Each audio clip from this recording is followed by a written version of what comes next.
Yo, yo, yo, what's up with the squad? It's taking me a little stroll real quick before we get set up. Gotta get some cigarettes.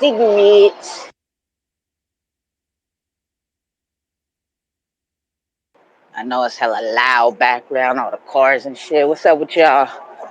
At work, chilling, vibing, ready to get this thing started.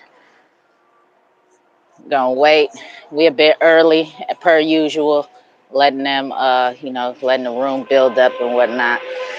I didn't tweet it out yet because I was taking the walk to the store. So, what's up with you though, Silent? What's going on? What's up? What you into these days?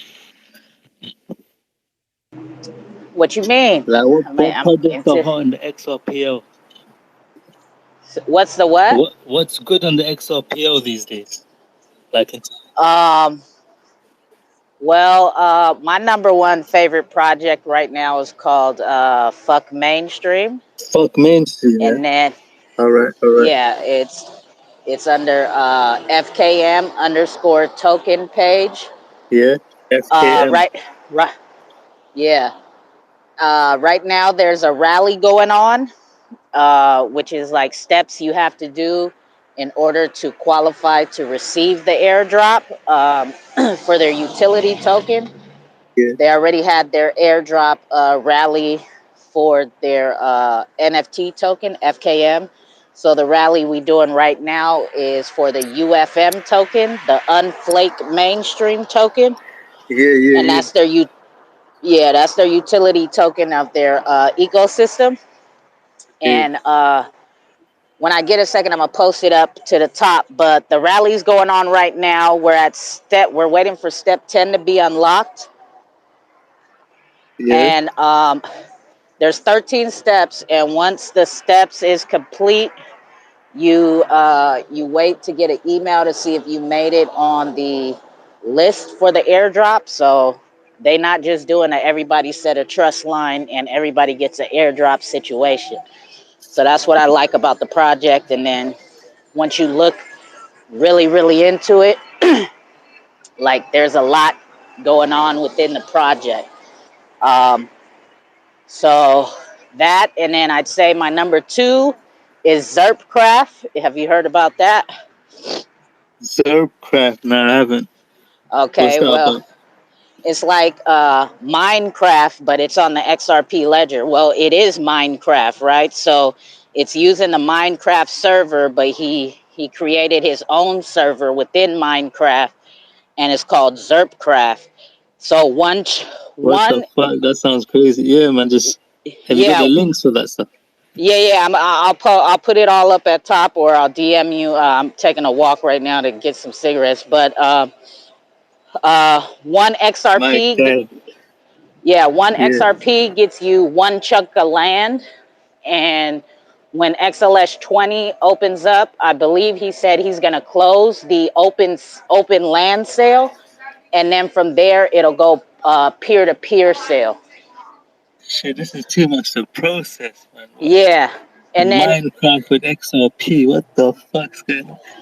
oh, Yeah, yeah, man. it's pretty dope. It's a game. Is like a game running? Is it up and running already?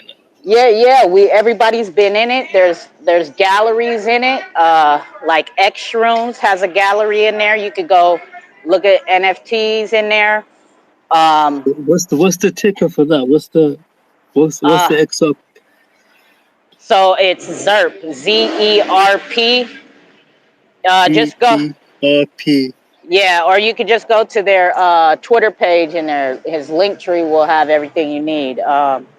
Zerp Yeah. Craft, yeah, Sir. Zerp Craft.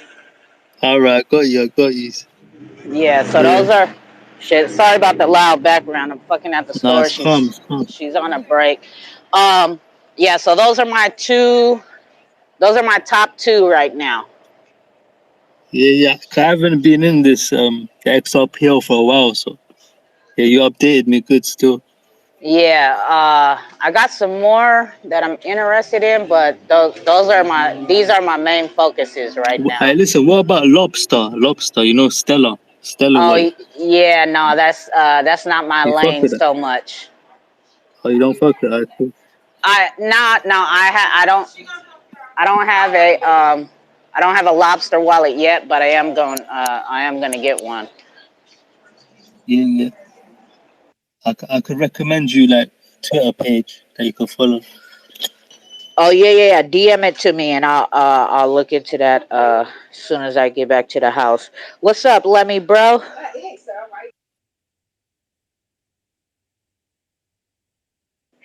Yeah, so today is the Wake and Bake Vibes with Lemmy and uh Kamikaze, the owner of Sonar Muse. So it's more like a musical vibe once we all get up in here. Hold on one second, y'all.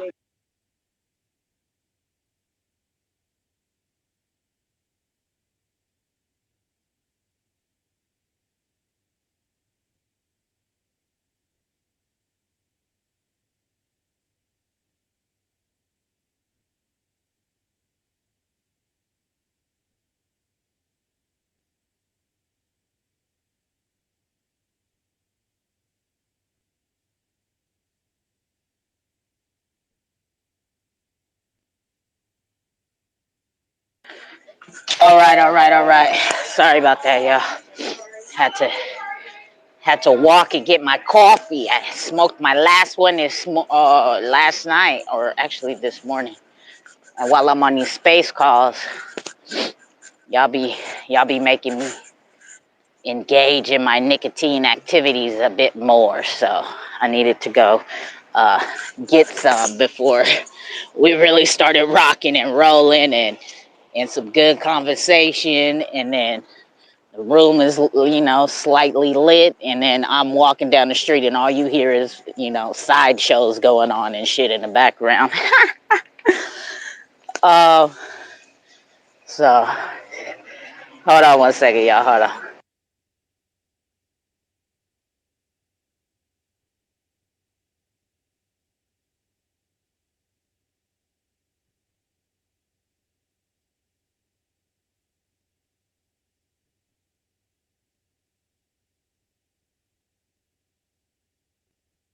All right, them cars was kind of close. You feel me?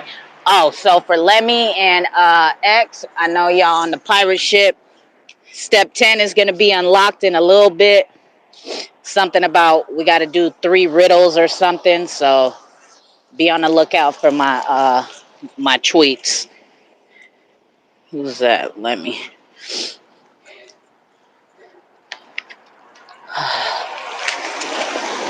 What's good? What's good?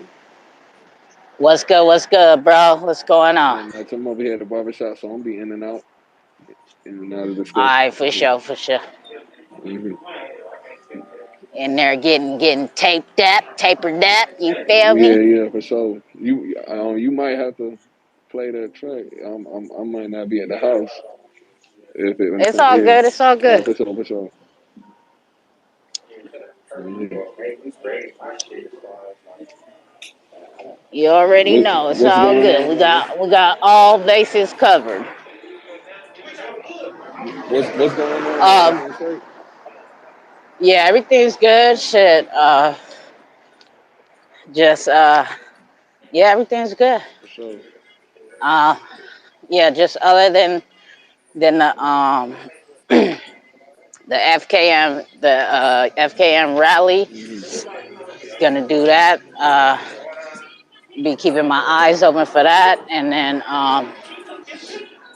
whenever Jackson hits me from Xrpl, I'll let him know. And you should be able to get in the founders room now. Okay, cool. All right. Yeah. X, did you get you a founders NFT?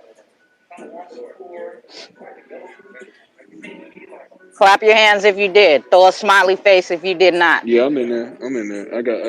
I see the founders. All right, for sure. Hmm. Okay, so X did not get one yet. There's only like, I think last night when I checked, there was only like 10 or 11 left.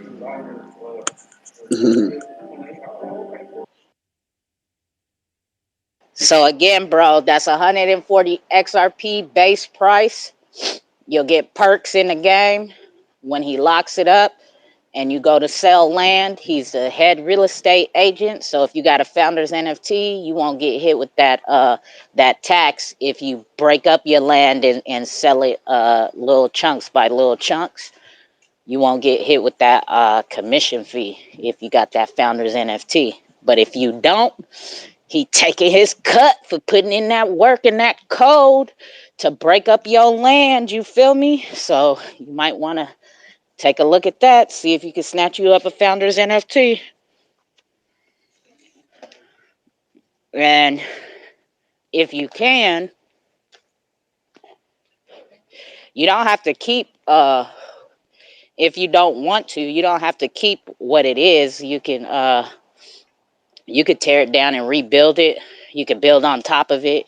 You could build under it, all of that.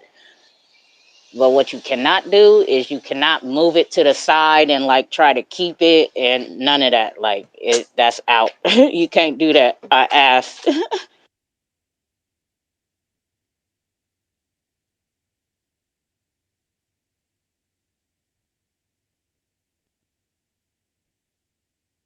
Like if you wanted to keep what was there and like shift it to the side so you can build and then put it back like on top or whatever of whatever you built, you can't do that. They said you got to take a picture of it, basically, a video of it, and then try to rebuild it back yourself. So, yeah, that's what's going on with that. You feel me? That was going on with that. Oh, sheesh. That was one hell of a walk, boys. One hell of a walk. So what else is going on? What else is going on in these streets? For some reason, it's a bit early rather, and I went to post the Wake and Bake Vibes link in the FKM Discord.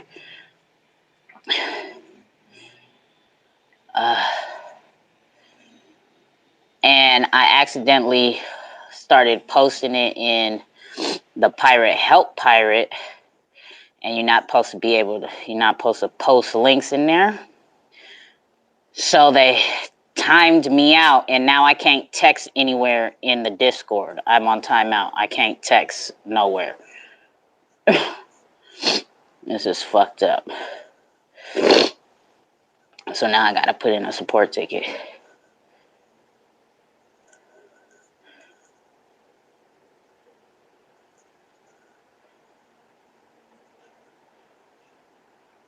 Hold on one second, y'all.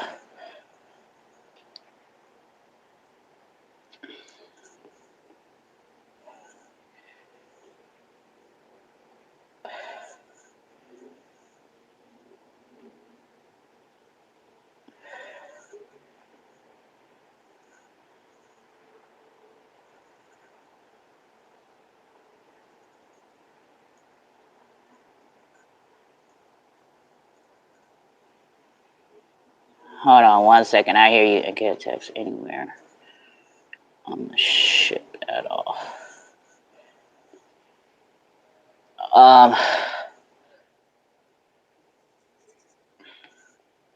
Who's this? X. What up, X? X rated. It's X Yo, rated. What up, what's up? boy? What's up? Hey, I can't talk much, but I just wanted to say, um, it started on Twitter. Crypto Vision, see two code names. Da da da da da da da. Da. Saw that X I Doge. I'm like, who is it? Told her That I two could cost make face that ass X a dog. Doge whoa hit. And that's just what I did. Chilling shit was lit. Every time my song came on, she represent. Hey, whoever needed help with XRP, she can send. Hey. Oh, don't worry, we about to kick it off right with that. You already know the vibes. You feel me? I gotta tweet this room out, let them know we up in here. Now that I'm back from that stove. You feel me? Oh shit, it's kind of hot out here. Is it hot? Is it getting hot where y'all at? I know it's getting hot in Vegas. That's where Mouse is. Mouse is in Vegas. Yeah, it's getting rather warm around these parts, boys.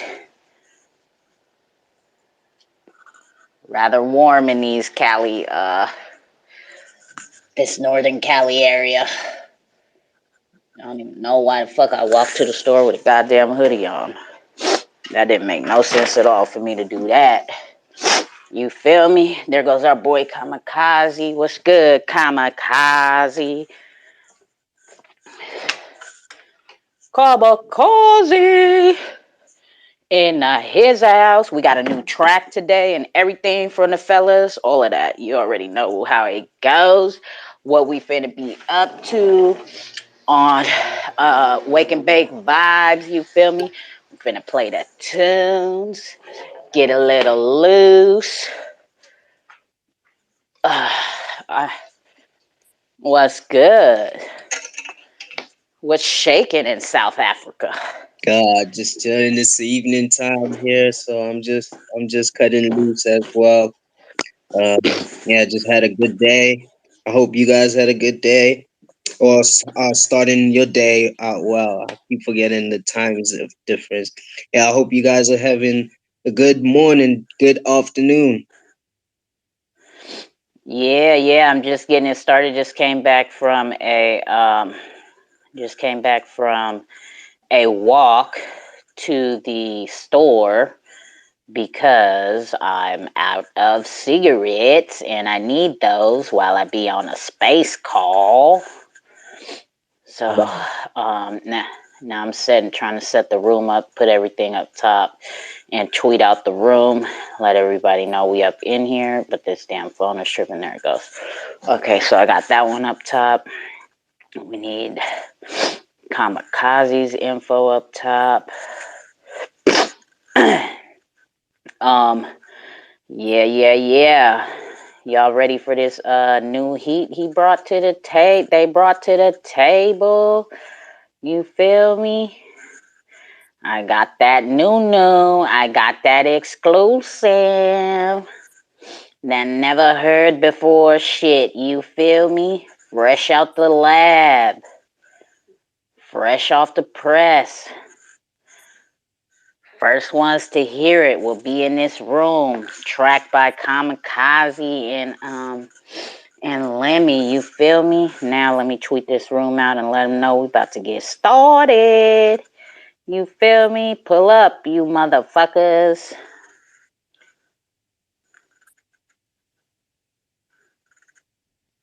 Let's get to these wake and bake vibes. You feel me? Lemmy in a barbershop getting sliced and diced so he can look all fresh and clean. Let's get to these wake and bake vibes with Kamikaze and Lemmy. About to hear some exclusive.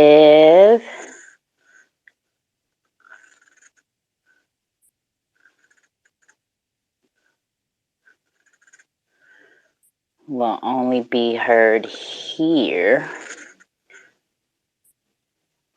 until they drop it. Date unknown. What else we doing in here?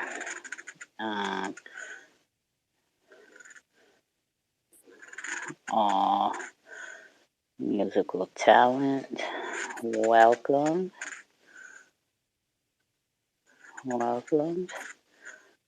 Come show us what you got.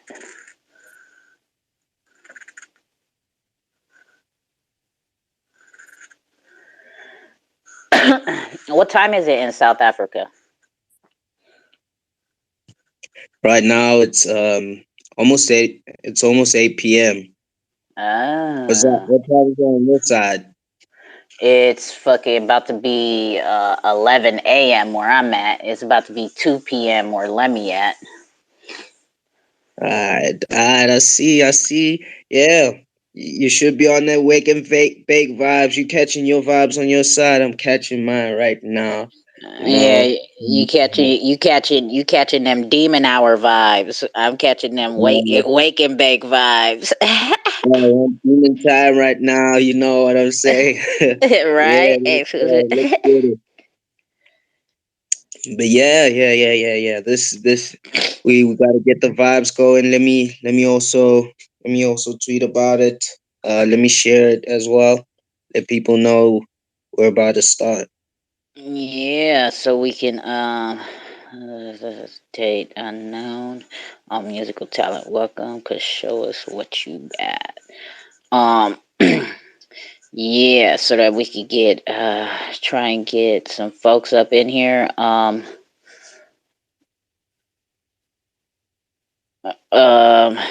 Astral from not Astral. What's his name? Geronimo from Astrals on X said he's gonna try and pull up, and he's gonna try and bring Mike Rebel as well. So they might be a little. They gonna pull up if they can.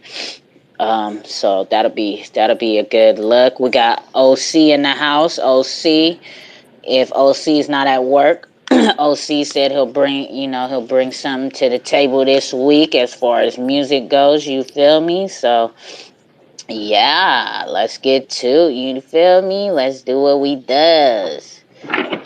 Mouse, I'm putting you on mute. I ain't gonna lie. I am at work, but I'm still down. I mean, I just tell you I was gonna share something. So if you want, I can email you something. It's coming out Monday. It actually hasn't released yet, so it's not on the web yet. But Oh, okay. but if you want, I can probably make the video private and send you the link, and then you can share it from your end. How does that work? Okay, yep, sounds good to me. Here, I'll DM you, I'll DM you my email, Addy. Ooh, if he can make it private like that and shareable like that, guess what? Some exclusive new, you feel me? Yep. You was getting rubbed. You were getting rugged too cold. What were you saying? I said if we can make it happen and he can get it to play private, we'll get we got some more exclusive new. You feel me? You know, because he said that it ain't coming out for a couple days, so it'll be heard first here, Yes, along with sir. Lemmy and Kamikaze's track. Yep. Yeah, I'll do that. I'll send Let it to you in a minute right now. I may mute All right, for myself, sure. but Let me. I am at work, so I'll speak when I can. Okay, for sure. It's all good, bro. Let me DM you the email, Addy. The email, Addy, is at. What up, Too Cold? What up, though? What up, Mouse? What's going on, bro? Yeah, I just want to say what up to everybody. I'm fucking working. I'm already baked. Your boy's high as fuck. Smoking this good perp. Fucking, I'm gonna kick back in the listener though and just listen to y'all today while I work. All right, for sure. He out there. He out there in the V cleaning them pools. You feel me? Vibing with us. Yep. You know what I'm saying? So it's all good. He Yep. might. Y'all have a blessed day. You too, Mouse. Man, we'll catch up with you later whenever you can speak. Shit, he might. He might. Word up, man. He might get a Word little up, hot. man. He might get a little hot and take a dip in the pool. You feel me? While on the clock. Shit, ain't nothing wrong with that, right? Because that Vegas heat ain't no joke. You feel me? There we go.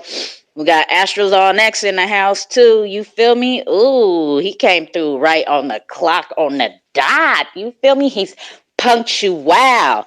But you know, in the workforce, they say if you on time, then you late, bro. No, I'm just playing. You feel me? That's what they. I never understood that. Like in before I got into construction, even in construction, because they fucking do that silly shit too. The work shift starts at 7, and if you not at your job, at the gang box, the big old toolbox. If you're not out there by 7, they say you late, right? If you don't have your tools and up and ready to go by 7, you late. I'm like, hey, what the fuck kind of shit is that? You want me to be here like an hour early and fucking go set up my shit? Like, pay me that hour. You feel me? Fuck you. I want to sleep a little bit more. It's still fucking early. The fuck? Or they got life and bullshit twisted. You know what I'm saying? That's why I hate working for people. I really, really do. And I can't wait. No cap, no Yeah, cap. right? Yeah, I I can't wait. really don't see myself. I've never seen myself actually working for anybody in my life. I've never pictured it. So like, I'm glad it hasn't happened. So yeah, it does suck because like, they're kind of paying you to, forget your dreams. Every hour, every month they paying you to just get rid of, focusing on your dreams.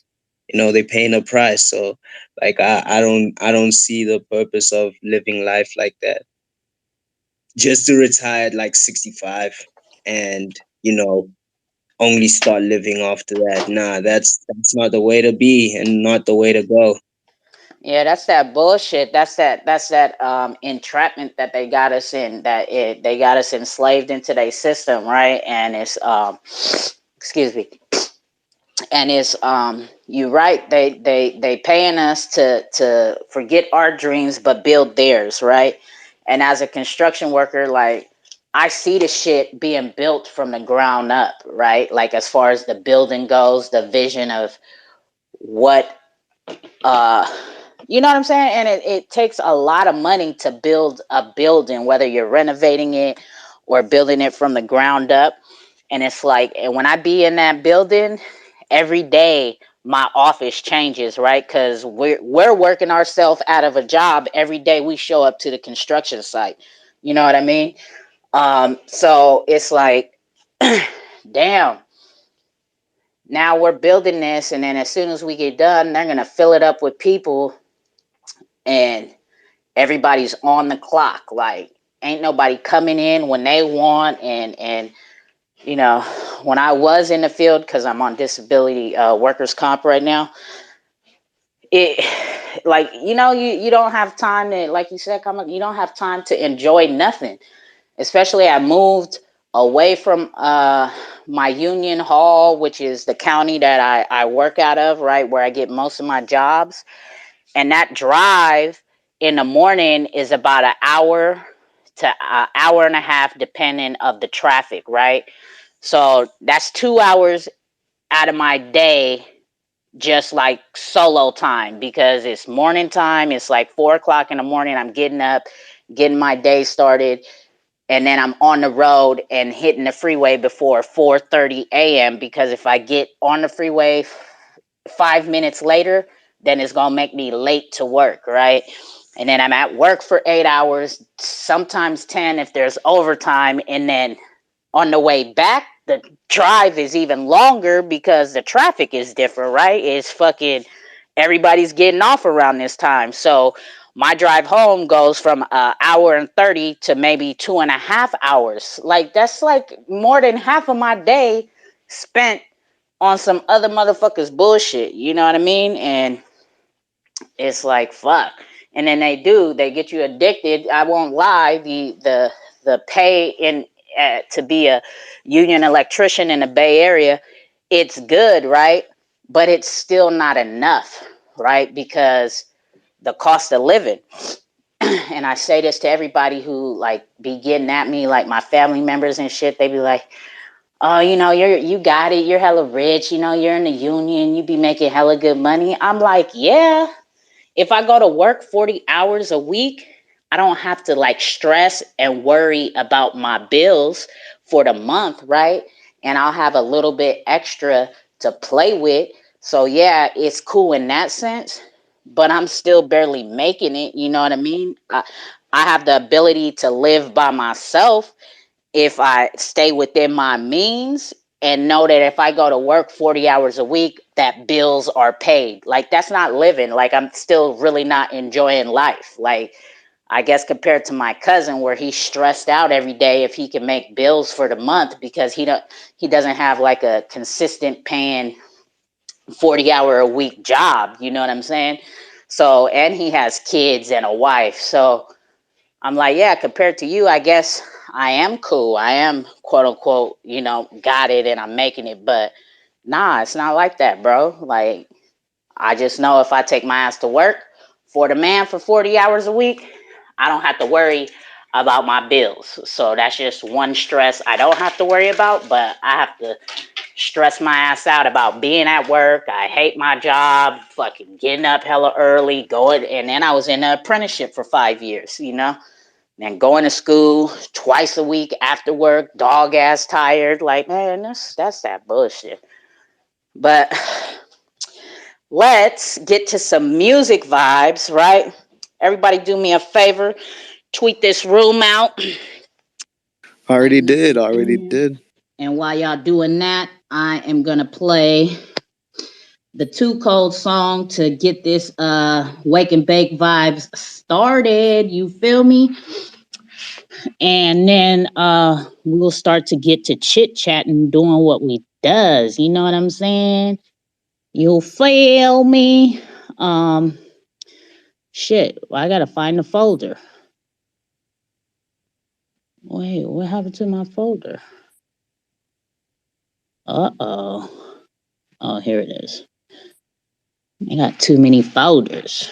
Nope, that's not the song. This song. What the fuck?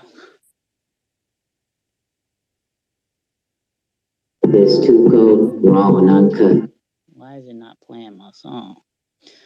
All right, my phone is apparently tripping, but it's cool. Don't worry about nothing, y'all. I got a backup plan. I think. I hope. Where the hell is it? It's over here. Let me play it out of here then, because this motherfucker's playing. I have them on deck in my folder, but my folder is tripping. So let me just go to the source, right? Let me go to my boys' YouTube page. This is Too Cold Trades, and you chilling and shilling with the XRPL, where all the music is. And let me play it up off of there. So here we go. Too Cold's Twitter space code, where we keep it real, raw, and uncut. You know the vibes. All while getting our learn on. We're all things XRPLs. What's up? Triangular trap tsunami. I'm in my lane. So many people, they flying my far. I got the power to see through it all. Hurricane, up in my chain. Baby on point when I walk through the mall. If I'm the hero, I'll answer the call. People change, you wanna change. I stay the same. I got the whole team lit. Everybody asking where I'm at. Even when it rain, I stay the same. Still like the feeling when I get it fit. Ain't fuck with the bullshit, I keep it legit. It started on Twitter, my crypto vision. Saw this XR Doge, I was like, what is it? Saw Too Cold Space at the top, I was like, let's get it. And when I first heard her talk, I thought she was a nigga. She ended up being my nigga. I told her I was a musician, and I could make that XR Doge, what hit. And that's just what I did. Chillin' shit was lit. And every time my songs came on, she represent. Whoever needed help with XRP, she could send. She was the XR Doge ambassador for a minute. You know that every success story comes a friend that always turn their back, bro. Hoeing, bro. Bitch, that's what they is. I'm in my lane. So many people, they flying my far. I got the power to see through it all. Hurricane, up in my chain. Baby on point when I walk through the mall. If I'm the hero, I'll answer the call. People change, you wanna change. I stay the same. I got the whole team lit. Everybody asking where I'm at. Even when it rain, I stay the same. Still like the feeling when I get it fit. Ain't fuck with the bullshit, I keep it legit. XRPL legend, shawty is a blessing. She'll bring hell to your ass, but she really came from heaven. XRPL reppin', yeah, we up like 7. She was out for 2 weeks, came back with a few treats. One of them was FKM, so we went back in. X sticks, limb for limb, surgically dissected, wiped out the infection. Warm up the grill, cook out, we resurrected. I'm talking Uncle Neil, X-rated, Becky Corn, the ocean's waving. Sonar Muse, Magneto, a bro hoe get in my way, we letting off a torpedo. Triangular trapping so hard, I might rock a speedo. New York ranging to the west coast, just call me Revo. But I'm from the south side, new version of CeeLo. This is too cold song, whoa, whoa, whoa, my people. We a fan vibe on this ride, learning, laughing, and talking that shit. Not worried about no one else. I stay in my lane. I ain't worried about the numbers, the fortune, or the fame. Cause I ain't a lame. The sun big enough for everybody to shine. Just respect my shot when you see it's my time. It's my time. It's my time. She ended up being my nigga. I told her I was a musician, and I can make that XR dose. Whoa, whoa, whoa, what hit? XRPL legend. Shawty is a blessing. She'll bring hell to your ass, but she really came from heaven. Every time my songs came on, she represent. Whoever needed help with XRP, she consent. She was the XR Doge ambassador for a minute. You know that every success story comes a friend that always turn their back, bro. Hoeing, bro. Bitch, that's what they is. Yeah, there we go. There we go. We got our we got theme song out the way. We got the vibes, you feel me? Got that exclusive new track to play a little bit in a minute as we go on, you feel me? But we're gonna chop it up right now, you feel me? You feel me? So again, welcome to the Wake and Bake Vibes. Two Codes XRPL Cookout presents the Wake and Bake Vibes with Lemmy, with XLemi and Kamikaze, the owner and creator of Sonar Muse, which is going to be the Spotify and Apple Music and Google Play of the XRPL, platform, the XRP ledger. So, with that, let's roll into it and let's speak to the fellas. You know what I'm saying? I know Lemmy's handling business today. You know what I'm saying? He got some things to do. He might got a show going on out in the ATL. You know what I'm saying? He not new to this. He true to this. You feel me? So he getting all sliced and diced. You know what I'm saying? Fresh lineup, fresh tapered, you know what I'm saying? Looking all fresh and clean, cause you know how we do when we come out the barbershops. Like, ooh, you can't tell us nothing. You feel me? We got these hairs cut. What's up, Whoa, whoa, Lemmy? whoa. What's Whoa, whoa, going whoa. What's on, up? bro? Shit, chilling. I'm just at the barber shop, so, just cooling right now, waiting my turn. I got a, it ain't even no show. I got a wedding to go to this weekend, so, going out with my wife, spending some time with my wife real quick.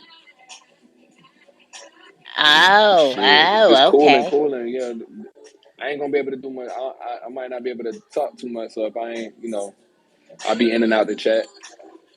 All right, for sure, for sure. Okay. My bad. I misinterpreted that DM he sent me earlier. I thought it was Oh, he no, you had something to do good. with a show. You feel me? Oh, he got wedding vibes this weekend, though. You feel me? That's what's up. Yeah, no, it's all good.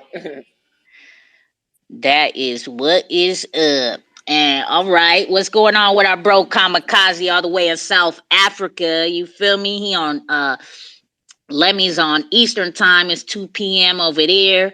It's 11 a.m. where I'm at. That's why it's the Wake and Bake vibes, because let me tell you real quick that it was so early on my pirate ship.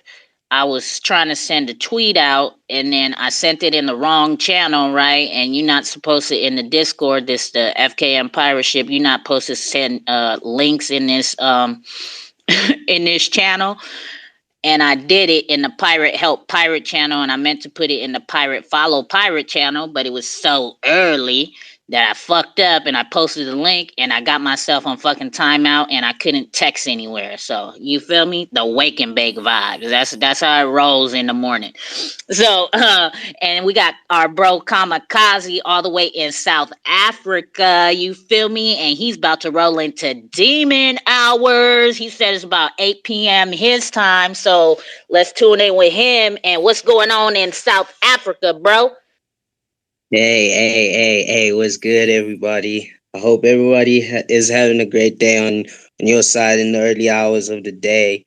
Yeah, I'm just here enjoying the vibes here with Kill. We trying to chat it up, trying to catch vibes with all the musicians that are here, people who are interested in music here on the XRPL. So yeah, like yeah, we out here catching vibes for real. Let's get it on. Um, I just thought of a topic from like the conversation you just had earlier. Before we just started here. About like working. You know, like grinding, like in the music industry, like especially as an independent artist, like you have to work your ass off to actually get things done, to get the exposure you feel you deserve. So like working hard, I feel like, yeah, as a musician, it does comes with its ups and downs, like being an independent artist, just like being your own boss. It does cost a lot more than just relying on someone to help you out and pay your bills. So like, yeah, that's something I want to find out, even if it's work, like not even music related, but like at work. Like, if you work for yourself, how does that feel for you? How's that going? And if you work for someone else, like, how's that going for you? Do you feel like it would be better for you to work for yourself, or do you think it's better to work for someone else? Yeah, like I'm not in the music industry, so I wouldn't know on that aspect, right? How the grind is on there. I know Astros can definitely speak on that if he has a moment. I know he's like has some things going on where he's in his personal life, but I want to um speak on it too. Are you just referring to like music, the music industry when you say that? Yeah, I'm talking about, like, okay, we talk about music, but like, if someone doesn't like if someone's not in the music industry, it could wait, be Kamikaze, you Yeah, sound you muffled. rugged. Yeah, you sound muffled right now, like you You eating rugged. your microphone. Can you hear me? Yep, Yeah, that's I hear you. better. I hear you good now. Yeah. Hey, how you All right, doing? so what I was saying is, like, even if you're not in the music industry, like just working for someone in general, like it is hard, and like it it sucks because like you put in all your time for someone else, but like also being like your own boss, even in the music industry, working for yourself, or even like doing everything yourself as an independent artist, it takes a whole lot of time, but you get to the thing is you get to like experience and see like all the steps it takes to actually be somewhere, and like doing everything yourself actually just makes you understand and appreciate, the journey and the process of like being in the industry, even in any type of job. It does actually help you like appreciate the process or enjoy what you're doing more, though it is and time consuming and money consuming. It's way more consuming being independent. Well, But what do you think? to break the ice before I go under the chair, like I could just speak about it from my point of view. I've been doing music since 2010, and the when back that's like 11 years ago. So I I wasn't as independent thinking as I was now.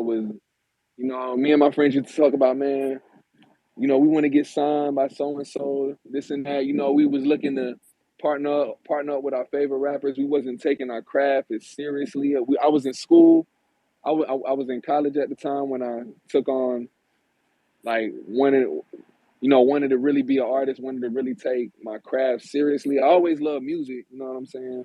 But I wanted to take my craft seriously as an artist around then, and we was just rapping, and My friends will tell you, yeah, I was one of the better artists out of my peers. And we, like I said, we just always talk, but we never had the education on like getting our music mixed and mastered. So like just to make a long story short, you know, I had to go through a lot of learning on my own. I'm just getting to the point after 11 years where I'm learning how to mix and master my music. I done went through a lot of people. I went through a lot of critiques, criticisms here and there. I even took a break from it, just because I didn't feel like I was getting what I wanted out of it. And this is while working, so I would say for me, there's definitely beauty in this journey. You know what I'm saying? Like as far as this, like it's different categories. You know what I'm saying? When it comes to learning the actual game of music, how the music game is ran. You know what I'm saying? And making that decision on if you want to be signed or not. That's very important. Then you got the whole aspect of I just lost my train of thought. The whole aspect of your team. Who you gonna have on your team? You know what I'm saying? Like the people around you. That's very important because that can make or break you as far as like promotion, doing those things. Promotion, just having a state of mind, a good energy around you. Um, I'm not trying to sound long-winded and all over the place. Then Damn it, I just lost my train of thought again. It's so much things that I want to say, but I'm trying to categorize it. So I said label.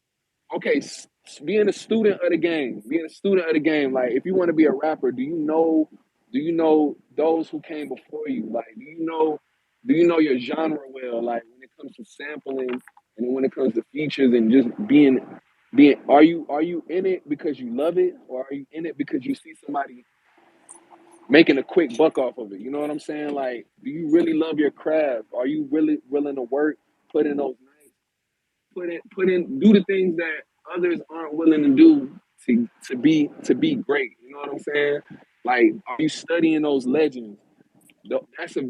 That's another important thing. Like, all of these things are things that I've done within my journey as far as music, and then not to mention I have a full-time job on top of that. So it's tough. It can get tough at times, but now I'm at a point now where my focus, your focus got to be there. My focus is like set at a high level.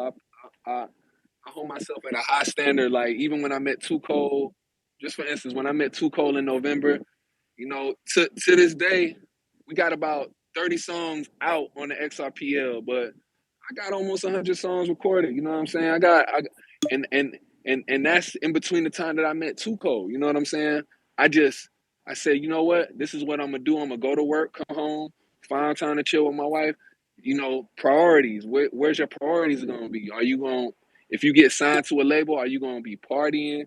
Are you gonna be where's your priorities gonna be? You gonna be partying? You gonna be drinking? You gonna be smoking? You gonna be in that lifestyle of one of those commercialized artists, or are you really gonna focus? Are you gonna, when you get signed, are you gonna take that advance? You gonna blow all your money? Or are you gonna invest it into some property, into your craft? Like, it's a lot of shit that go with this shit, man. Like, and I'm just glad that I'm a student of the game first, and then I apply it to what I'm doing now. But I don't want to go. I don't want to go too crazy with the talking. You know what I'm saying? Just want to give a quick spiel before I hop in the chair. For Yeah, I sure, feel for it. sure. Yeah, yeah, Yeah, it yeah. makes sense. I experienced the same thing. Like I took the journey by myself, actually experiencing and educating Your myself. your Um, connection. I don't know what you're doing, Kamikaze. If you're moving around or something, but you're sounding like muffled in and out. No, no, no. I think that was me. I think that was the win by me. He sounded good. My bad. I'm gonna cut my mic off. I bet. So what I was saying is, experiencing the game like from from scratch, and like seeing the process is one thing that makes you appreciate things. So yeah, I'm also a student of the game. I actually also started somewhere around like 2011. Like I was in a group of it was like a music group basically, and we were rapping, we were enjoying, like having fun making music, until like I started taking it seriously when I got into like university in 2040.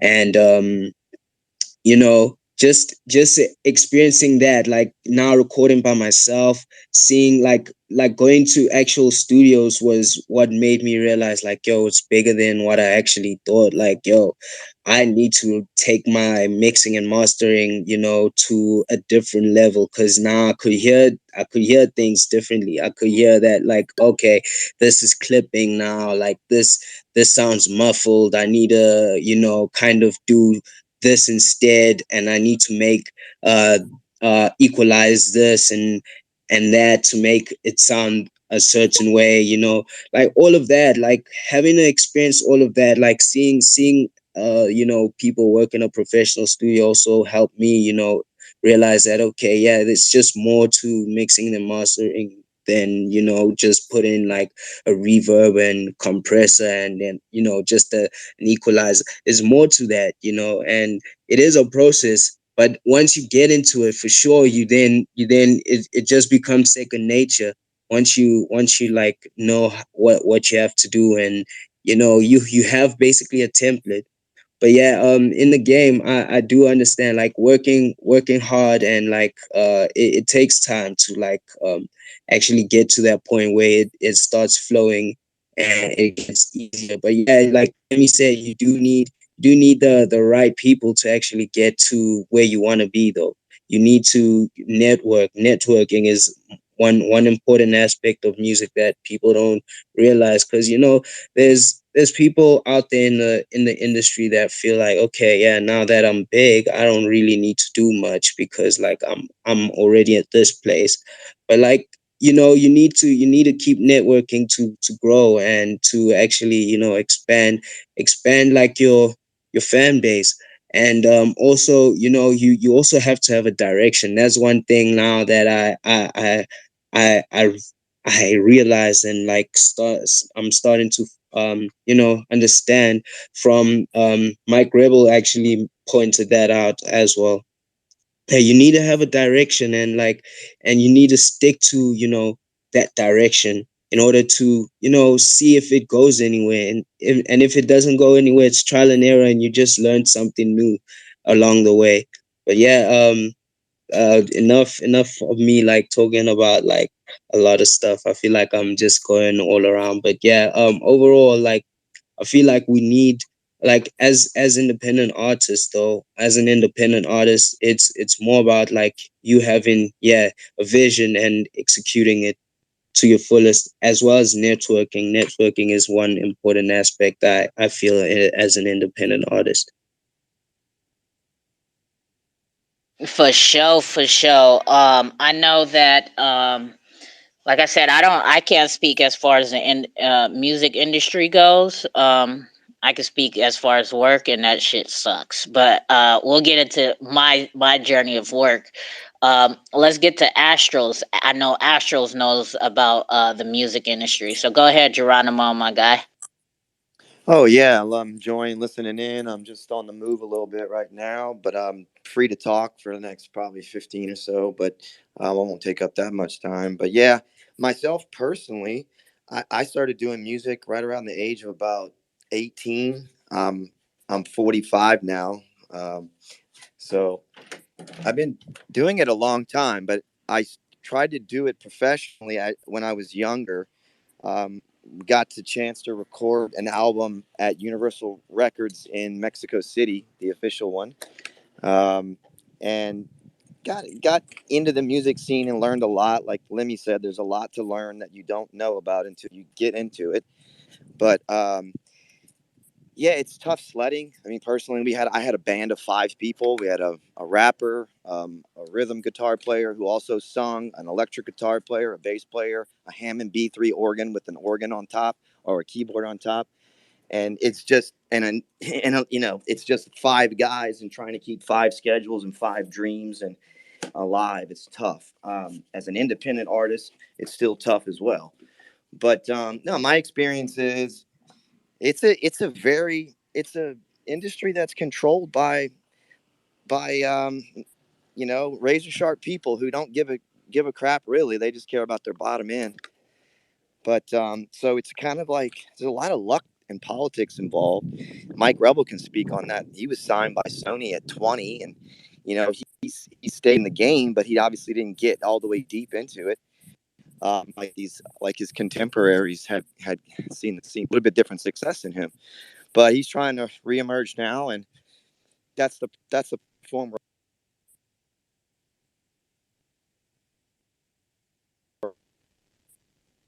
has been 1.5 years of my entire life. I did that, and I almost want to recommend people do it so they'll never do it again. But some people are kind of suited for it. I mean, maybe they just got programmed all through their life, and they're happy with the safety it provides. But for sure, me, I wasn't one of those people. So I got convinced. Somebody along the way convinced me to take a software job. I tried it for 1.5 years, and I was out for good. Never went back to a normal job in my life. And so yeah, I mean, I don't know what else I have to add there on the music front. It's tough sledding. I mean, it's tough to stay positive if you're trying to get into the label stuff. It's very difficult. A lot of artists today, though, are breaking through in other ways. Like they don't really need, they can gather communities and get onto independent apps and get their music out there. And I think with the blockchain, it's going to be even easier. So I don't know. I hope that added to the conversation. But me personally, yeah, I was involved as a vocalist, kind of a rhythmic rapper with a full band though, so it's not necessarily a traditional like rap artist, I guess. We're from New Orleans, so we couldn't really just come right up on stage with a microphone and a rapper and pull that off in New Orleans, unless you're like Lil Wayne or somebody. But you know, we we are a band, and if you've read anything about New Orleans, it's of jazz music and on planet Earth, and so we kind of had to be, and I'm looking forward to playing you guys some of that music in the future. I mean, if I had more time now, I could share some, but I'm in the car driving. But I've got tons of recorded music from the demo album that we recorded back in 2001 at Universal Records, and that was 90 hours. We didn't come out of there. Shit ain't cheap, right? So you sleep in there, you eat in there, and I'll be damn transparent and honest with you. I was ready to get the hell out of there. As much fun it is as it is, though, it's very exciting to be in that environment as an artist, especially if it's your first time. It was my first time. Um, there's a lot of exciting things that have come out of being in the music world, and a lot of disappointments too. I can remember a couple of our original songs being played on the radio, and then it's kind of fades off, and you just never know if you're really gonna. It's a lot of hard work, and we weren't prepared for all of that goes into it. I think I wasn't prepared when I was that young. I was like 21 or 22 years old when I was really making a push to make music my number one thing in life, because literally just nothing made me happier than just rolling out of bed and making music. I think other people in here can probably agree to that. There's really no better life, for somebody who's got some musical inclination. But anyways, I don't want to take up too much of your time, and I'm driving right now, so I'm gonna sit back on speaker and listen to y'all chop it up. Thanks for having me, and I love all you guys. Kamikaze, get in. We're gonna be closer in touch, hopefully, and we're talking about Sonar Muse a lot, and I'm excited about that. XLemi, the show that we were supposed to do. There are gonna be so many of them, but it turned out like not being open, I guess. and you didn't want to be on that one anyways, and I don't want to be on that one anyway because they were just testing out all the kinks. Actually, I heard there was a lot of kinks to be worked out, and we're going to let them do all the rehearsals and kink it out for us, and we're just going to step in. I have some information on some applications that artists who are going to eventually be doing live performances through Web3 or Web2, that they could use that are becoming quite popular. So I want to share that information to any of the artists in here who are thinking about doing live performances. I think these some of these tools might help them. Before I go, that's I know maybe you've already heard of it, but there's a one called Restream, and then oh, what's the other one? I have to get the other one. It's missing my brain right now. But these are like tools and applications that an artist can use to like make their live performance go smoother. And there's features that are added to it. It's a pay per monthly service, and you can get some features like live chat and all this other cool stuff. But anyways, look into that if you're a performing artist and want to do performances on the block or on the Web3 spaces. So with that, I'm gonna let y'all slide out and chop it up. I'll be listening in until I have to get on that tennis court. All right, for sure. Thank you, Geronimo. Appreciate that. Yeah, I can only imagine like the expectations coming from such a historical musical place of live instruments, right? And then trying to break into the music industry. Um, Yeah, very difficult as a band trying to like do some kind of crossover type rapping, and we kind of sounded like Linkin Park meets Red Hot Chili Peppers meets 311 meets Everlast.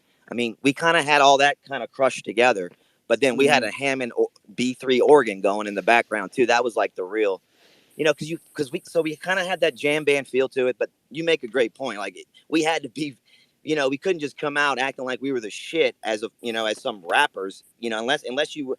It's very tough scene there, so it's very musically mature and evolved scene. That's a good point.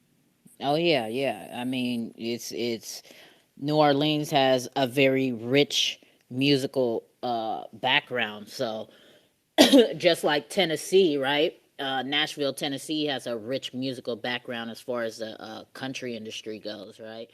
So I could only imagine. Yeah, and you already know, whenever you got time, if you ever just, listening and tapping in, just DM me like OC did, some stuff to play for you, and I'll play it on the air for you, since you're not available. It doesn't have to be this week. Whenever you pull up on a wake and bake, or if you can't make it for a wake and bake. And definitely, we would love to get Mike Rebel up in here and join in this conversation, because, hearing his music, right, and then also on your space calls as well. Like, I know he has a lot to bring to the table as far as the musical conversation goes. So, y'all want to tap in on any of that, Kamikaze? Or Lemmy's getting rugged. You want to tap in on anything that Geronimo had to say, bro? Yeah, I actually can, like, I can't really imagine like how much work and how hard it was, like, actually, managing a band like that. That it seems like, yeah, it could be a whole lot of admin, getting everybody there, getting all the people, with the instruments there in time, in terms of performances as well. It seems like, yeah, it would be harder than just being an independent, just solo artist, just doing everything yourself. It seems like, yeah, it's way harder. It's like close to being like a manager, like managing. You have to manage each other, like as a brand, as a group, as a band. You have to manage each other and make sure that, like, everyone's there, everybody's doing what they have to do. They bring what they need to bring, so that everyone's, prepared for, like, working on the music. And you can't just have someone coming through tired, and then wanting to record whilst they're tired. It's something that like kind of messes up the whole song, and you can tell with certain things and certain people by the way they bring themselves out when they come to a studio. You can see that, yo, they're not gonna bring that energy that you want, and sometimes you have to work with that. It's sometimes a challenge for me, because like I record, like I have people coming through to me and like recording some of their songs, and like sometimes I can tell, like, yo, this guy is not really wanting to take this thing seriously. And you can tell as well that, like, when people aren't really serious. But yeah, it's a challenge. It's a challenge to actually, tell people and be honest with them that, hey, nah, this thing is not working for you. Or like, man, you need to bring up the energy in the end. Like, bring up the energy if you want to record this song, because you can't just record a song and expect it to be a hit if you don't bring out the energy for it.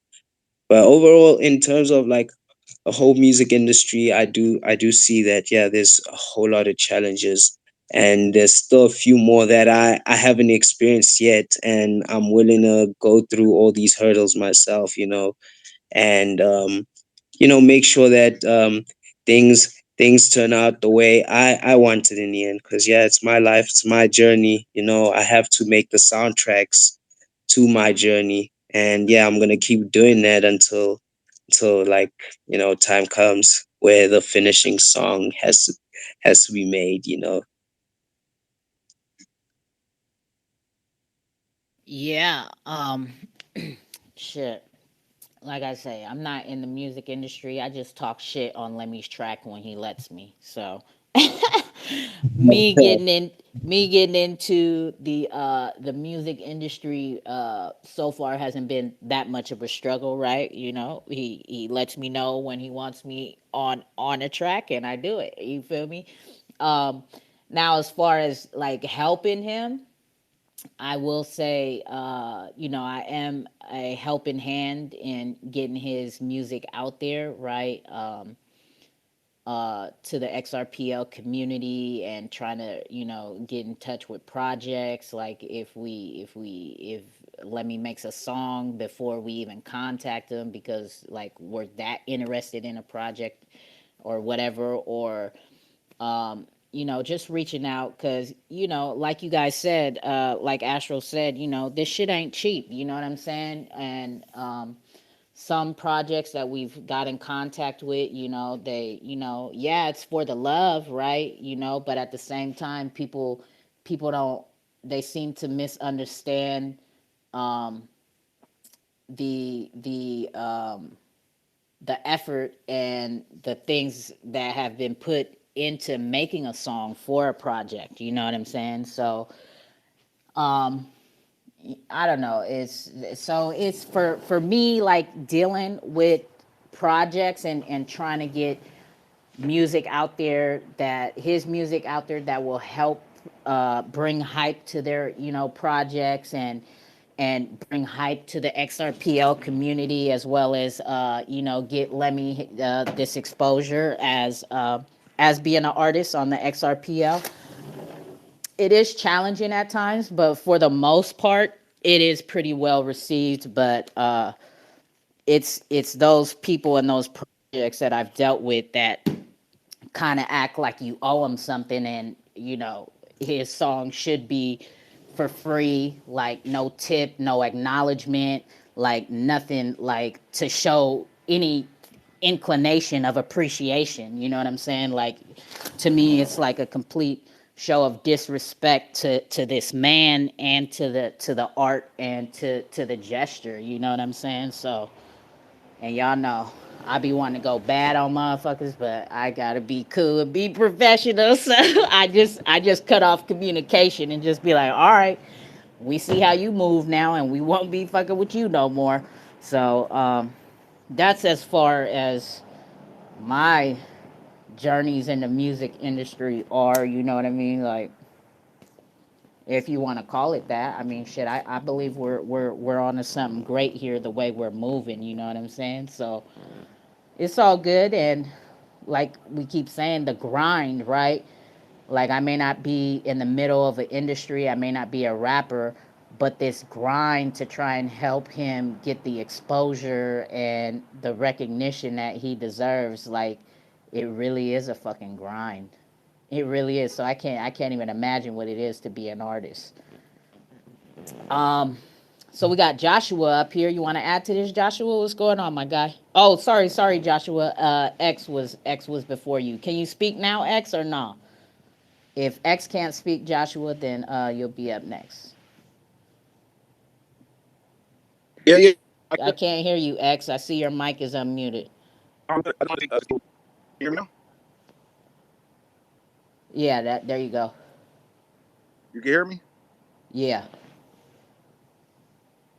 Yeah, no, I just wanted to speak towards the people who don't care about freeing themselves financially. Some people just attention and fame, so they're okay with signing a 360 deal. So let's not let's not leave them out, because some people don't, they don't care about owning their, music or owning their publishing and merch and stuff like that. They just want to be owned and they just want a gold chain. So Yeah, Yeah, like I true. oh, go ahead, Kamikaze. Yeah, they are like artists like that. They those aren't artists. Those are just performers. So they just there to look good and be in the public eye.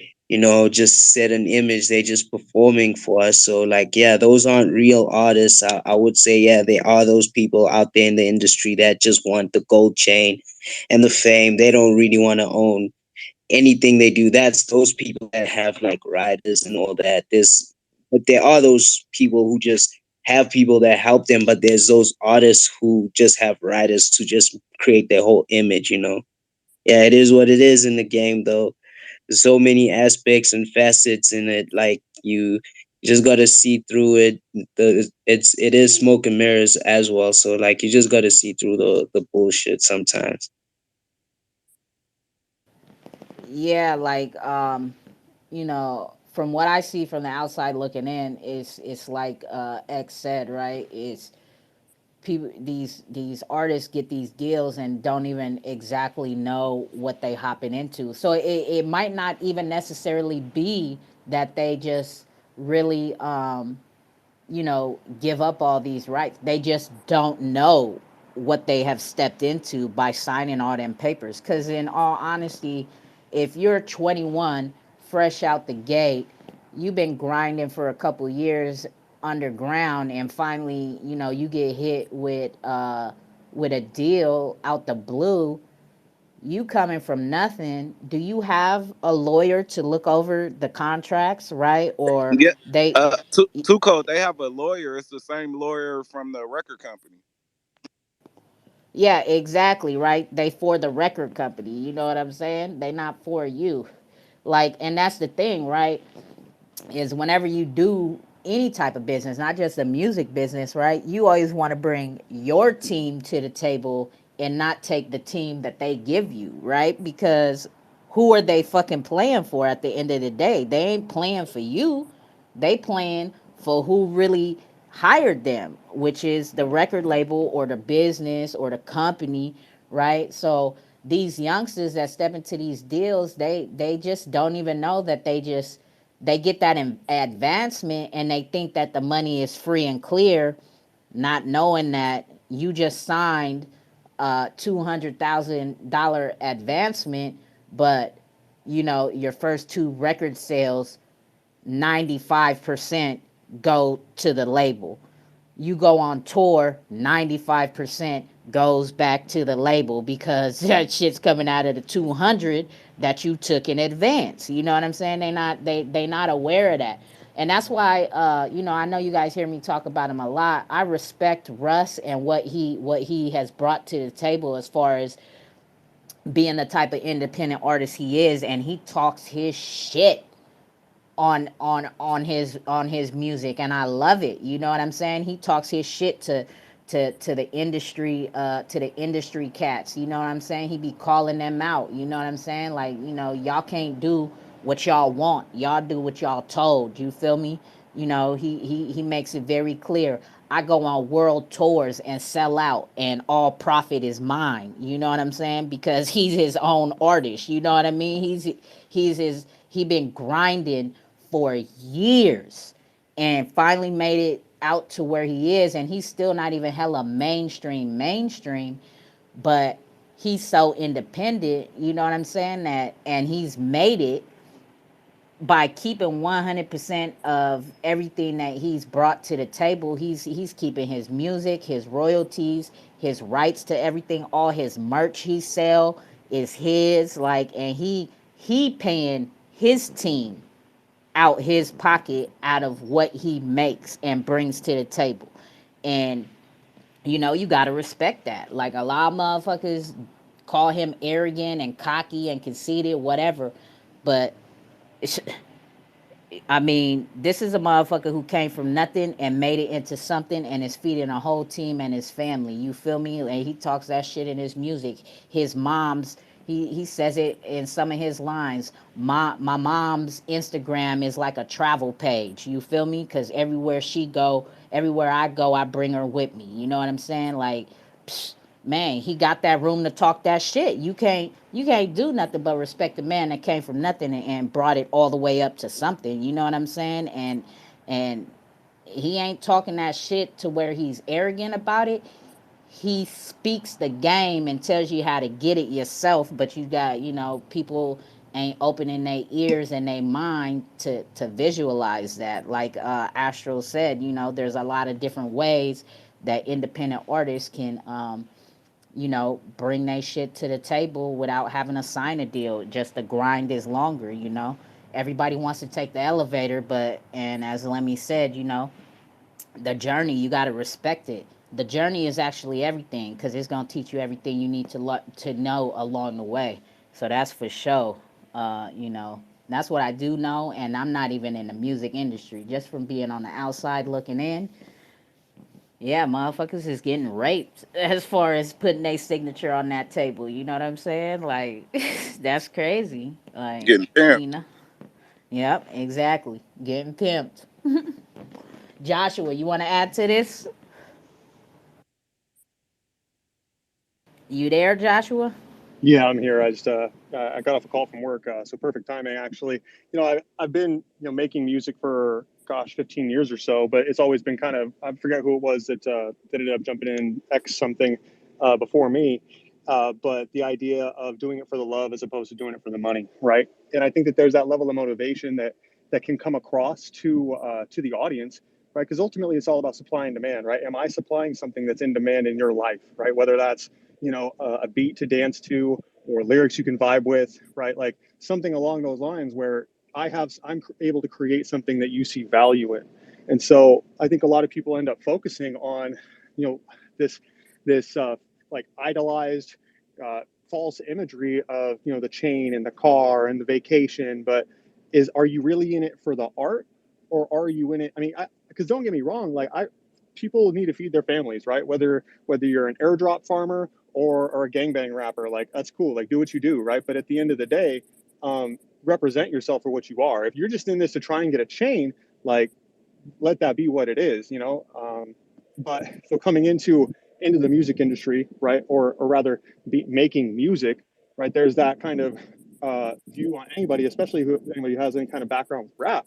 It's like, what are you trying to do? Like, are you trying to be Eminem right now? Like, are you trying to be 2 Chainz right now? Like, or what are you doing? Because there's so little promotion for artists who are just in it for the love, that the audience, I guess the space that they see is very limited to what's marketed to them, right? So there's always going to be those people who are like, yeah, mainstream, that's cool, but I vibe with this over here.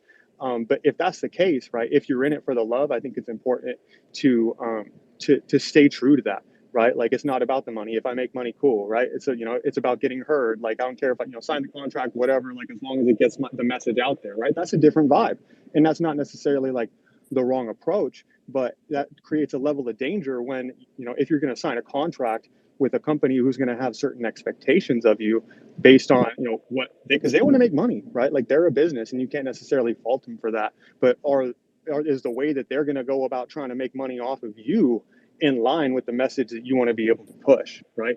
Are you going to be able to continue to do it for the love when you've got a contract now that says you have to meet their demands, right? So it's a fine line that we walk, right, between doing what's expected of us and doing what we love to do. Yeah, I agree 100% with you, and that's why like Nas is my number one rapper, right? He's my most favorite rapper, top of top number one on my any top list, right? And it's because of, like you said, his message and his music, right? And then to add to it, what keeps him at the top for me is the fact that he doesn't adhere to anybody else's bullshit. Like if he if his song goes mainstream, right? Like he's got a couple hits we know that have made it to mainstream, right? But for the most part, a lot of his music is still underground. To this day, people think Nas is off the radar. Nas has put out plenty of music. And one of his most recent albums of this year is King's Disease 2. And guess who he brought to the table that ain't even all over the radio? And you know what? I'm going to play that later because it's a fucking dope ass track with the message in it. He brought Lauren Hill back out the fucking darkness.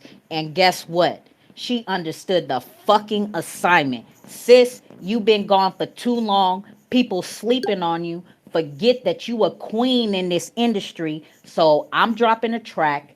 I want you on it.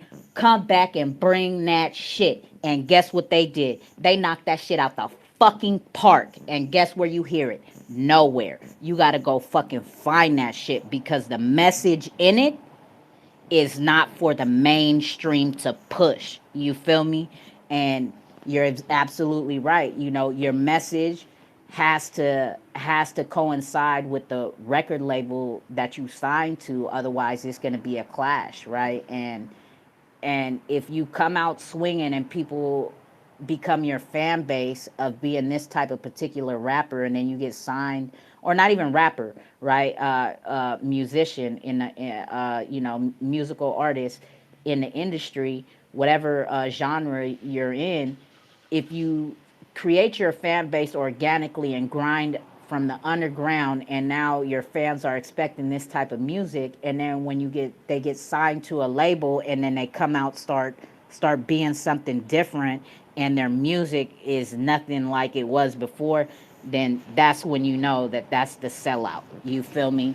They in it for the money, and they done forgot about their whole grind and everything that they started out with. Go ahead, Kamikaze. Yeah, I agree with that 100%. Yeah, it does tend to happen with many artists when they get signed. They tend to now like switch up their sound, and maybe it is like who they want it to be, or maybe it's because the label's just trying to mold them into a certain image. It is it is a hard thing to kind of pinpoint, but yeah, it tends to be like because they're getting molded by the label, and the label just wants to push a certain image for the artist because they see them in a certain category now. They just boxed in and they can't really diversify or be who they want to be. But like overall, like what Joshua is saying, yeah, it all depends on if you're doing it for the love or if you're doing it for the money. Because yeah, some people do have to make ends meet and support their family with the money. So yeah, they'll be willing to do anything to just get a check in the music industry instead of displaying their talent. It's yeah, it's kind of a 50-50 situation in an aspect. But yeah, we can't really judge too much, in terms of like what artists do and what their reasons are for the things they do. But yeah, there are those artists that like go too far where they act like they like they're like gangsters and all that. Like they just studio gangsters instead. They talk about all this hard stuff, but they haven't really experienced it in real life. Like, yo, man, like maybe that's the image the record label's pushing you to do, but like it's something that, can get you into trouble for sure.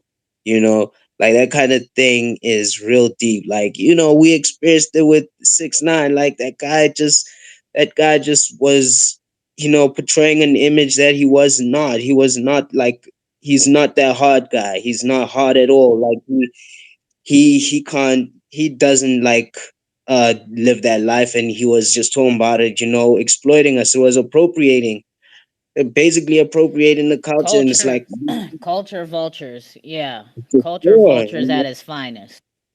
Exactly. So like, yeah, it is what it is in these kind of situations. Like we gotta make sure we, also at the same time, as listeners of music, not just creators as well, but like listeners also need to decide what should be relevant and what should not be put in the limelight right now. Cause like, putting all this violence is like influencing the next generation to, get into that kind of thing, and we shouldn't be bringing that up as, creators of music. We shouldn't always be promoting that kind of thing. It's gonna kill us all, in the end. And like, we're just gonna be a generation full of, depressed kids, always thinking about like, popping a Molly or popping a Zan or popping whatever it is, just because, it's in a song. Or like, yeah, it's just gonna create a generation of like, yeah,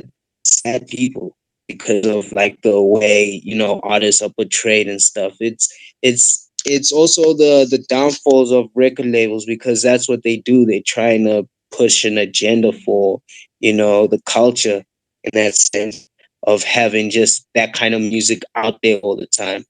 But yeah, the conversation can get deep, hey, like with regards to like the way the record labels are molding people. But yeah, overall, yeah, the artists, it all depends on, yeah, who who they are and what their agenda is, what their goal is in the industry. Because yeah, there are artists who just want to be in it for the money, and they just using their voice for that. But they're not really passionate about. They're not doing it for the passion anymore. Because they have to, support their families. But yeah, there's those who also do it for wrong reasons. Just to appropriate, and they get in trouble after doing that. But yeah, there's those different facets in the music industry, or the types of people that join the music industry. Yeah, exactly, right? I've experienced that on Twitter myself, a culture vulture exploiting the the hip hop culture, right? Called itself making a diss track about me and Lemmy, and it's supposed to be a fun crypto diss track, right? It was supposed to be like that. And but actually he took it way too far. He's of the Hispanic origin, right? He's using the word nigga very aggressively in the music, talking about shooting me and Lemmy in the face and bringing violence to the table. And then when I called him out on everything in that song, he tried to turn it around on me and Lemmy, like, oh, you guys know it's just a little diss song. It's for the spirit of the community to have some fun. And I'm like, yo, I'm from hip hop culture. That's not how a diss song is made. If it's supposed to be about crypto, it's supposed to be about crypto. You talking about shooting us in the face, you calling us a whole bunch of niggas, and you not even black. You hella disrespectful and out of pocket, bro. If you, I won't even say his name, but if you go look on his Twitter page, he tries to claim he's the XRPL rap god of this ledger, right? He over abuses the auto tune button and doesn't know how to use it, and it sounds like straight garbage, but he swears he's hip hop, right? But ain't about that life, because when I called him out on everything he said in this song, he wrote it in a tweet. Um, come on, Too Cold. I'm not even a gangbanger. I don't even own a gun. I don't move like. Why you was rapping about it then? What was the point of you making that song, speaking of that type of culture, if that ain't where the fuck you come from? You know what I'm saying? Like, you trying to portray something that you really fucking ain't. You know what I'm saying? So culture vultures is really out there. They're like even on this ledger trying to be musical artists, and they ain't shit. They garbage as fuck. Um, so I don't know. It's that shit touches a nerve with me. But you know, with that being said, we got a lot going on, and I brought up this fucking song. I want y'all to hear it just in case y'all haven't heard it yet. And Lauryn Hill, right? Because this is a dope ass track, and I believe that everybody should hear it at least once in their lifetime. And if you didn't know about it, you gonna learn about it here today. This is off of Nas's album that came out 8 months ago, off of King's Disease 2. So Nas is still very relevant in the music industry, but he's underground. And please believe he still has it all. And again, Lauryn Hill understood the fucking assignment.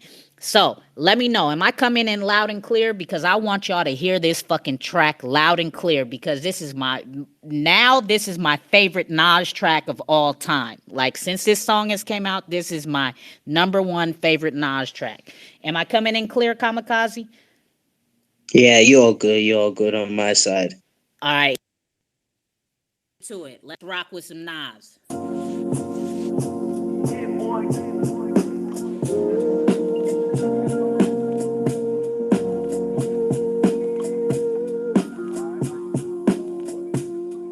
One city, one country, one state. Some place to be nobody.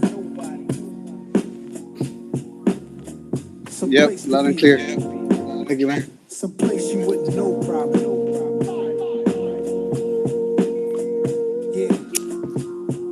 Yeah. If Chappelle moved to Ghana to find his peace, then I'm rolling where the service always roaming. I'm packing my bags and going. It's a challenge in that. It's a balancing act. Visit beautiful places, it's more out here than the track. Houses in Long Island, they always found him. House in the South, a nigga barely got out. Sunny LA, remember calls with Dr. Dre. He told me, don't let the palm trees fool you, nigga, be safe. Me and my higher self, we often would speak. Somehow we lost the connection, might meet a Joshua tree. And it's been bothering me. Too many wavy women, gotta log out of IG. Can't be my age DMing, no kidding. It's hard to move like a civilian. I write the truth cause I live it, not like you musical niggas. We did it big and they bigots. They rather shoot than write tickets. What it feel like to go get it, what it feel like to go miss it. In one city, one country, one state. Some place to be nobody. Some place to be. Some place you wouldn't know probably. Some place to be nobody.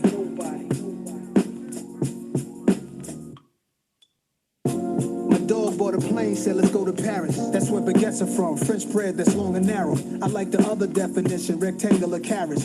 The concept of the song is rather esoteric. This girl said in Grenada we should go get married. Broke the meaning down of the Virgin Mary. And you got your own place. My favorite part of the night when you text me that you made it home safe. I'm contemplating at the home base how I'm used to breakfast in the ghetto sipping OJ. That's a picture right there, a moment in time. Before anybody wanted a photo of mine. Before the internet energy and social decline destroyed the vibe, fooling us with the headlines. Keeping us blind. Vultures eat you alive. Take heed to the signs. Wishing I find one city, one country, one state. Some place to be nobody. Some place to be. Some place you wouldn't know probably. Here she comes. Here she come, y'all. Be ready. All my time is spent focused on my freedom now. Why would I join them when I know that I can beat them now? They put their words on me and they can eat them now. That's probably why they keep on telling me I'm needed now. They tried to box me out while taking what they want from me. I spent too many years living too uncomfortably, making room for people who didn't like the labor but wanted the spoils, greedy, selfish behavior. Now let me give it to you balanced and with clarity. I don't need to turn myself into a parody. I don't do the shit you do for popularity. They clearly didn't understand when I said I get out apparently. My awareness like Keanu in the Matrix. I'm saving souls and y'all complaining about my lateness. Now it's illegal for someone to walk in greatness. They want the same, but they don't take risks. Now the world will get to see its own reflection. And the anointed can pursue their own direction. And if you're wrong and you're too proud to hear correction, walk into the hole you dug yourself, fuck a projection. See me in my freedom, taking all my land back. They said a lot against me, thinking I just stand back. I got my legs beneath me, I got my hands back. A lot of people sabotaged, they couldn't stand that. I turned the other cheek, I took blow after blow. There's so much crisis in the world cause you reap what you sow. When you keep what you know is meant for someone else, but did you dig for them, you might just end up in yourself. I'm in the secret place, I keep a sacred space. They keep showing their hands, but keep hiding their face. If I'm a messenger, you block me, then you block the message. So aggressive, the world you made is what you're left with. Pride and ego over love and truth is fuck reckless. Y'all niggas got a death wish, the stupid leaves me breathless.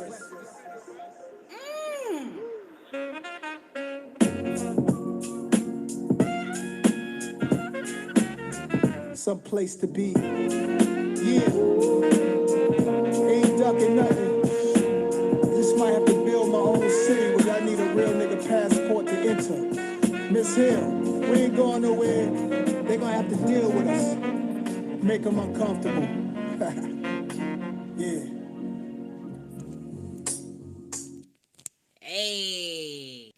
If y'all didn't know nothing about Wow. that, let them know where you fucking heard it at the Wake and Bake Vibes. You feel me? I got plenty of gems because that's the type of music that I listen to that's unheard of in the basements that you got to go dig through the records for. That's the type of shit I could bring to the table. Exactly, Joshua. Wow, right? What did I say? Lauren fucking Hill understood the motherfucking assignment. You feel me? And that right there is hip hop at its finest. 110%. Before anybody jumps in, I just want to thank you for sharing that with me. That really, it's been a while since I heard some legit, real new hip hop like that. I mean, it's not, new, but it's new to me. So just really appreciate you sharing that too, Colt. That was awesome. Oh yeah, for sure. I drop gems all the time on like sometimes I be tweeting shit out and I can talk in my tweets through songs I post. You feel me? So just keep an eye on out for that. If I ever drop a track, like it's I definitely want people to tune in and bless their ears and expand their mind one time.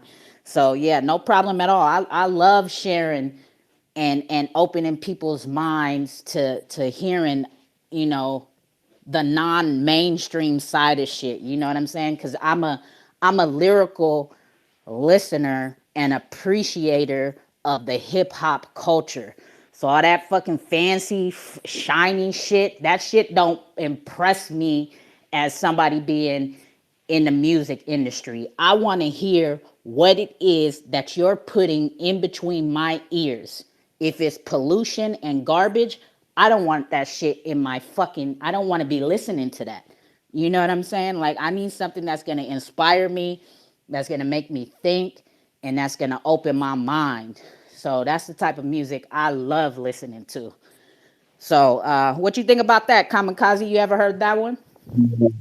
Yeah, I'll be hearing like snippets of it, like yeah, here and there on the internet. But like yeah, I didn't hear the full song before. I haven't heard it before, and yeah, this was a breath of fresh air for real.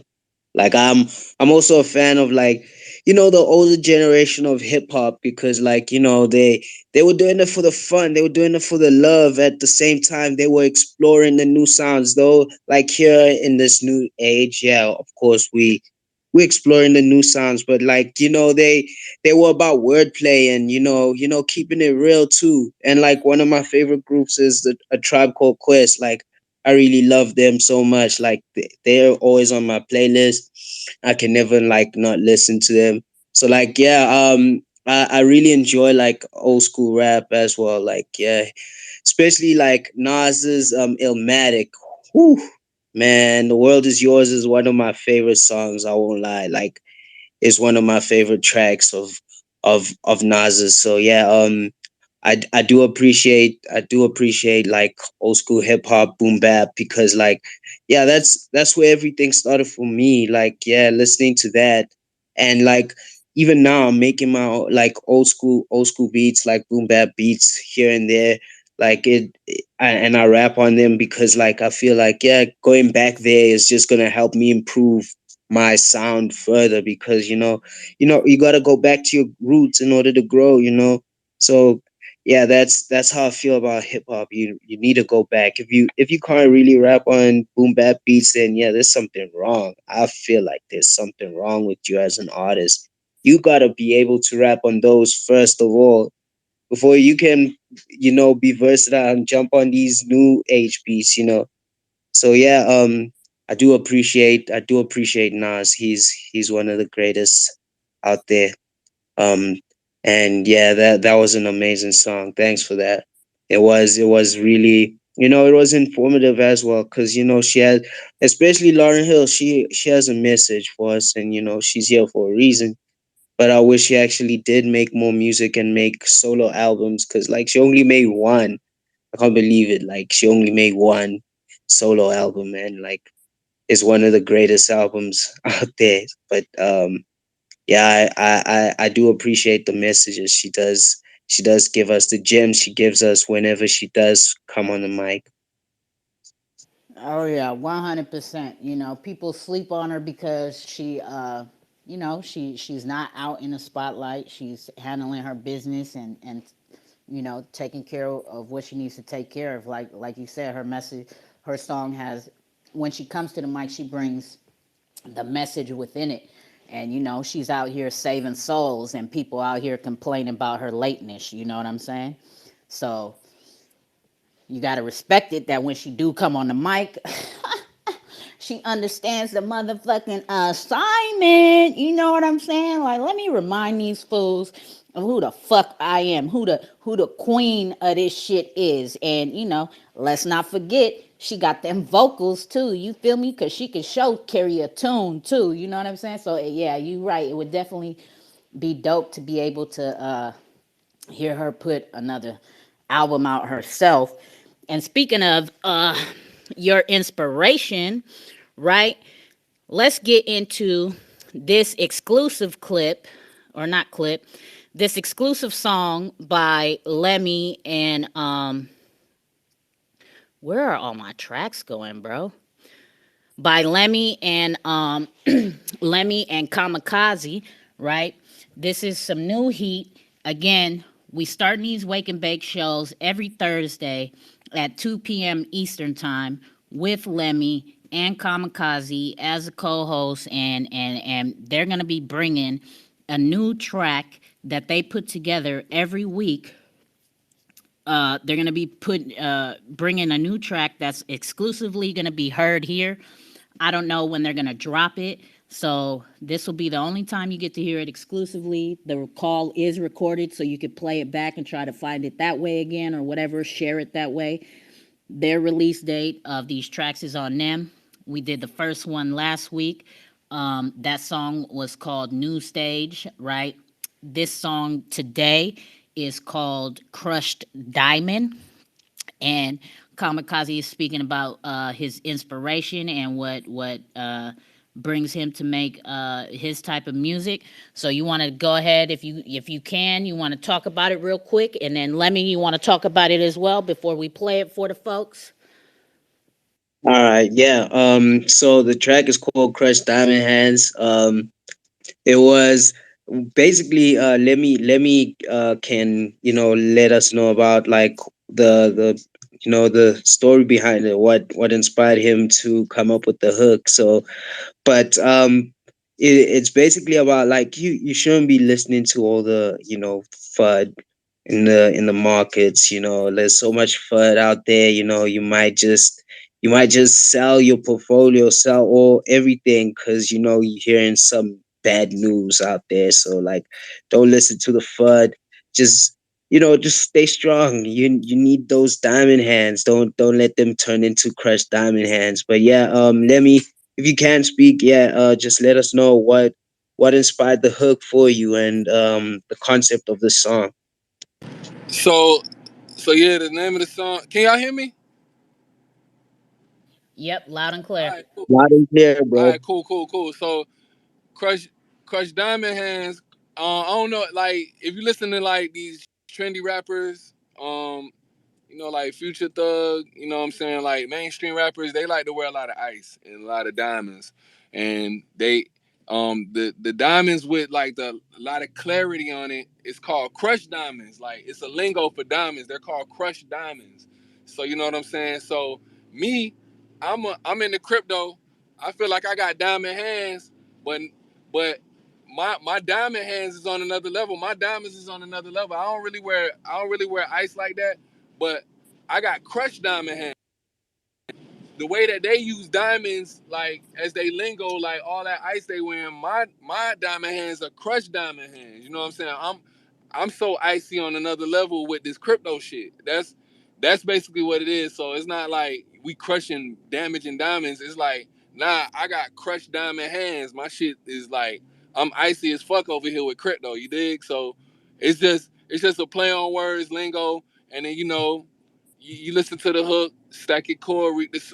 Stack your core, you reap the soil. You stack, and you reap the benefits. You know what I'm saying? So it's just a play on words, something to think about for my crypto people. Crush diamond hands. Uh, We icy over here with the crypto. You dig? yeah, I actually thought it meant like, hey, yeah, since you say don't listen to the FUD, I was thinking like you weren't like, well, I interpreted it as you saying, yo, the crushed diamond hands, meaning this person just sold all his holdings, like he just messed up his diamond hands in a way. But yeah, hearing the meaning of crushed diamond hands to you, like, yeah, it just brings a whole different aspect to the song now. Like I'm gonna hear it in a different way now. For sure, for sure. It's that, but that's the beauty of music. You know what I'm saying? You know, if you interpret it in a way, it could, I could learn something through you. You know what I'm saying? Learn something through your vision, and you can learn something through mine. So it's all love still. All right, for sure. And with that being said, let's roll into it. Crush Diamond Hands by Lemmy and Kamikaze.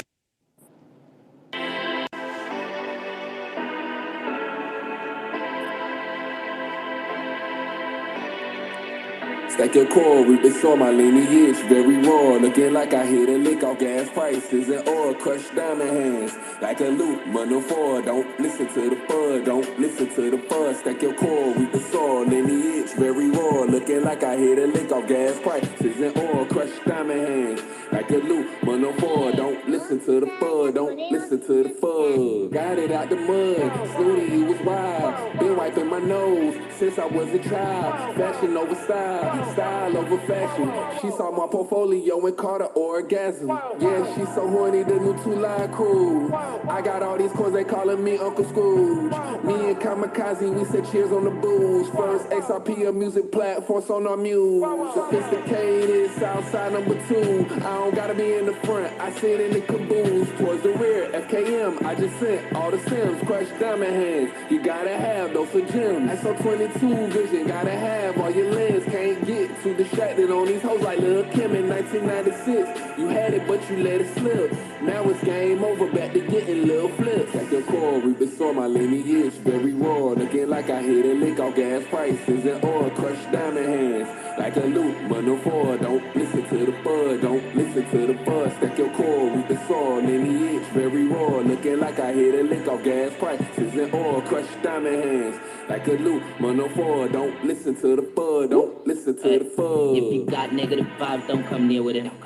You don't listen to the FUD, why you spreading it? Yeah, we all hearing you talk, you sound delirious. I got these diamond hands watching the barriers. Cause I'm a G, I don't get rugged. XRPL, that's a plug, it's runneth over, that's my cup. ISO, it never rugs, got them diamond hands. You can call me Ben 10, packing my bags for the moon, and the only question's when. I'm stacking all these bags for many generations, earning my funds from web monetization. If you don't get it, then you ain't part of the conversation. You be waiting too long, the trainer's already left the station. Getting all these airdrops whilst I social distance. I work on Sonar Muse, and that's how I mind my business. And that's my second life, I hit up AK looking for excellence. I call this my metaverse. Music is my second living, cause I Stack your core, reap the storm, my lineage very raw. Looking like I hit a lick off gas prices and oil, crushed diamond hands.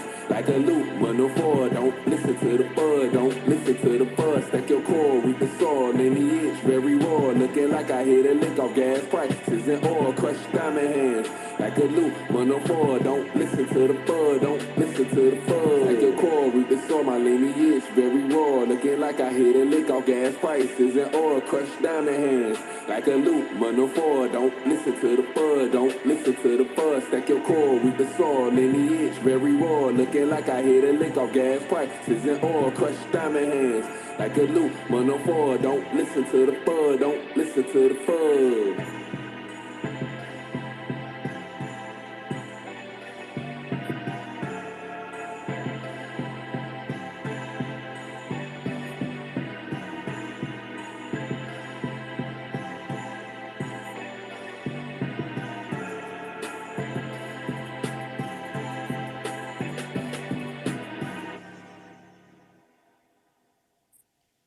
Hey, there we go. Crushed Diamond Hands. Fresh off the press, only heard here first. So, as we know, that's both of them on the track, and Kamikaze is the producer behind that. So how'd you come up with that beat? Where'd you get inspiration for that type of a beat, Kamikaze? Um. Okay, so that while that was a beat I made in 2019, I have quite a lot of beats in my archive. So this one, it was inspired. I was just having this vibe of, like, the sun rising, sun setting kind of vibe, like you just watching it kind of thing. But then, like, I just felt like, okay, yeah, let me just make it a trap vibe instead. So I just added the 808s, and yeah, it came to that. Like, it was more about, like, look, a kind of like sunsetting vibe for me. Yeah, that's how it came about. And yeah, I just felt like, okay, it would fit something that I think Lemmy would be interested in jumping on. So, like, I sent him a pack of beats, and this was one of them. I just came about this beat. I was looking through my archives, and then I came across this beat, and yeah, I just decided, yeah, let me send it to Lemmy, and he just came up with this wild ass hook. Like, it's crazy, man. Like, yeah, whenever he comes up with hooks, yeah, I can easily catch a vibe. So, like, him coming up with something like this for this kind of beat was it was shocking and exciting at the same time. So props to Lemmy for that one as well. For sure, for sure. Thank y'all for that. So yes, again, that's the new track by Lemmy and Kamikaze. I don't know when they're gonna release it or drop it to their streaming platforms or YouTube, but we was blessed to hear it here first. You feel me? Um, Anybody want to say anything about it, or now we're just gonna keep the conversation rolling? Keep me bumping my Stack your gums or core, what? stack your coil, reap the soil. Lineage very raw, looking like I hit a lick off gas prices and oil. Hey man, that Hey, shit go. Hey, I'm telling you, that line gonna mean a lot. If you got core, you know what I'm talking about. Stack your core and Yeah. damn soil. This song, this song is ahead of its time. Shout out to Kamikaze with the beat ahead of its time. We lit. Project on the way. You already know. Whoa, whoa. Hey guys, Appreciate it, that was man. dope, guys. I really enjoyed listening to that. Had to raise up the volume, and it was nice, man. Dope. For sure. Appreciate it, bro. Shout out to you. oh yeah, he at work too, so you know he's like, oh cool, got me some tunes to listen to. Um, yeah, like Lemmy was saying, being ahead of the time, right? Lemmy, Lemmy's been doing that on the XRPL, right? Like he said, there's about 30 songs out right now that he has on YouTube and all his streaming platforms for and about projects on the XRPL, and you can date them all the way back. They songs these songs are dated before anybody started talking about certain projects and all that type of shit, because we do our research, we look into projects, we understand what it is that we see and the potential we see, and then we go from there. We communicate with each other about what we think, and if Lemmy should make a track about it, and if we both agree to it and are on board with it, then he's been pushing songs out, or he'll just drop me out the blue that I don't even know about. You know what I'm saying? But he definitely has. He has, and we both has hand in hand been on top of things before the community has started talking about him. One, for example, is X Stick. You could go look at the date on X Stick video, and that song was released because I found that in here for the fam way before. I found it like in the beginning, very, very beginning of their pre-sale. And I told them the research I did on it and what I thought about it and where it could go, just off of the brand itself, not even it being a crypto. And I suggested to Lemmy, I was like, hey, bro, make a song about this because it's going to be something big. And it's there to prove it. We got timestamps on everything. So yeah, we definitely do take our time, and Lemmy is very selective on what projects he attaches his name to and his craft to, as far as bringing music to it. So definitely. He's done that a couple ways. XR Doge, the Elmer Fudd song, like all types of shit. Like there's a lot of music out there for everybody to listen to about a lot of different projects. You feel me? There's a Additions track that was out there like 2 months ago, and now Additions is rocking the waves because you know everything that we seen, but on top of it, they're about to join forces with StakeX, so a lot of the community is excited about that. And that track is about 2 months old as well. Like, you know, I don't know if you want to call us visionaries or what, but we are definitely forward thinkers. You know what I'm saying? And when we see the potential in something, we hop on it before it becomes a thing. You know what I'm saying? So we definitely are. I like to say it, fuck, call me cocky, whatever. We are trendsetters here if the people are paying attention. Just because we don't have those large numbers, I feel we don't get the same respect as a lot of people in the community do, who don't even particularly engage with their community, like, with this community. I understand, everybody has their life and stuff, but engagement with the community is I think that says a lot, not only about quote unquote influencers, but about projects as well, right? Projects being engaged with their community, tweeting back and forth to them, or in discords, having conversations with them, or hopping on space calls and all of that type of stuff. Like, involving community is what's going to help projects survive and thrive on this ledger. So and we feel music is a good way to try to bring hype and education and good vibes to the ledger and to the projects. So bless up to Lemmy and Kamikaze for what they do. You know what I'm saying? And we do have another musical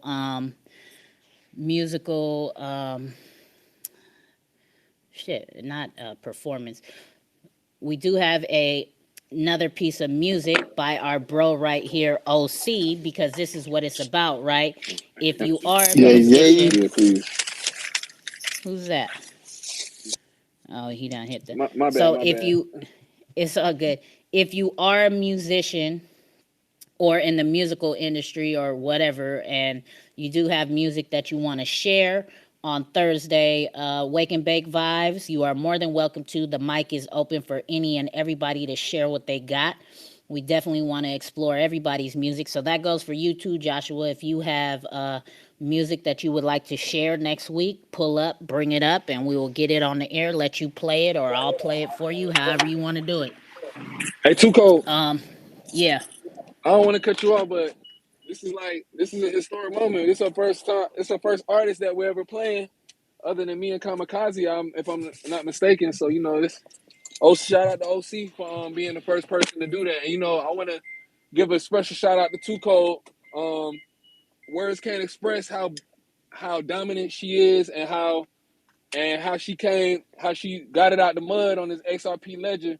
You know, Motherfucking documentaries and movies got to be made about this young lady. I seen this shit with my own eyes. I don't know how any other way I'm gonna see it, but I seen this shit with my own vision. Girl had no followers on this goddamn Twitter. She wasn't even heavy on Twitter like that, and she got almost 5K, and she's having it her way. A lot of people may not like her. A lot of people may not fuck with her, but she's doing it her way. She ain't compromising herself for nobody. You know, Even sometimes I be having to look at her like, man, what the hell is she talking about? But I get it. I get it because I understand my people. I understand my people, and I understand people. It ain't even about my people. I understand people, and we all got our ways, and we all going through certain things in our life, and it just takes understanding, and transparency at times to see that with people, and just want to give Too Cold a shout out whenever I can, just for being a supporter. You know what I'm saying? Validating my craft, allowing me to validate my craft and validate what I do as an artist. You know what I'm saying? Because like I said, I've been rapping for 11 years, and it's not even family members show this much love to me. You know what I'm saying? Not even people who I consider my friends show me this much love. You know what I'm saying? And it's genuine, and it being genuine at the same time. So shout out to her. She's a firm believer. She's a real individual, and you know what I'm saying. I wish people could see that. You know what I'm saying? People can grasp that, but everybody's not gonna do that. But I don't want to. Ain't gonna hold y'all up all day with me showing Too Cold her props. You dig? Hey, Yeah, hey, that for sure. sound Who did effects. that? Kamikaze did that Yeah. Hey, I appreciate that, bro. I appreciate that. It's all love shit? over here. And yeah, I did start out with 6 followers on this page, and now it is where it is. And I'm thankful for it, the organic grind, and it's fun doing what I'm doing, how I'm doing it. So if I didn't like it, trust me, I wouldn't be on this motherfucking air doing it. So I'm here, and if I'm gonna do it, I might as well do it right and make it fun, and do it my way. You know what I'm saying? And I love hip hop, and I love the fact that you and Kamikaze bring that lyricalness to the music, right? And so it's easy for me to support it and push it and spread the word about it. You know what I'm saying? Because we already know if it's that bullshit, fucking garbage ass shit, I'm not about to do nothing with it. And once again, I can't stress this enough. Shout out to OC for being the first artist on this space, because it takes a lot to put out your craft, and everybody don't have that, may not have that confidence, or may not, so we just want to, first of all, it's a foundation to being an artist. The levels of confidence got to be there.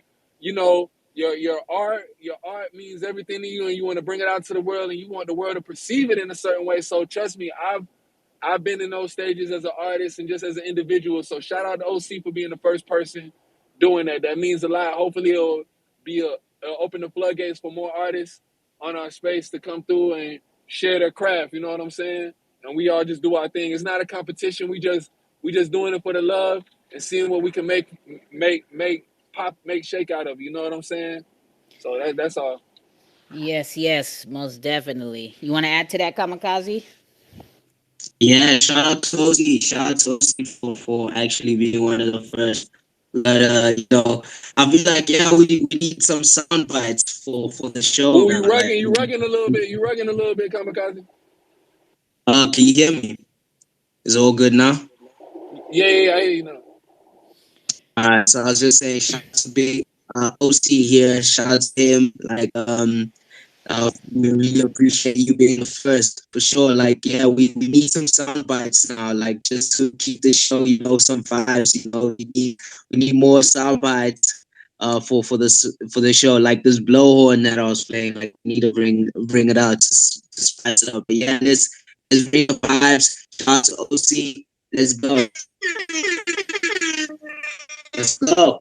Yeah. Let's go. Again, thank you, OC. Like the fella said, we do appreciate you sharing your craft. So If here I we can, go. if I can share Oh, some here we things go. Here we go. before Yep. we play the song, if I can say some Well, things. there we go. Yep. Go ahead. So yeah, I just want to introduce myself to everyone. Shout out to, first of all, thank you to you too, Cold, for inviting me last week to come to the space. I have been joining the Wake and Bake Vibes space, and it's dope. I like the vibes. It's the reason I'm here. So like I said, first and foremost, thank you for the invitation. Thank you, Kamikaze, for letting me be in your space. Yeah, but my name's Ivan, aka Arside. I'm based off Orange County, California. I'm, I guess, the founder of OC Lost Start. It's a little studio in a little room in my garage. I started releasing music with my partner Faded July of 2021. He's currently on his way to Mexico. Otherwise, I would have asked him to join the space for sure. But right now, what we got going on is we got 3 releases that we're putting out exclusively on YouTube. Se Mueve being the second release. Now, these 3 releases, they are in Spanish. Faded is bilingual, so we do have tracks in English and Spanish. We're mostly in the hip hop rap genre, but with these releases, we're diversifying a little bit more to the reggaeton type of style. We're also working with another partner of ours, which is Ova. He's Puerto Rican. I would have gotten him on here if I could. But yeah, we're diversifying, changing up the style, just trying to show a little bit more of what we can do. Uh, and yeah, if you guys have any questions after the tracks, just let me know. But spin that shit. Hey, hold on. Before you spin it, what's the Yeah, name yeah. of the song? What's the name Uh, of this song that we uh, about to play and the inspiration? Talk about this song a little bit. so this one, Se Mueve. It's a reggaeton style track. So pretty much the whole thing behind it is, Faded and Ova. Their chemistry is unbelievable, and pretty much they just started fucking around, and eventually these tracks, they came to me eventually, and why aren't we doing something with this? And so these are technically unofficial releases. It's the first time we put out this type of music, so we're definitely doing some testing, but it's just different style. We're trying to bring a little bit more to the mainstream as far as hitting the clubs. We're very underground. We're very all about like Two Cold say, we don't fake the funk. We walk the walk and we talk the talk. So it's just adding more to our repertoire, to what we have in the books. Cool. All right, let's get it. Let's hear that. All right, here we go. Here we go.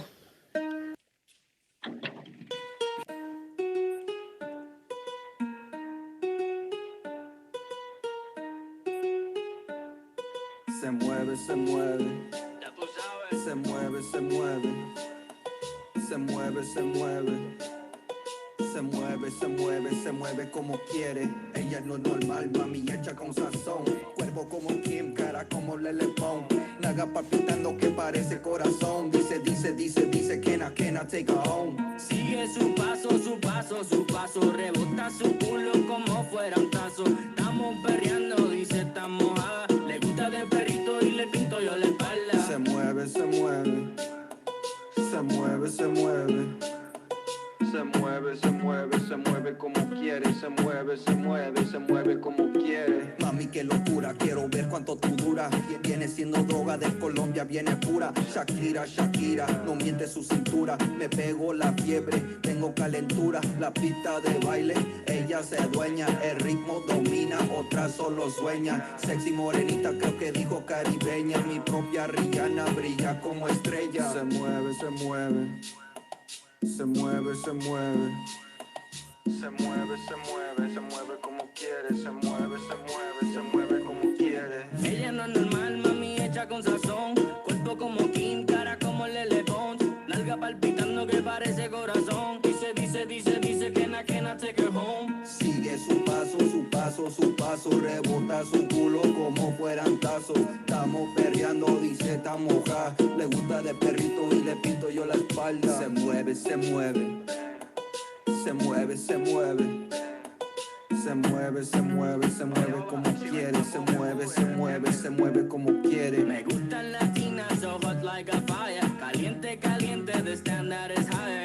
Como Becky G y como J-Lo. Muy linda de cara, rica de cuerpo. Y mueven ese pum pum. Meneando, meneando de disco de fu. Y mueven ese pum pum. Meneando de disco de fu. Se mueve, se mueve. Se mueve, se mueve. Se mueve, se mueve, se mueve como quiere. Se mueve, se mueve, se mueve como quiere. Toda poderosa, seduce como una diosa. Modelo como ella posa. Cuando baila todos gozan. Que suscriban a su boni, pero nunca da descuento. La cámara los obliga, así es su movimiento. Es profesional, no la puede controlar. Cada noche pega duro como el mundo va a acabar. Más y más mojada y me invita a nadar. Pa' abajo, nunca va a parar. Se mueve, se mueve. Se mueve, se mueve. She what?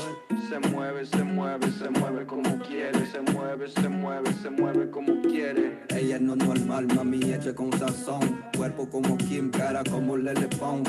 Naga palpitando que parece corazón. Dice que na take her home. Sigue su paso, su paso, su paso. Rebota su culo como fuera un tazo. Estamos perreando, dice está mojada. Le gusta de perrito y le pinto yo la espalda. Se mueve, se mueve.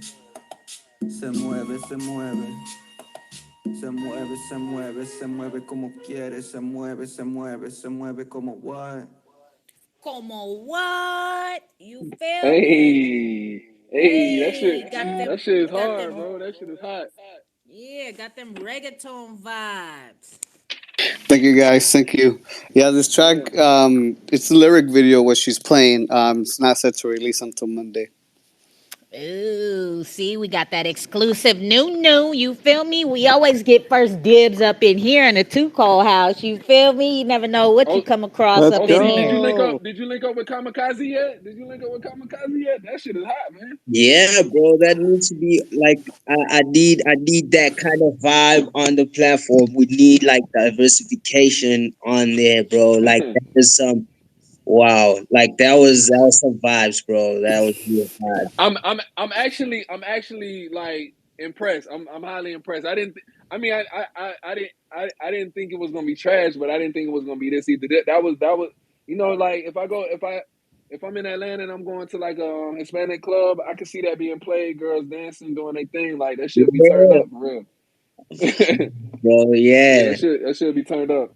Thank you, man. It really means a lot that you're saying that because that is what we're trying to go with this pass as far as like the reggaeton style. I mean, these are just honestly the testing.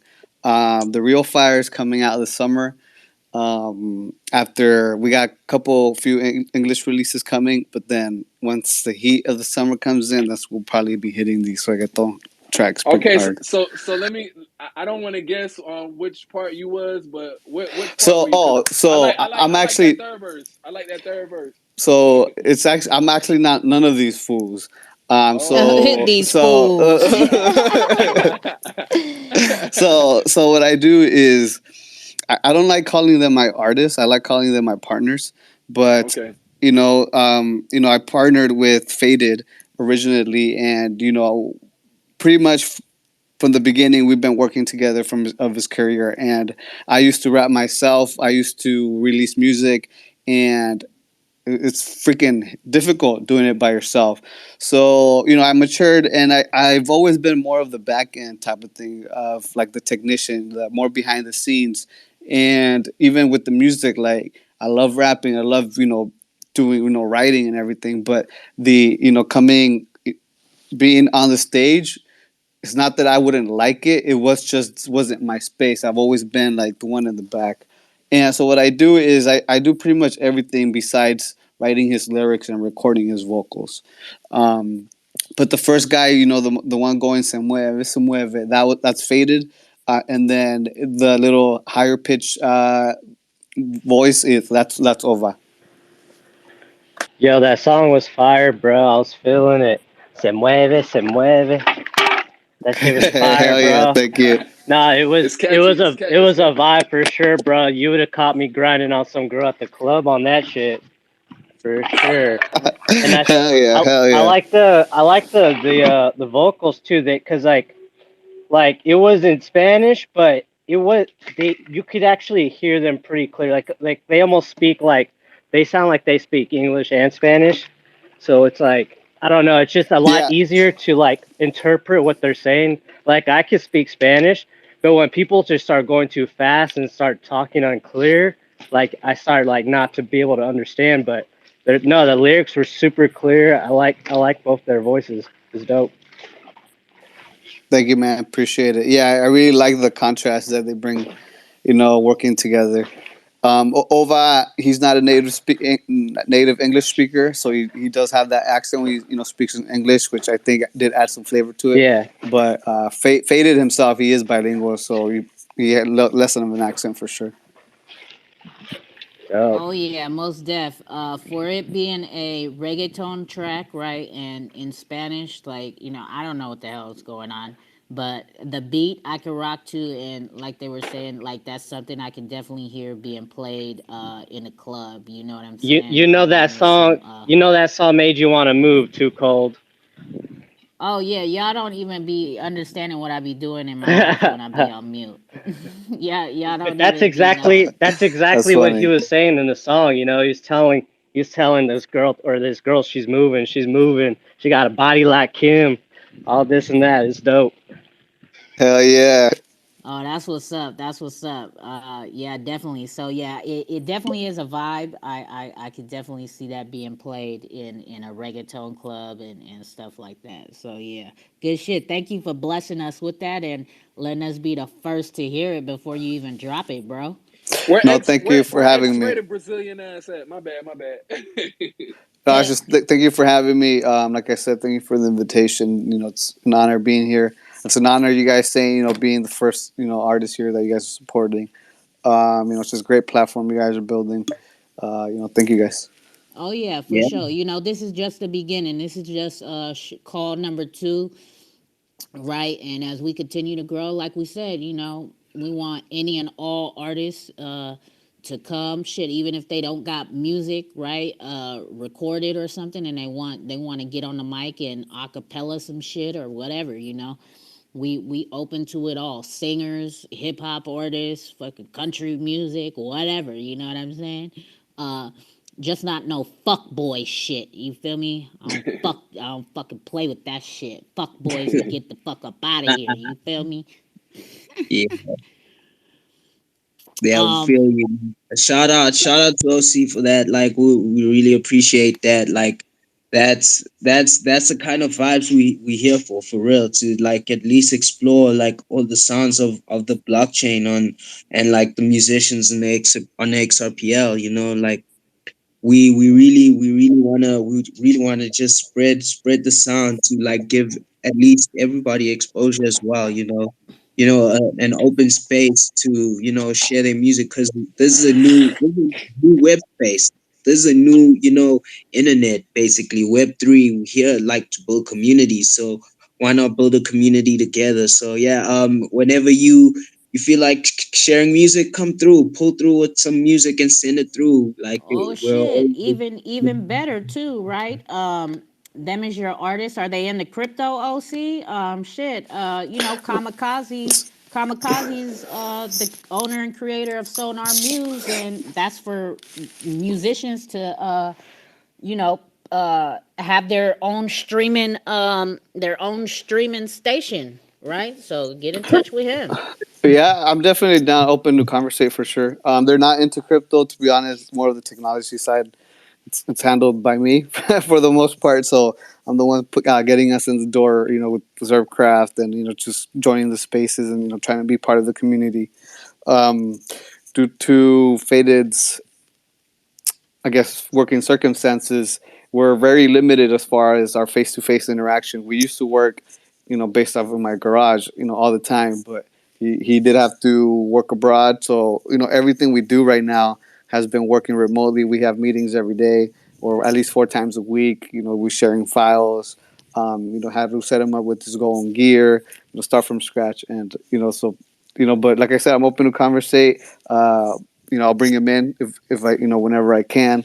But I do push my art or my partners to always elevate not only in music, but I'm sure you guys know social media is the other 50% in order to be successful in this. Yeah, for sure. I mean, even working remotely, that's dope, right? That's, I mean, shit. That's what me and Lemmy do. That's what him and Kamikaze's doing. Like, it's that. That's the beautiful thing about the technology that we have in our hands and at the grasp of our fingertips, right? We're able to communicate with people across the world and handle business as well. I say it all the time. Me hosting these space calls and learning everything that I'm learning with everybody and then helping pass the information along of what I've learned about certain projects or new hot news coming out about crypto or whatever, right? I say it all the time. I'm about to make millions with friends on the internet who I've never met before versus people in my real life. You know what I'm saying? And that's real talk. Like, this is really our journey. Yeah, and to go back to, I don't know who said this, either Lemmy or Kamikaze, of how it's funny how strangers give more love to the craft than your own loved ones or your own friends. A lot of people or your close ones don't really see the grind that's going behind it, and what the reason why you continue to do it. Yeah.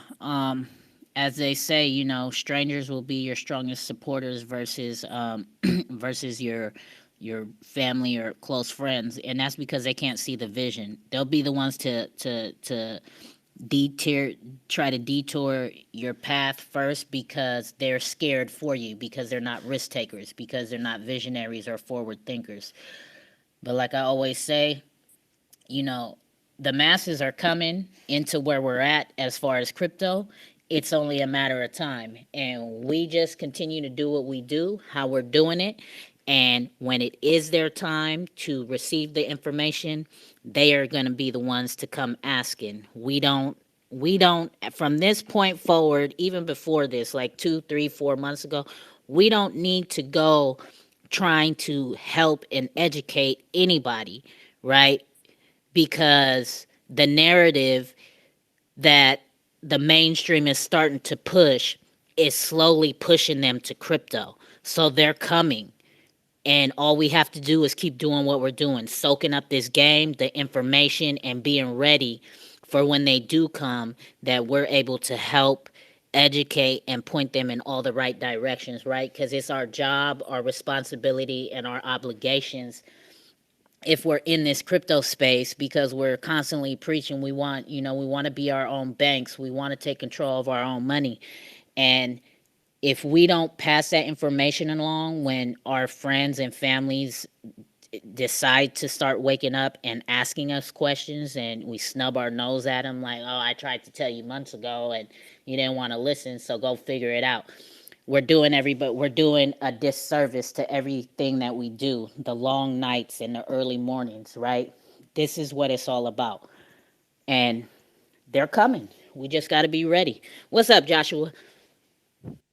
Yeah, so just wanted to briefly touch on, because you had mentioned crypto news, right? And I just saw I think it was Monkey and Xrooms posted that it looks like the XLS 20 vote is the vote has started, the vote's begun, so now we're Yep, waiting. I can confirm I saw that too. Yeah, Yeah, great I news. seen it too, and I was gonna post it, but I keep getting distracted as I keep scrolling on Twitter. Yo, But I saw I did something see it. that David Shorts posted about it being vetoed for now. About it, what? Sorry? I saw David Shorts post something about it being vetoed. Yeah, so it means that you can only, oppose it for now and not agree upon it. So, yeah, it's not really official as yet, but yeah, it's on its way. It's exciting actually. Just hearing about that news today is exciting. But yeah, can only oppose the XLS 20 for now until further notice. But yeah, it's exciting. But at least we're getting close now. It's gonna be a huge step closer to at least getting NFTs onto the XRPL and experiencing this the music game and the music industry on the blockchain on the XRPL. And yeah, looking forward to having artists being in the control of their content, and at least giving content to those who are really interested in supporting the music. But yeah, for now it's just yeah, an opposing vote rather than amending it onto the XRPL. Okay, I put the David Schwartz tweet up top. The whole thread. I think it's six tweets long, so the whole thread is up there. I found it and snatched it up top. Um, okay, so we got another one coming in hot off the press. Let me send him my email. We got Joshua is gonna you feel me? I love being here doing what I'm doing with the microphone. You feel me? Because I get some exclusive music that I never heard before. You feel me? I get projects, right, that drop in here every here and there. Um, well, whether what type of call I have going on, if I'm just chilling in here with the fam, right? They slide through and give us some alpha, right? Or we get some exclusive as a whole community, right? On the Sunday cookouts that they may have be holding back because they know they're coming to a cookout. Like it's being in these space calls, not only mine, but just being in space calls, period. Like you just get a whole bunch of information that you wouldn't get no elsewhere, right? Like, so I definitely love it. And Joshua, I sent you the email. So whenever you send it back my way, I will get it up and running for you. Um, yeah, he said he's gonna play something. He's gonna send me something that has not been released yet. So get some more musical alpha. You feel me? Um, I know Astral's left, right? But I know he be having a lot of music, right? Some unreleased type shit of like major artists. I don't think he'll be bringing those here, right? Exclusive, but he does host calls Thursday nights or Tuesday nights or one of these nights he hosts calls under his project Astros on X, and that project has to do with music artists, right? Signing independent artists is for bringing them onto their project and helping them get into the blockchain, right? As artists probably don't know nothing about crypto, so they help navigate that, right? And he's got one guy named Mike Rebel who's in the music industry, and he's got exclusive tracks that have never been heard before with like Gucci Man, Frenchie Montana, who else? T Pain, Nelly, Nipsey Hussle, and shit like that. Like, oh, there he is right there. Shit, I just closed my app for a second while I started talking, and he wasn't in. And I looked down, and there he is right there. So that's Geronimo with Astros on X. That's his project. But if you were in here earlier, he said he himself has been in the industry personally and he's a musician as well. So whenever he has time on Thursdays, or if he doesn't, he said he'll shoot me some of his personal stuff to play for the fam as well. So yeah, definitely love those vibes, you know. Um, and let me check my email and see if I got it. Come So I just on, go all the way I to the sent top. I realized that the first one that I sent you, I sent it because it's my wife's favorite, not because I think it maybe is the best to present to this space. So then I sent you another one after that that I think maybe Okay. actually a better, more relevant to kind of where we're all at. Okay, so you want me to play the second one? I could do that. Got you, bro. No worries at all. So we got this track coming in by Joshua. It's titled Borrowing. Okay. Never released before. Being heard here first exclusively. Oh man, come on, Weefy. Do your thing, Weefy. Work the magic. Go fast, go fast. Be XRP speed. You feel me? We don't like fucking with that ETH and that BTC speed type shit. All right, let's go. Here we go. Borrowing.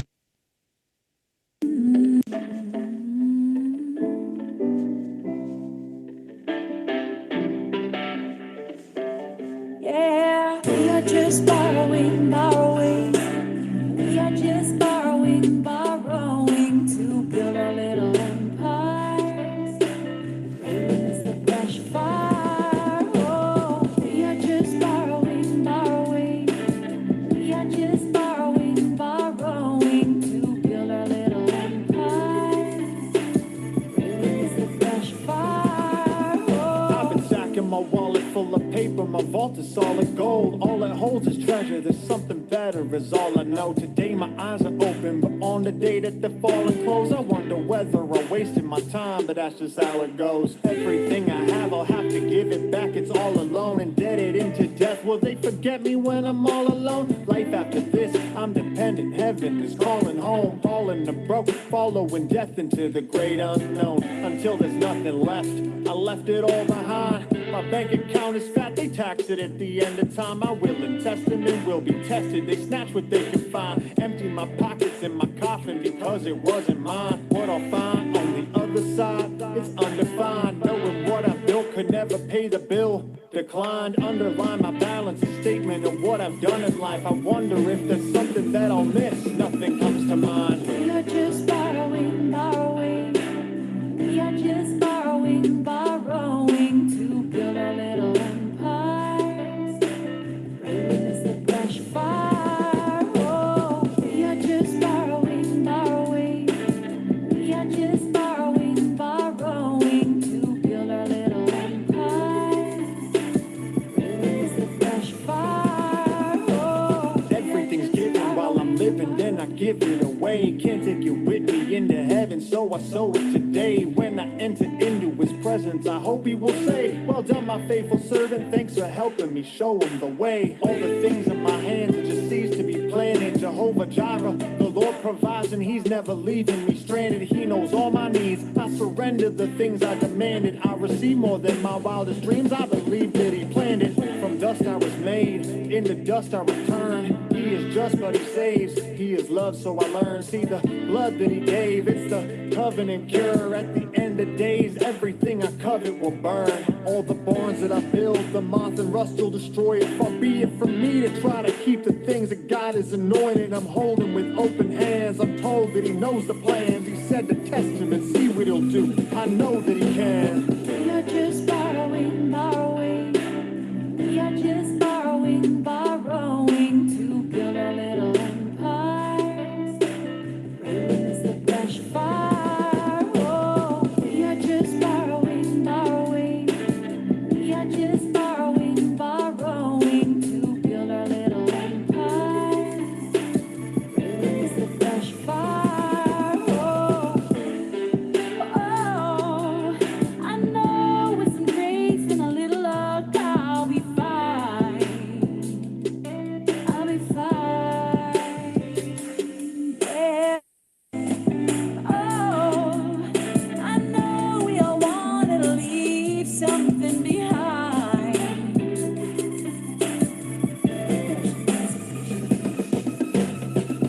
just borrowing, borrowing.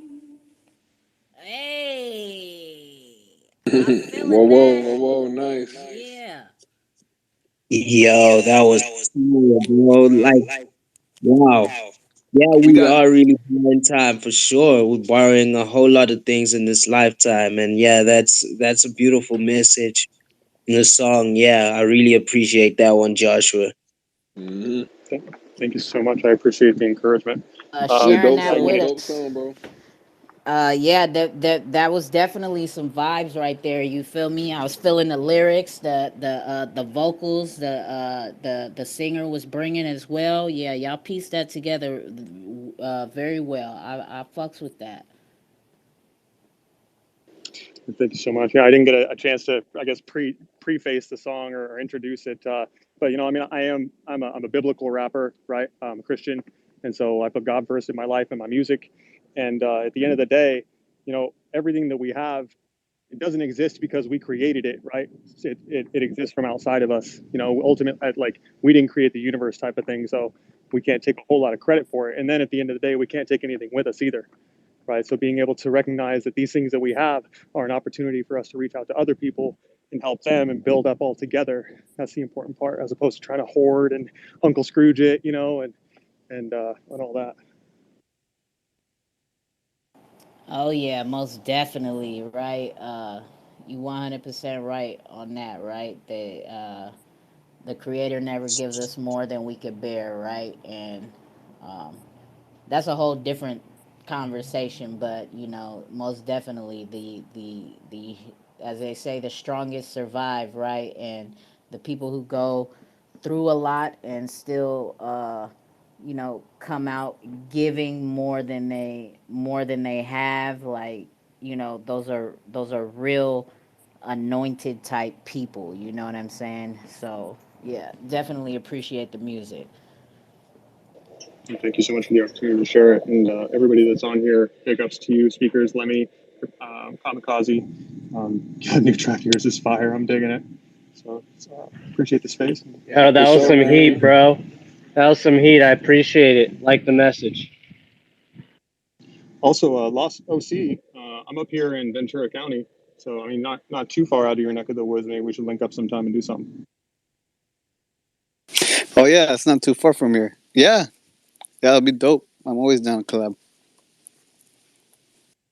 Whew, I always love hearing when fucking magic happens right in front of my ears. You feel me? Like that's dope. And you should definitely get in touch with Kamikaze, right? And as an artist, and possibly get you a streaming channel. You know what I'm saying, on Sonar Muse. First gospel artist on Sonar Muse. Let's get it. Whoa, Yeah. Let's go. Let's go. whoa. Yes, just yeah, let me just get your email address so that I could make you a beta tester on our platform before launch so that you can have your own, your own page, artist page. Um so we basically would want a lot of diversification for sure on the platform. So having your music would be a good addition, as well as being able to monetize your music right now and earn more than on streaming platforms is a bonus too. So yeah, So it'd be probably appreciated to have Kamikaze, you on probably, there. yeah, probably explain it to him, because I haven't seen him around in the cookout, so I don't know if he necessarily knows what Sonar Muse is bringing to the table as far as having artists on there. All right. So Sonar Muse is an NFT music store and streaming platform. So it's for musicians, independent artists as well. So it's basically a NFT music store where musicians. This is the first initial launch. So the initial launch will include the NFT music store. NFT music store is where musicians will be able to sell their songs or albums as NFTs. for users to purchase. But like it won't be similar to a marketplace, but more like a music store we had like back in the day, where you could listen to the music before you could purchase it. So the price of the NFTs will be fixed. It won't be like, there won't be a floor price that you'll be able to move those NFTs. If you want to have like bids for your NFTs, you could move it to a different marketplace if you want. But we want to have the experience of artists and listeners being able to experience like a music store vibe. So the streaming platform is where artists will be able to upload their music onto our platform and get royalties and payments through the song stream. So in order for this to work, users will need a coil account, just like Lemmy said. We're already ahead of our time. We're already futuristic with it. So stack your coil, reap the soil. So we're gonna be using coil for web monetization. You'll be able to earn royalties for the streams that when people stream your songs or view the content of your page. You'll be earning revenue every time that happens. So you'll be able to earn majority of your streams and revenue royalties from our platform. So Sonar Muse is currently, we're still developing the platform, building it. We're getting ready for our initial launch, and like I said, we have the NFT music store, and that's what we're waiting for. But if the NFTs aren't ready, XLS 20 isn't amended by then, we're still gonna be launching, but we'll just have a music store where people will be able to purchase songs for digitally until we can have NFTs on there and people will be able to mint songs in future. But if you have any more questions, yeah, just don't hesitate to DM me. But like, if you're interested in joining the platform, just send me your email address so I could send you an invitation. I DM'd you my email already, brother. That sounds amazing, and I look forward to building the space with you and being a part of it. Appreciate it. Thank you. Go ahead, OC.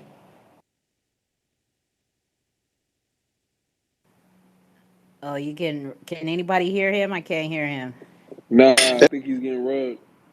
Yeah, I think yeah, I think you're getting rugged, bro. You might have to hop out and hop back in.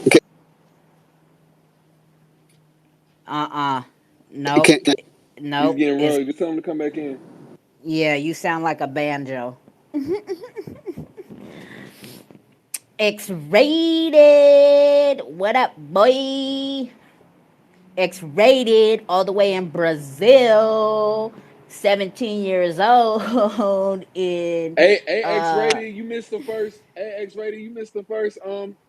Hispanic South American song on the damn Sonar Muse. Where you was at, bro? yeah, you was supposed to get up here and start singing in Spanish too. You feel Yo, me? people was in the building, man. We was in here triangle and trapping. What's good with you, dog? He's at school in Brazil, in South Central Brazil. He's in school. Remember, he's Man, 17. we trying to have a hold of Brazil on this. And man, you failing us, bro. You doing us dirty, bro. We trying to get them Brazilians on this vibe, bro. You feel me? OC, did you want to get back up here? Hit the request button, bro.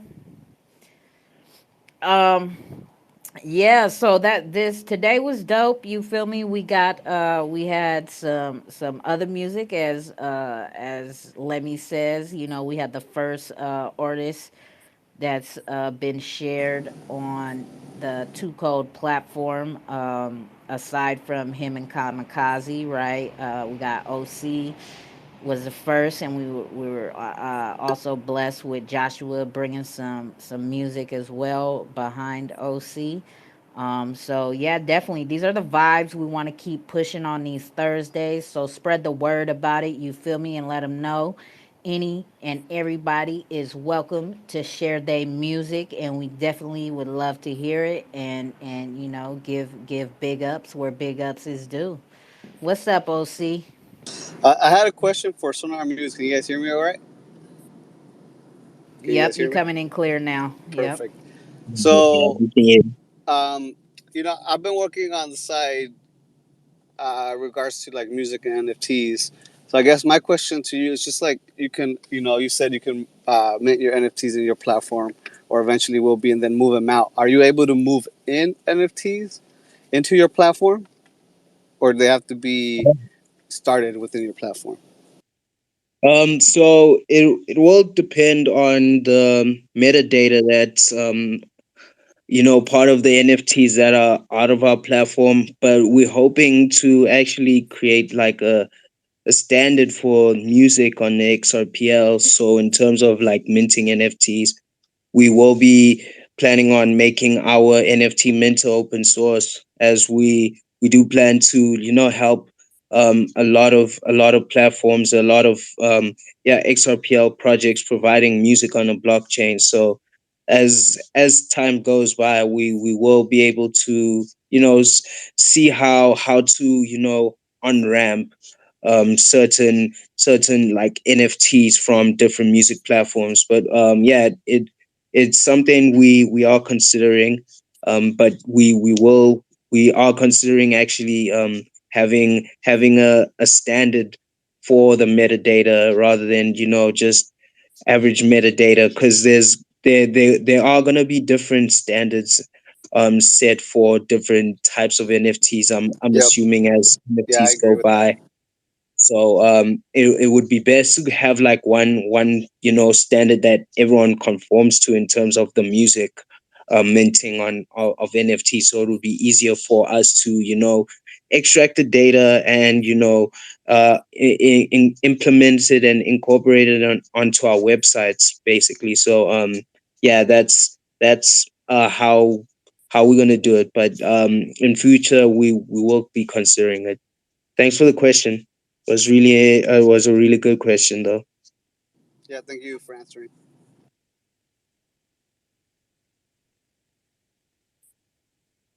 Yes, yes, yes.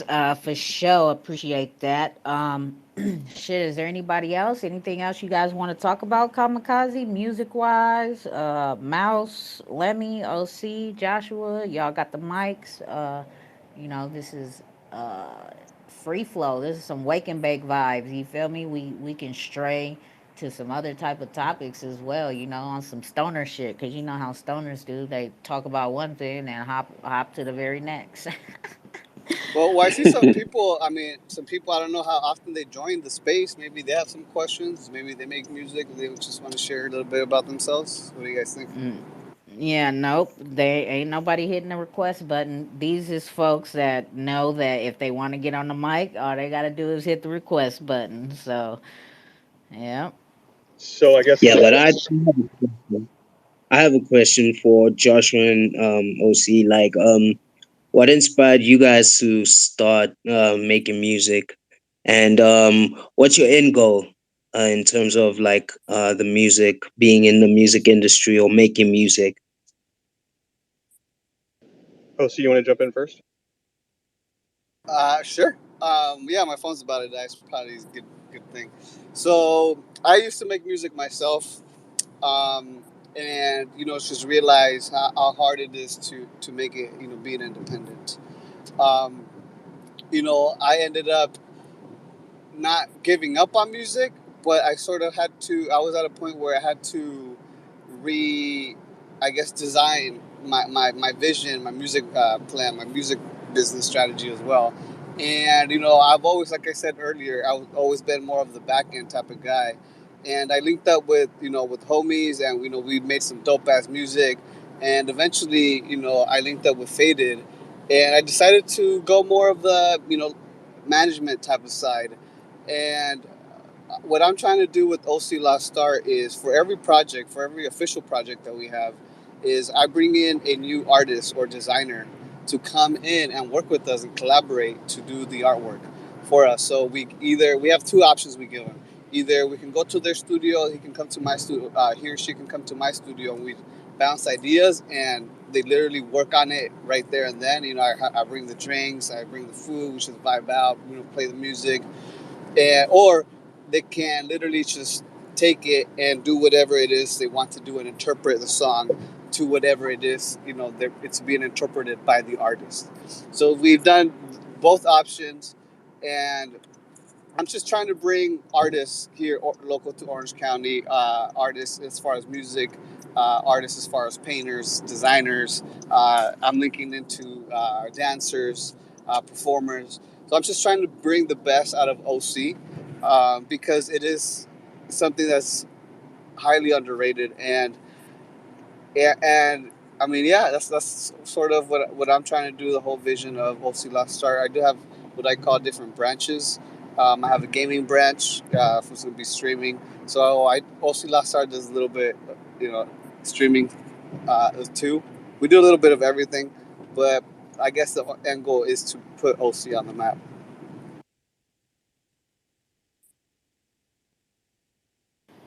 Okay, That's okay. Go ahead, Joshua. All right. So yeah, I mean, um, I started making music actually as a result of. So I started as a poet, and I had some success in like poetry slams, and then I've always had a message here, and like who's to say that I have any idea what the heck is going on in the world, but there's a way that I see the world that I think is different from a way that people that I've experienced the people around me seeing it or looking at it. And so it's always been, for me, being able to share the way I see the world, if not to convince somebody, but to at least inform them that there is a different perspective that's available to a person, right?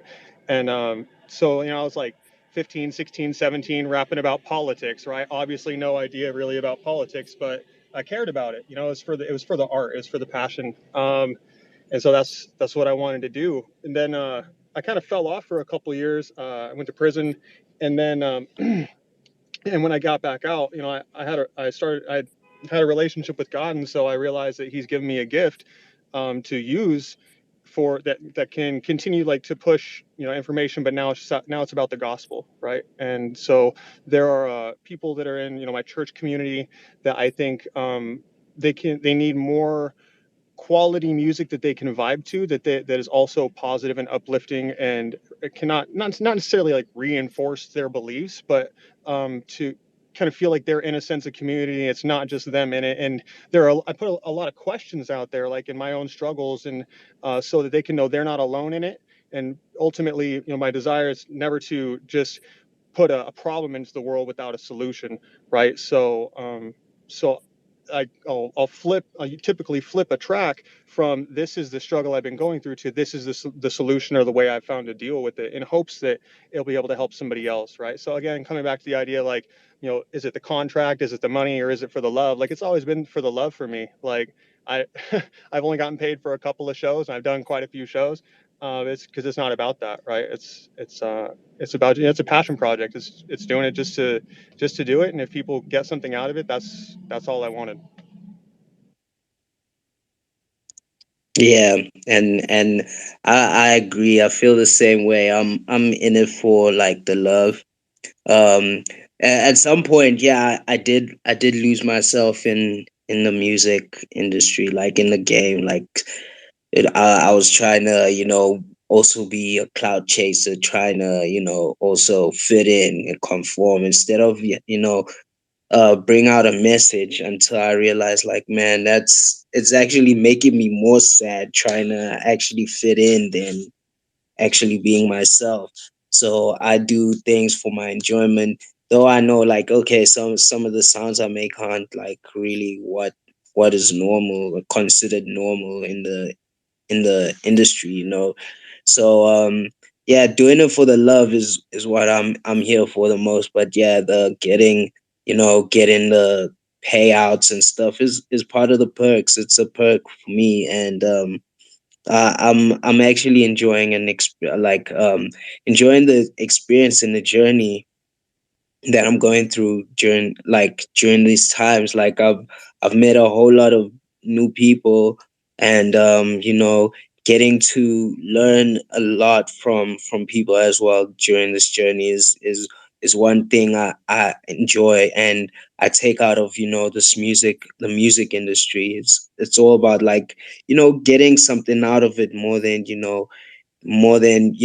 getting expecting something, like money or, the accolades. It's more about the knowledge that you get from it for me than, yeah, from getting all these accolades. Those are the bonus for me. But yeah, my end goal in music is to at least, have have my sound out there and have the world, enjoying music, enjoying, what I put out there, rather than, just doing it for the wrong reasons. So like, yeah, for me, like, that's my end goal, just to have like, um at least, like, sounds for, like, at least someone's life, at least paint someone's timeline.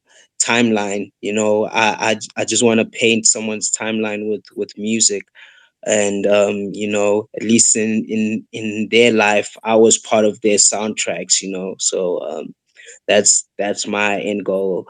And yeah, I also started, like, just as a musician that, like, didn't know where to go, what to do, and like the most, like, what was going on in terms of recording was just like, just recording in a bedroom with like a simple mic. And yeah, it just grew from there. And like, yeah, now it just came to fruition that, like, I'm interested in more than just recording side of things. I look at, the deeper aspects of music now. It's the lyrics, the reason why a person chose the certain words they saying. And also looking at, like, the emotion that is brought out in the story that is told within, like, certain parts of a beat or instrumental. It's all about that now, and I see, like, the bigger picture. And yeah,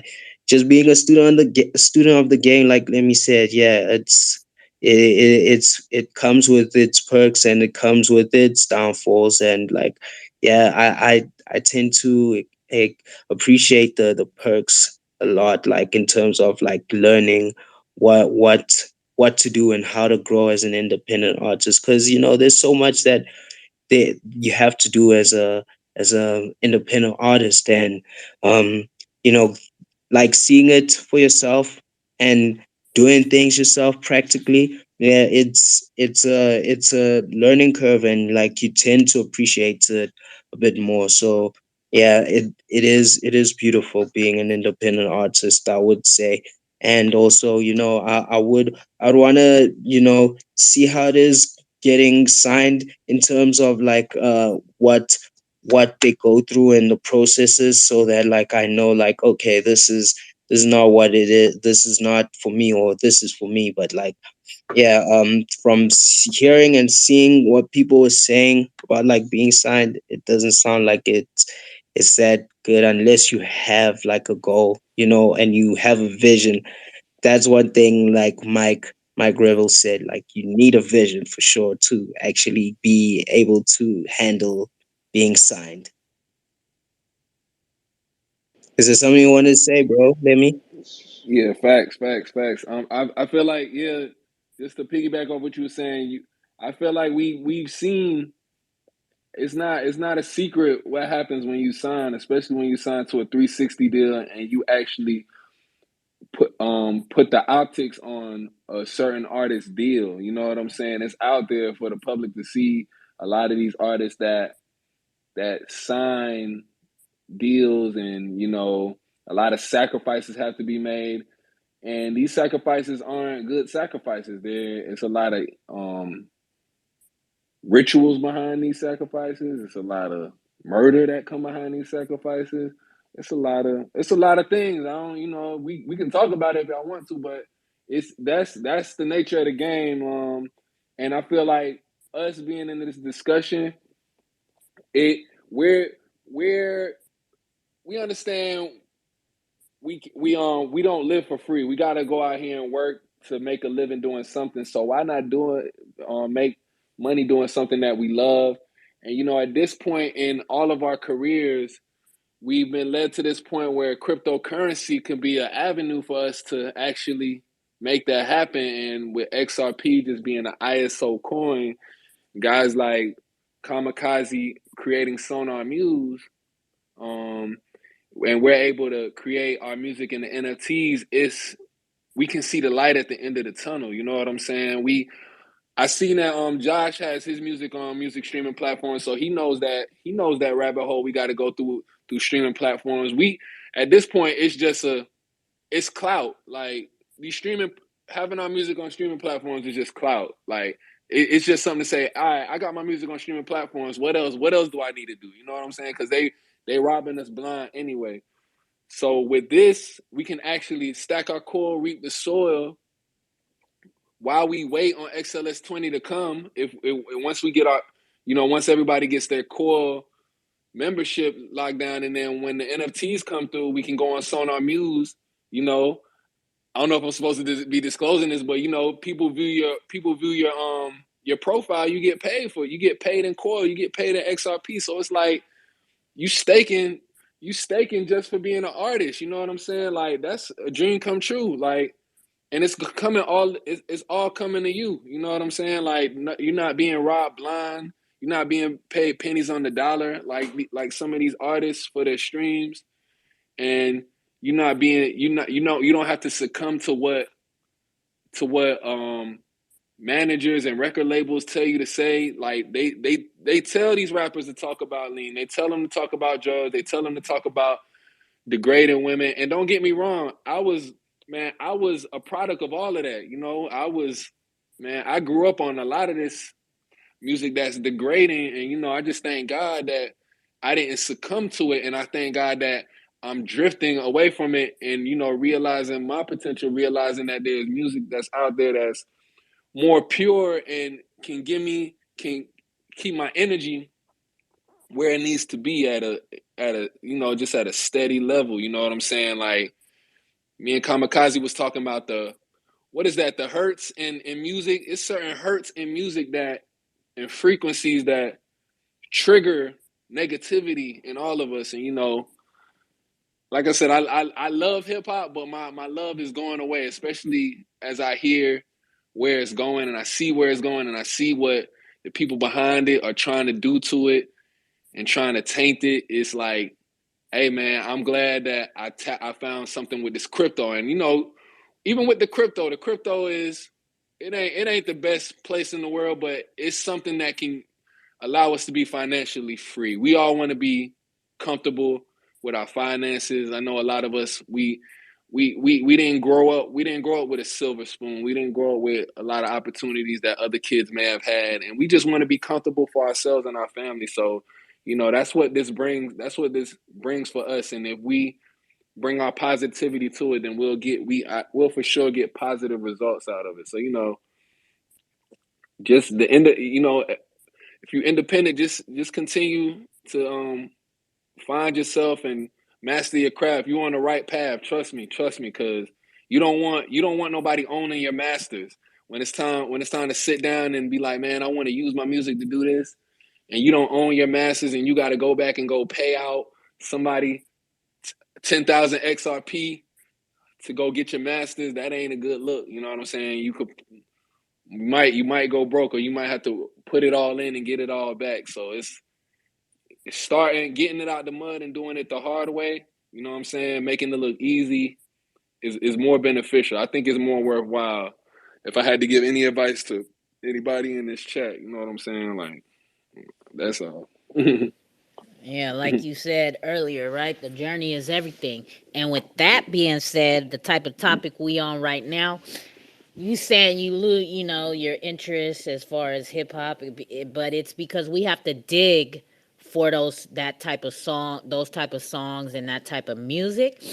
And with that being said, let me drop this independent track for y'all and let y'all hear how Russ talks his shit and lets it be known that he independent as fuck and all these mainstream rappers is getting fucked and feeding everybody lies. This is why the fuck I love and respect him. He's definitely in my top 5.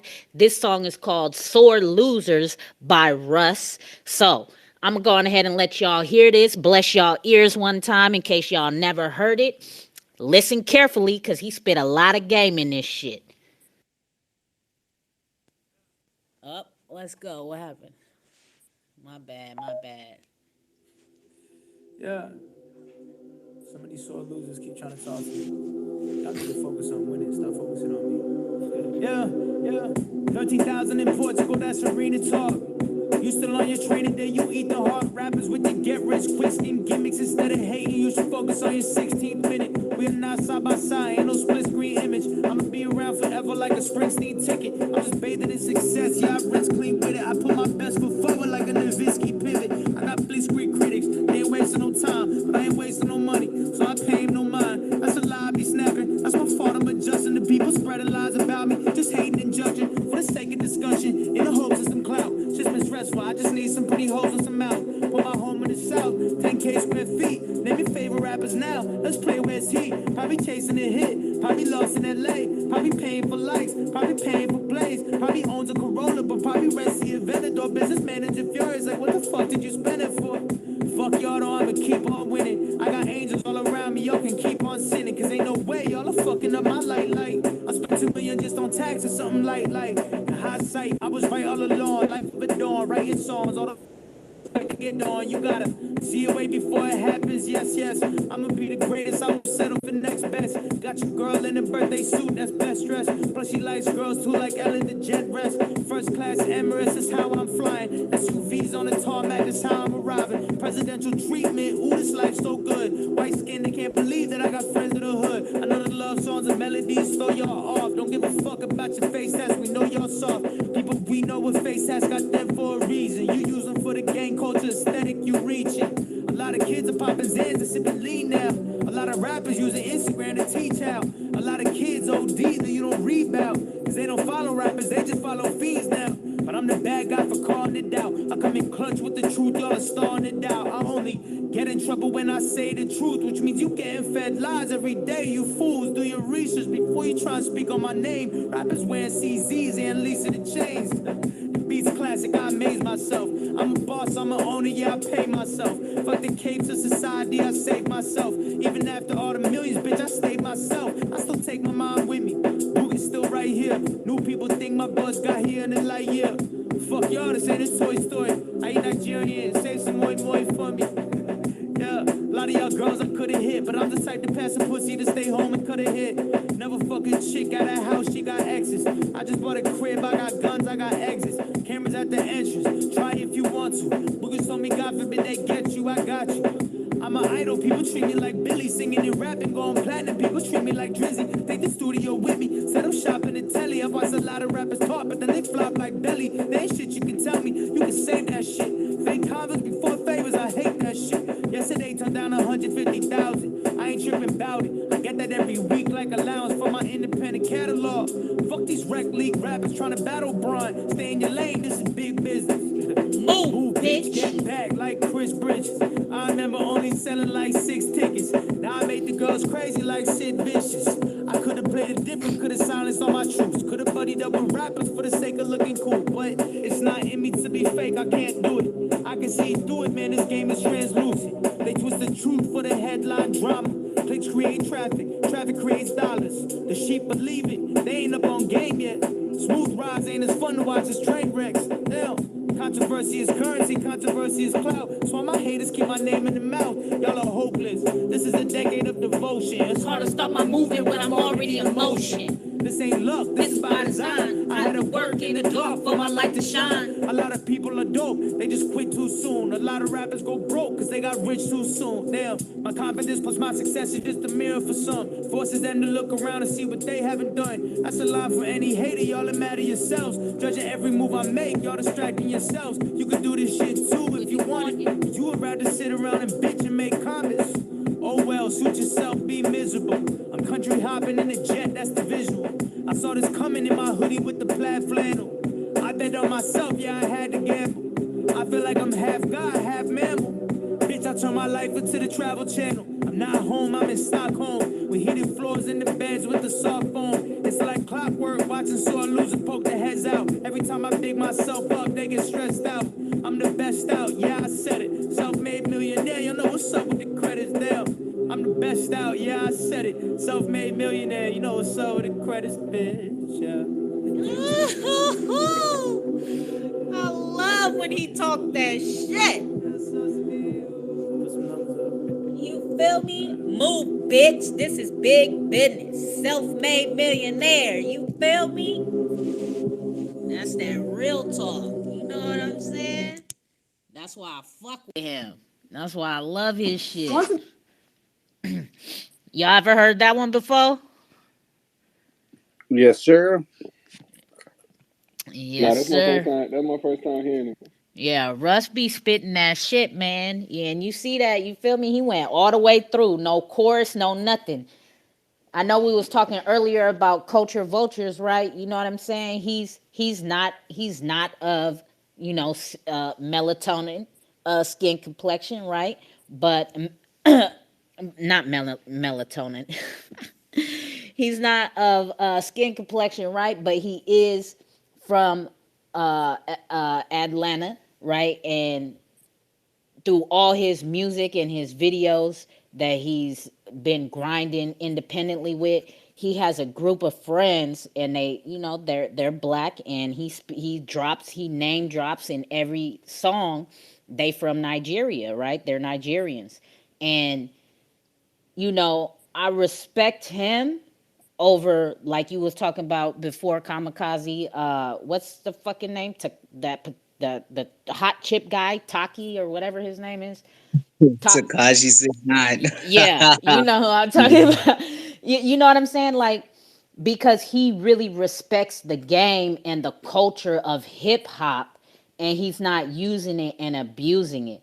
He is really trying to put people on and understand how to use it as an independent artist, and not like just extort the hip hop culture for numbers. You know what I'm saying? And like, I consider him a real hip hop artist, even though he may not be black. You know what I'm saying? Because Eminem is a real hip hop artist, and he ain't black. You know what I'm saying? But it's many people who have tried to step into this lane as far as hip hop goes, and they disrespect it, they overreach it, they abuse it, and those type of people, I don't consider them hip hop artists, because when you're a real hip hop artist, you respect the whole culture, and you respect the industry and the game, and what you bring into the table as far as trying to let your lyrics be a message to the people in that culture.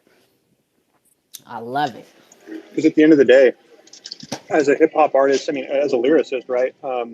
Our words are our instrument, right? So it's the only thing that we have that we really bring to the table. There are producer rappers as well, but legitimately, if you're just a rapper, right, or not just a rapper, but if you're a rapper, like primarily, then your words and your tone, right? Like what is it that we really put into the world, right? Like the tone, the attitude, and the words that we choose, and then we can find value in the way that people choose their words, but ultimately the words themselves matter, right?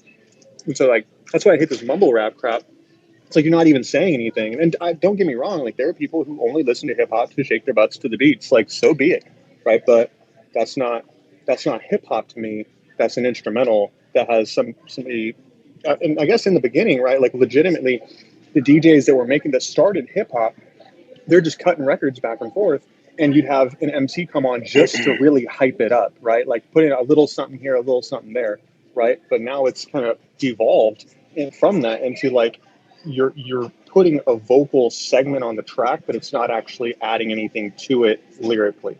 And that, it's like, why? You have the opportunity here to share a message, and it's near much no more bird. No, I don't get it. Not the better Hey, there. so I got something to say, and it might be unpopular. I'm gonna go ahead and make a disclaimer. It might be an unpopular statement, but I'm just gonna keep it 1K. So like you got artists that claim to be independent that are not really independent. And I'm not saying that Russ is one of them, but you got artists like, and these are artists that I looked up to, and I had to find out the hard way that they wasn't independent. They signed they got their own label, but then they still sign a distribution deal with a major label. So it's like the label will distribute your album and they'll do other things for you while you still have your label and you doing your thing. That don't make you independent. So you got people like Chance the Rapper who did that. You got Young Dolph who did that. I love Young Dolph. They even said Nipsey Hussle did it. Nipsey Hussle did start out independent, but then he signed a distribution deal, like it because an independent artist like me or Kamikaze or like Joshua, like we're like real independent indie artists. And I was just looking at Russ. Russ was signed to a label. He got out of his label and he went independent. Yes, but that doesn't mean that that doesn't mean that you don't lose ties with your label, with your label that can still help you do your thing behind the scenes. Like people don't say those things. So it's like you still got to get. I'm just saying that I'm not trying to throw shade or be no hater or nothing like that. It's just still a huge difference between a real thorough independent artists that's doing it all on their own. Those artists, I feel like those artists still have to be recognized and treated like diamonds in the rough, as opposed, not saying that, because everybody has their journey, you know what I'm saying? Some people might say, damn, I signed, when I get out of this deal, I'm gonna go indie, I'm gonna do what the hell I need to do. But it's still, I feel like more kudos have to be given to the independent artists that can ascend to the top with nobody help. I mean, you're gonna have your connections and stuff, but everything is in-house. You didn't need much. You didn't have to compromise much or do much. I just want to shed light on that because it's a lot of artists that were watching. We like, damn, that nigga independent. He doing all of that. He did all of that, but when they really didn't. You know what I'm saying? Like I said, I was even disappointed by some of my favorite artists now. Like, I'm like, damn, he didn't, like, he's saying he did all of that, but he didn't do all of that. You know what I'm saying? It's like a slap in the face, kind of. Cause I'm like, I'm kind of building my whole blueprint off of what you did. Like you're like inspiring me, but really you signed, you cheated. Like it's like you cheated. You know what I'm saying? But it's like, and it makes me to ask myself, damn, am I gonna cheat too? Like, or am I gonna do this? So I like, mean, but I just want to put that out there. I think there's a difference, right, from grinding your way to the top, right, to make it there, right? Like you made it to that spotlight by yourself, right? Like Nipsey did, and I don't know if Young Dolph did at first, right? But they made it grinding independently, and then once they had that leverage to throw their weight around, I think there's a difference between that type of, uh, you know, if you want to call it being a sellout, right? Because that Yeah. versus that versus like you ain't really there yet. Nobody really knows about you yet, and then you sign to a label, and now you blow up, and now everybody knows about you. I think But there's a but but difference but there. but folks knew about Nip. But folks knew about Nipsey. I knew about Nipsey when he was quote unquote independent. People knew about him. It wasn't Yeah, until he they did it. they It they was they knew they knew about him, but he still wasn't like he still didn't hit that mainstream threshold to uh like he once he signed the deal, like he, in my opinion, he crossed that threshold, right, without anybody's help. Like he made it there without the assistance Yo, once can he I say crossed that something? mainstream threshold. Yeah, go ahead. So I fucks with underground hip hop hard, like my whole youth, and I grew up, and a lot of those guys, there's just a handful that just kept doing it and kept doing it, and they provided somewhat of a living for themselves, and they always stayed true to themselves and carried their following to like to this day, but a lot of them still have to move on at some point, and because what they're doing is not in style, or they're getting older and they're growing families and they just got to do their own thing. And then you got other people who like Nipsey, like they just come to a crossroads where they just gotta get more sales. It comes about their dollars, like because sometimes it doesn't change the fact that you don't like the music any less. Like, I've always supported underground hip hop, but I still worked at clubs and I still got down and had fun listening to fucking mainstream shit.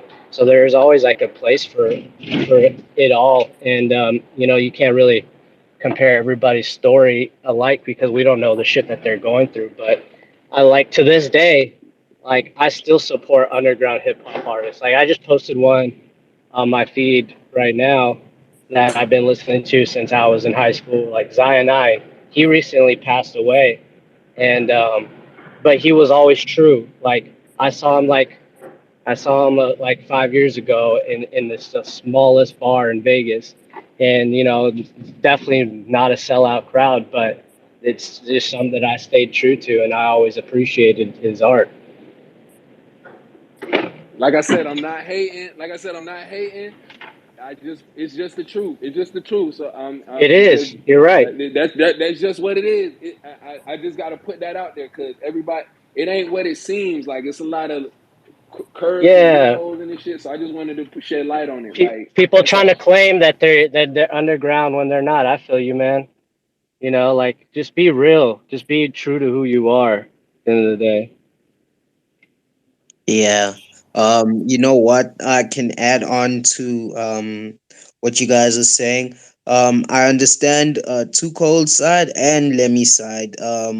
But to add on, I feel like there is a point where like an independent artist does feel like, okay, there's so much I can do as an independent artist. I might need the hand of like a record label to get me the exposure that will lead me to getting to that step, that higher level, breaking past that glass ceiling, or that glass ceiling I have as an independent artist.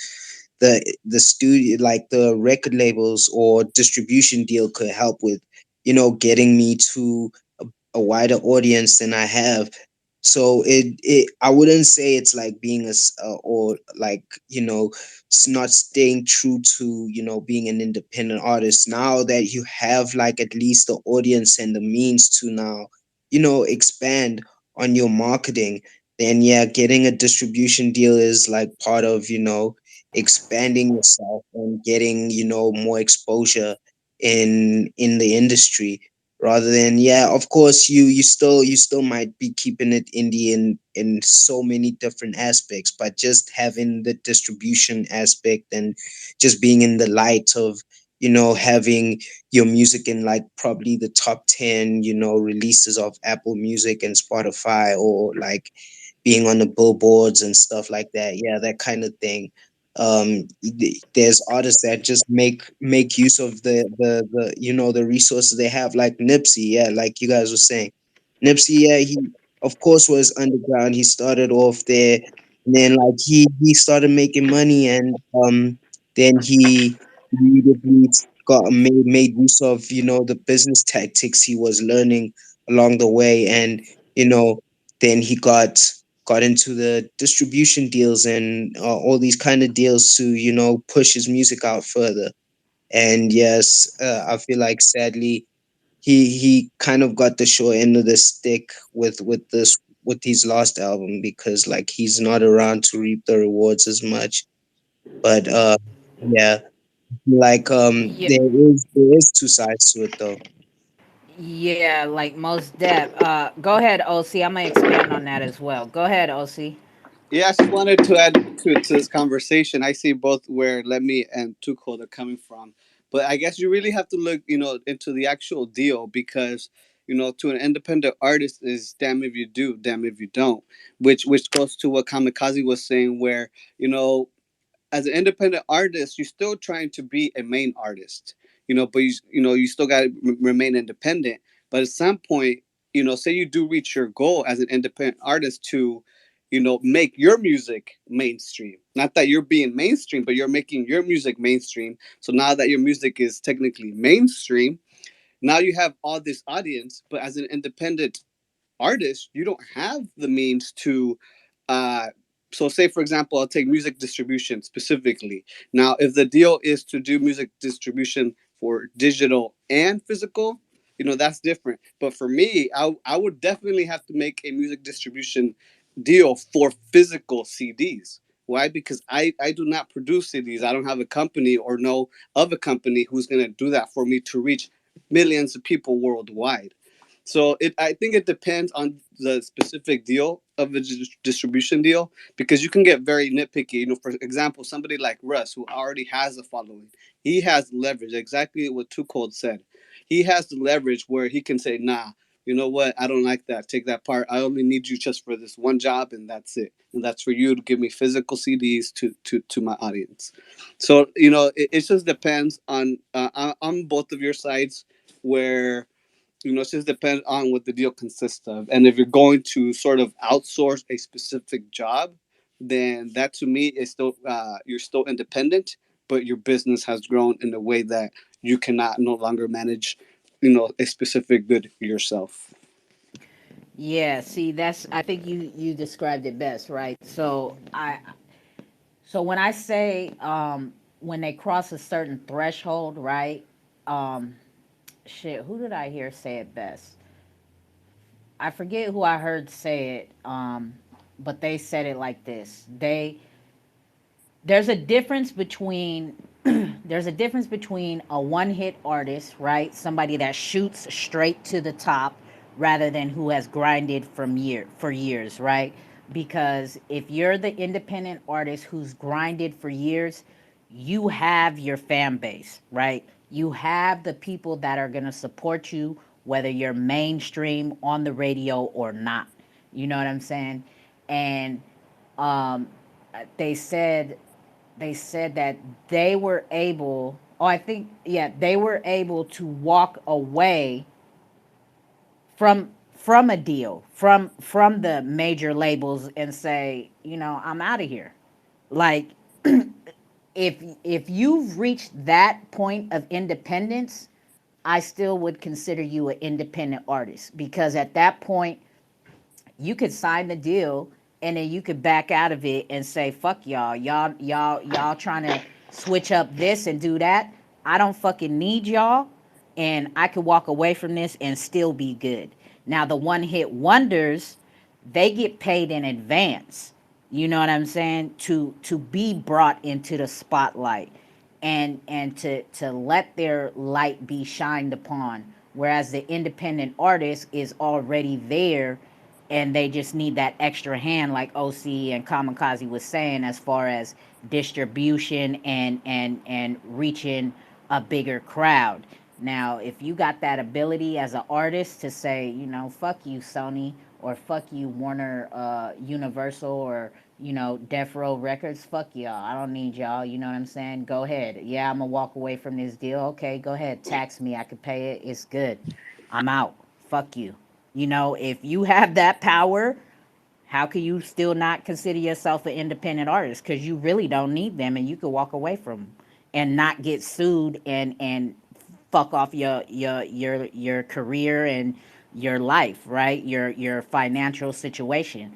Even like it would damage it a little bit, right? Because if you're gonna walk away from a deal, I'm sure there's lawsuits and shit like that because you sign contracts. But if you can afford it and be like, fuck this, I'd rather just fucking deal with this and pay out of pocket to get out this shit rather than to stay in this shit and be in this shit that I don't want to be in. That's independence to me, because you have the ability to control which way you want to go with your shit. Okay, Yeah. what artists do we know? Do anybody in here know that paid out of their deal? Because can't nobody. Once you sign to a deal, you cannot say fuck that label and get out of no deal. That's how rappers get murdered. That's how rappers get written off. You don't hear from No. these rappers ever again. So it's rare. It's actually rare when a rapper can do some things like that. The only rapper that I know off the top of my head that's done something like that is 2 Chainz. When Ludacris had 2 Chainz in a deal, and he said, "Hey, you got to pay 10 bands to get out of this deal, so I can set you free, or 100,000 or something like that." That's the only time. And then Max B, which was one of my favorite rappers, Max B went to jail. Jim Jones signed Max B to a 10 album deal, plus put houses up. It's very rare that that an artist can say fuck you, I ain't doing shit. And most time, like I said, most time them folks end up dead because it's like them folks is like, did he just do that? He can't do that and be walking still be living on this earth.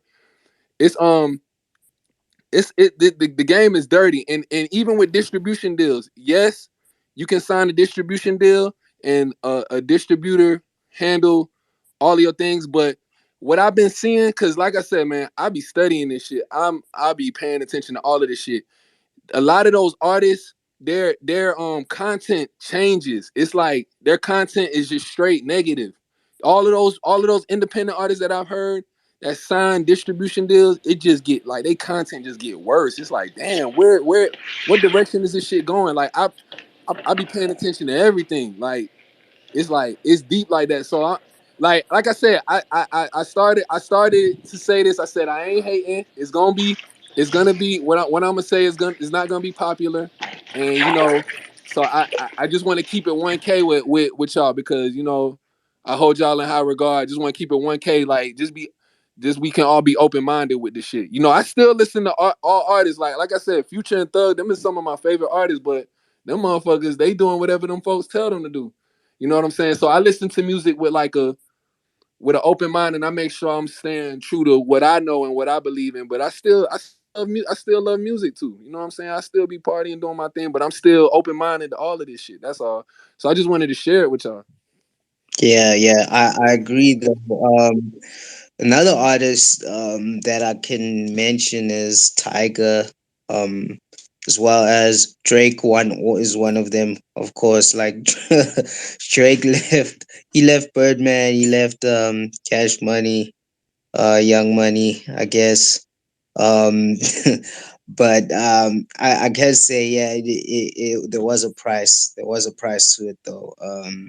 You you gotta be able to pay out as much as you can. Like it's your life basically in the hands of these labels, and yeah, it is tough. But like what Lemmy was saying, yeah, you do notice when artists get like certain kinds of deals, their sound does change, whether it is like a record deal, full on 360 deal, or distribution deal.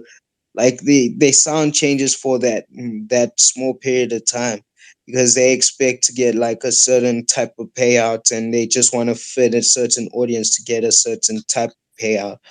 And you do notice it with the way the music industry is moving right now. Everyone's moving to a certain beat right now, and certain type of melodies, certain type of vibes. And there's a word for what Too Cold was trying to talk about. The one hit wonders. Those, they basically industry plants. Like they just put there in the game, and then like they made to seem like they just came up immediately, and then like they're gone. But like some of them do kind of last in the game for a while, but like industry plants don't really make it that long in the game, though. I do see that like it is kind of hard for them to keep that image and stay as relevant as they have been. It is all about being organic and starting from with an audience and a crowd that was there with you from the jump, because they get to experience you growing up as an artist and your evolution, and seeing you try out new things instead of it being just abrupt and like, okay, this guy just randomly changed his sound without seeing the progress of it. So I do agree with what Lemmy was saying. Like they do change you, in some ways.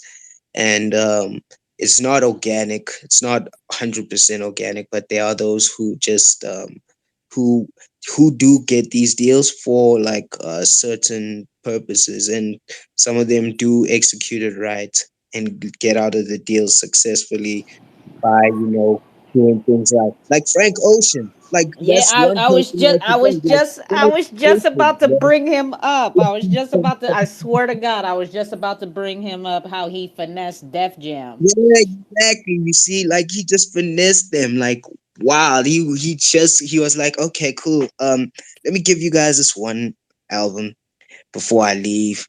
Yeah, this is my album. But it wasn't. It wasn't even his fucking album. He just dropped that on the weekend, and then like he dropped his real album Blonde afterwards. It's like, yo, this is wild, man. This guy just pulled an alley oop on these guys. Like, yo, he just fucked the record labels over the same way they fuck people over in the industry. So like, props to him. That's one of the only OG stories I know that someone left successfully and like yeah, they're still good. Oh, so I do remember who said it was. It was Russ who said it, right? In a um. So he does have a Discord, right? And I be in there late at night some nights. He be in there chilling, talking to his fans on Discord, bringing them up to stage and shit. Like he just be chilling, like having real conversations with his fans. It'd be like three, four, five, 600 people, and like probably on three occasions, I've just fell asleep with him in my ear, because there's no Twitter space calls going on, and I did hear him say somebody asked him, "Didn't you sign with Sony? And what happened? Did they drop you?" And he he hella laughed and he was like, "Y'all got me fucked up." He was like, "Labels don't drop me. I drop labels because I could do it like that." And I was like, "Oh damn." Like that's some big boy talk right there. Like he was like, "Yeah, I walked away from that shit. Like I'm cool." Go ahead, Lemmy. Nah, nah, nah. I just wanted to throw another fun fact. Money Man was signed to Cash Money, Birdman, like right before he hit his fame, and he paid to get out of his deal and all of that shit. So he's another one too. So Money Man, but Money Man still went and did a distribution deal with Empire. So you know, it's just interesting. I ain't knocking no independent artists. It's just you just want to pay attention to details. Everybody got their own journey. You know what I'm saying? At this point in my career, I feel like I want to be in control of everything that I do. Based on what I seen, is like I just want to be in control. I want to be in the driver's seat, full Yeah, throttle. that's what's dope. That's what's dope about Sonar Muse, though. Like, I could just imagine how much empowerment, like something like a platform like that would have given these artists back in the day. Like, they couldn't. No one was like connecting to their audience the way like you guys are today in spaces and other artists and discords and stuff. Like, it's like it's a game changer once, especially you're able to have your music as NFTs and get those royalties constantly. Like, dude, this shit's gonna fucking open a lot of doors for artists. Hell yeah. And like I keep saying, that shit is finna Sonar Muse is finna be the Spotify, the Apple, the Google Play, the YouTube music of the XRPL. You know what I'm saying? And with the ability to I know any project that I speak to at the cookout that has like with Xrpl, right? Like it fucking has fucking stupid video game music that's not cool to me, right? So when I'm in that shit, I keep the fucking sound off, and I'll either have my own music playing, you feel me, off my phone or whatever, or I don't have nothing playing at all, you feel me? And if that if Sonar Muse was somehow be able to be integrated into Xrpl, and then we could play our own playlist in there while we're zerping around, everybody is playing to their own fucking playlist that they have downloaded within. Then you got Casino Lobby, right, is opening up. If you're fucking a gambler and you're into playing that type of game, right? Like you just walking around fucking gambling, listening to your own soundtrack off of Sonar Muse without having to leave the games to get the music, right? If it was just all already integrated into that shit and whatever other games that's coming to the ledger, you feel me? Or just whatever. Like it's like, man, that's some powerful shit. Go ahead, Joshua. So I think the interoperability when it comes to it's one thing to import a picture, but it's another thing to import a song as an NFT, right? And if it's and that's one thing that I think is entirely possible for us to do, although it could potentially slow down um, a server or a game, right? Because at the end of the day, if you're really importing an NFT, right, it's being pulled via the blockchain from some separate server. So you could import the same type of file, like it's the same song, but it's not the NFT itself, right? Like in Xrpl, for example. And I was talking a lot about that the other day. Like, hey, can I put one of the songs, one of the beats that I made, it as an NFT, or even just in general into Xrpl, right? And like, what does that look like? And he said, it's a good idea. They're looking to onboarding somebody onto the platform. Maybe we could explore that later. But as when it comes to whether it's a JPEG or a GIF or an MP4 or an MP3, right? Like being able to integrate all of these different forms of media into a central platform that isn't necessarily its purpose isn't necessarily for that, like a game, right? Like there has to be a way through those pain points in order to ensure that we can do that. And I'm curious what that looks like moving forward. And that's some of the questions that we ask as a project, right? Like, how can we advance this forward instead of staying stuck where it's at, right? Because ultimately, there are so many artists that don't have the opportunity to to uh, to reach other people, right? Maybe they aren't on a streaming platform and don't know how to get there, or maybe they're not trying to be on a streaming platform, but they want to be able to get their music out to the people who are in their community, right? Like on Zerpcraft or something else, Marbles, and so being able to identify like where are the pain points to moving forward into like advancing the tech into the future. Um, it's a good place to start and seeing like what kind of goals and dreams can we really aspire to, right? Because okay, if there are people who are happy with the way it is and will let it develop around them, cool.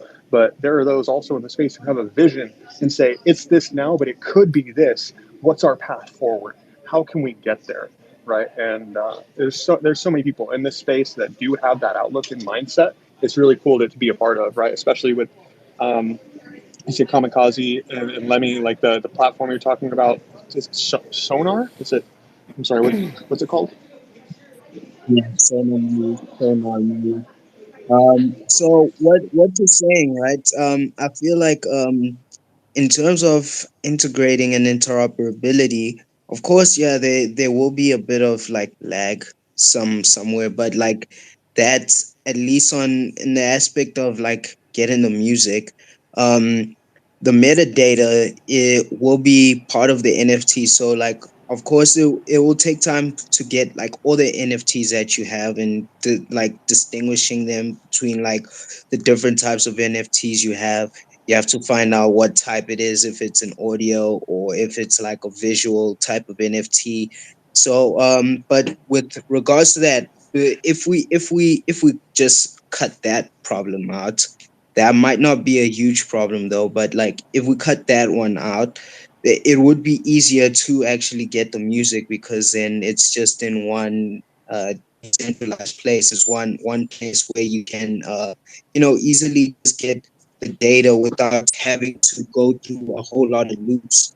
And in terms of what we're planning to do, we also spoke to Zercraft. We do hope to have like a music store, some way for artists and users on the Zercraft server to actually get to listen to the music they own, the NFTs they own, and be able to catch vibes and buy NFTs there at the if there is in future a Sonar Muse music store there, so like you will be able to buy NFTs and play the music whilst they're, moving around. So it is a possibility though. It definitely is. I know you're not saying it isn't, but yeah, it would be easier, but we do plan on having like an API for that to be easier for all projects to be able to just get music from our server, and it would be better to have like one place where every song on every song on the XRPL is connected to, and like you can just get the music from there. Yeah, we just want to be that kind of platform where you can easily get like music. It's like an archive of music on XRPL. So moving forward, and if I could just ask a question about that, do you have how do I phrase this question? In regards to music that's on the XRPL, like I'm sorry, let me try and formulate my question, and then I might chime back in. All right, no problem.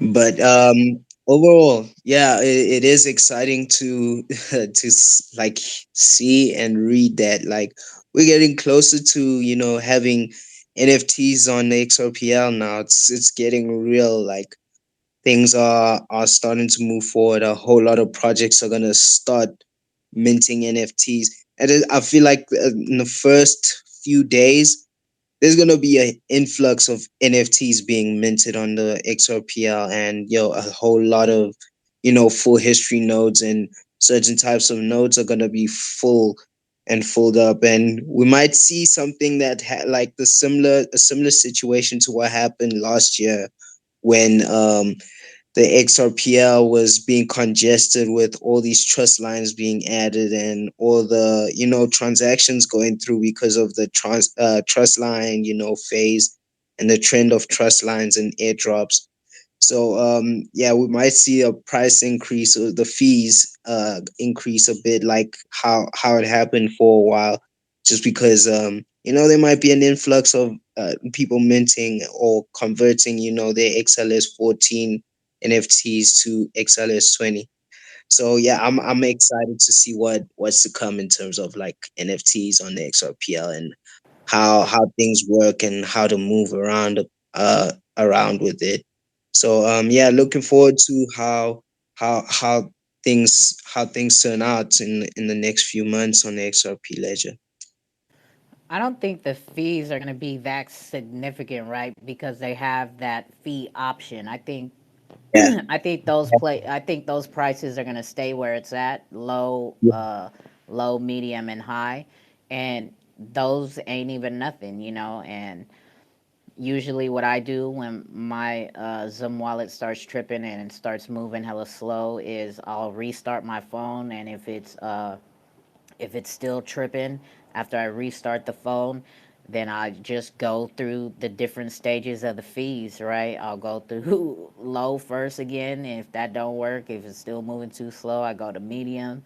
Sometimes that slides through instantly, and then if not, I just push it up to high transaction fees, and it's still at a cost that I don't even like. What is? I don't even know what it is, and I don't even care. Yeah, that's the perks of being on the XRPL, because like the fees on super high. So they're not even they're not even high. It's like one of the second I think it's one of the like in the top three lowest fees on like blockchain. Cause I think number one is XDC, second is XLM, and then I think third is XRP. I think maybe I'm just switching it around, but yeah, the fees are not gonna be significantly like changed. They won't be different from like the ones we're seeing now. Cause but I do expect a whole lot of congestion. Not really congestion, because I don't think the XRPL will can get congested, but like I do see a whole lot an influx of NFTs getting minted. Like you'll probably see a whole lot of transactions, a whole lot of batch transactions of minting and stuff like that. But it's gonna be as soon as XLS 20 is up. I have a feeling that the ETH NFT curators are gonna start seeing the perks of like the XRP ledger, and will start to migrate there and start using the migration tool as well. It's so amazing that we have such tools as well that could bring, such ease of access to, the XRP ledger, and for people who want to move their NFTs around and burn them at the same time. Yeah, that bridging is going to be fierce if the ETH people start crossing that one-way bridge onto a ledger that doesn't have as high of fees. It I think it'll significantly increase demand for XRP, because these people have NFTs that are worth millions of dollars, so that's going to increase buy pressure on XRP itself. 100%, 100%. Yeah, it's all about the bridging for real. Like, I do see like a whole lot of, like, in order for this to work out, we do need to bridge a whole lot of these blockchains or distributed ledgers together in order to get something that works really well, because there are some things that a certain ledger does not have that another does have, and we need to bridge each other, or they need to bridge each other in order for to create an ecosystem that like works perfectly and flows perfectly. But yeah, I'm also excited to see a lot of these ETH projects like bridge onto the XRPL. Yeah, that's one thing I'm looking forward to seeing in the coming months, after XLS has been tested out by the public.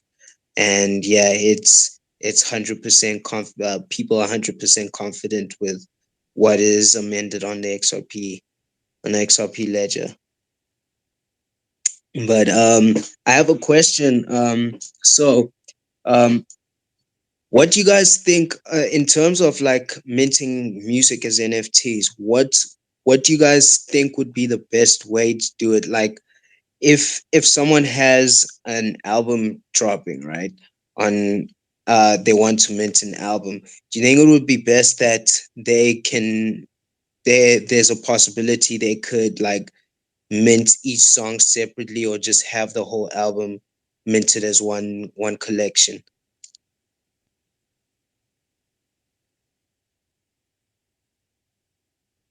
Shit, I think it would be dope for options, right? Like one option to mint songs individually, because sometimes on albums, right, the whole album ain't shit, right? It's probably one or two songs on the album that somebody just wants, and then but they have to purchase the whole album, right? So I think it would be dope if the ability for the artist to mint the whole album as well as mint each song, if that is even a possibility. Okay, so the reason I ask is because like that's a feature I'm working on right now.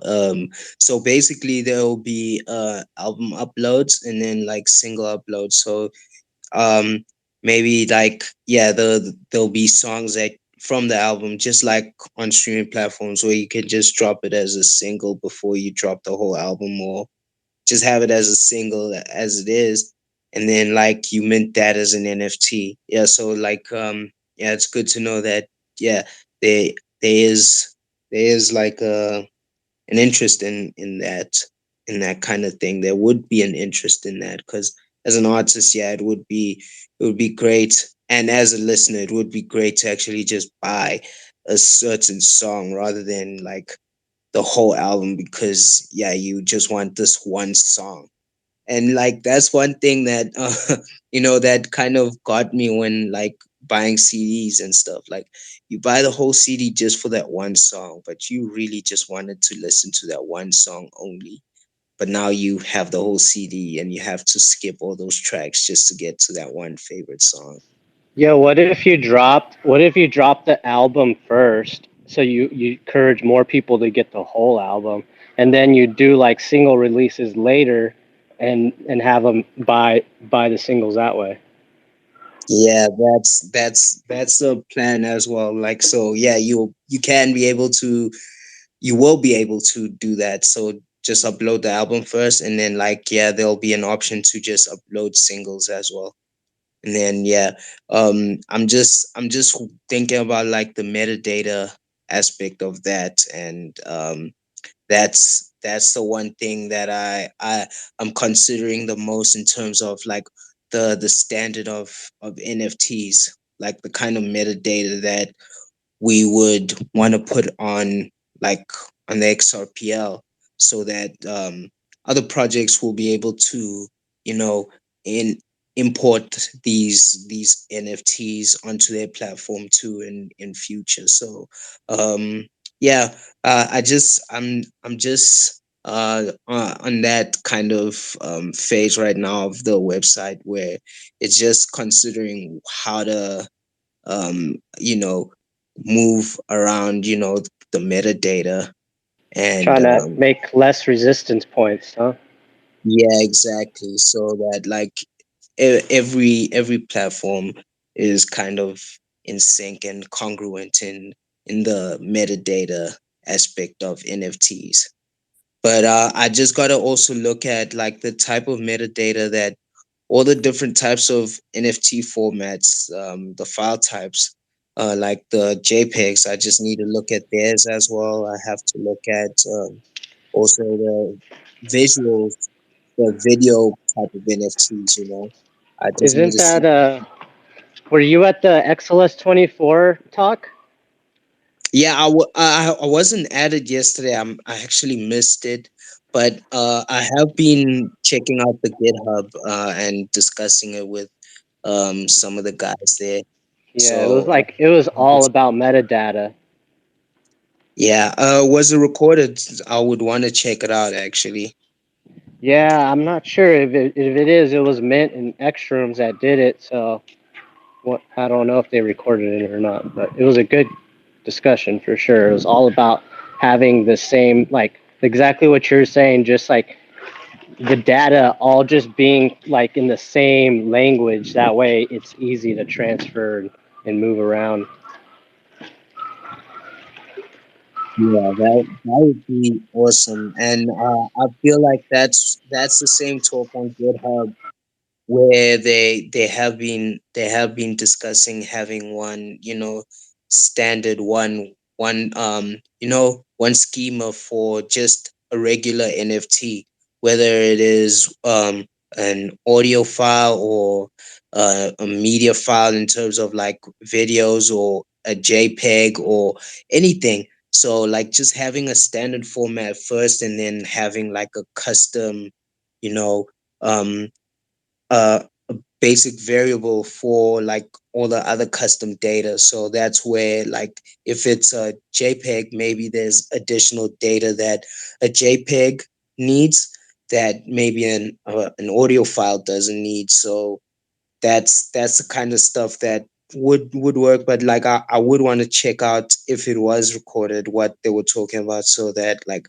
I have a better understanding of where they're moving and how I can execute what I have envisioned as well.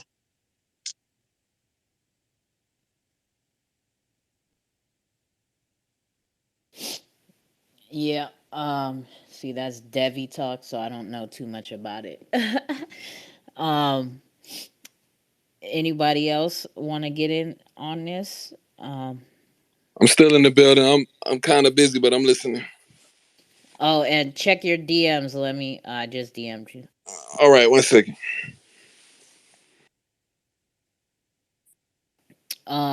Shit. Well, we've been going. Shit. It's 10. I mean 11, 12, 1, 2. We've been going for like 3.5 hours now. Let's get another track in. You want another track, or should we run back the exclusive Diamond Hands? Run it back for sure. That All shit was right, fire. let's get Diamond Hands back on. Shit, where's the phone? Right here. Let's get Diamond Hands back on for those who missed it. This is This is the exclusive track of the week by our bros Lemmy and Kamikaze that they bring into again once a week when we do these on Thursdays, the Wake and Bake Vibes. Excuse me, when we do the Wake and Bake Vibes, they are going to be bringing a new track. We heard New Stage last week, and for those who missed it, this one is called Crushed Diamonds. And here goes our bro Kamikaze and Lemmy. I'm moving around in my phone. There's too much going on. Here we go. Where the hell did it go? Where the hell did it go? There we go. Crushed Diamonds. Here we go.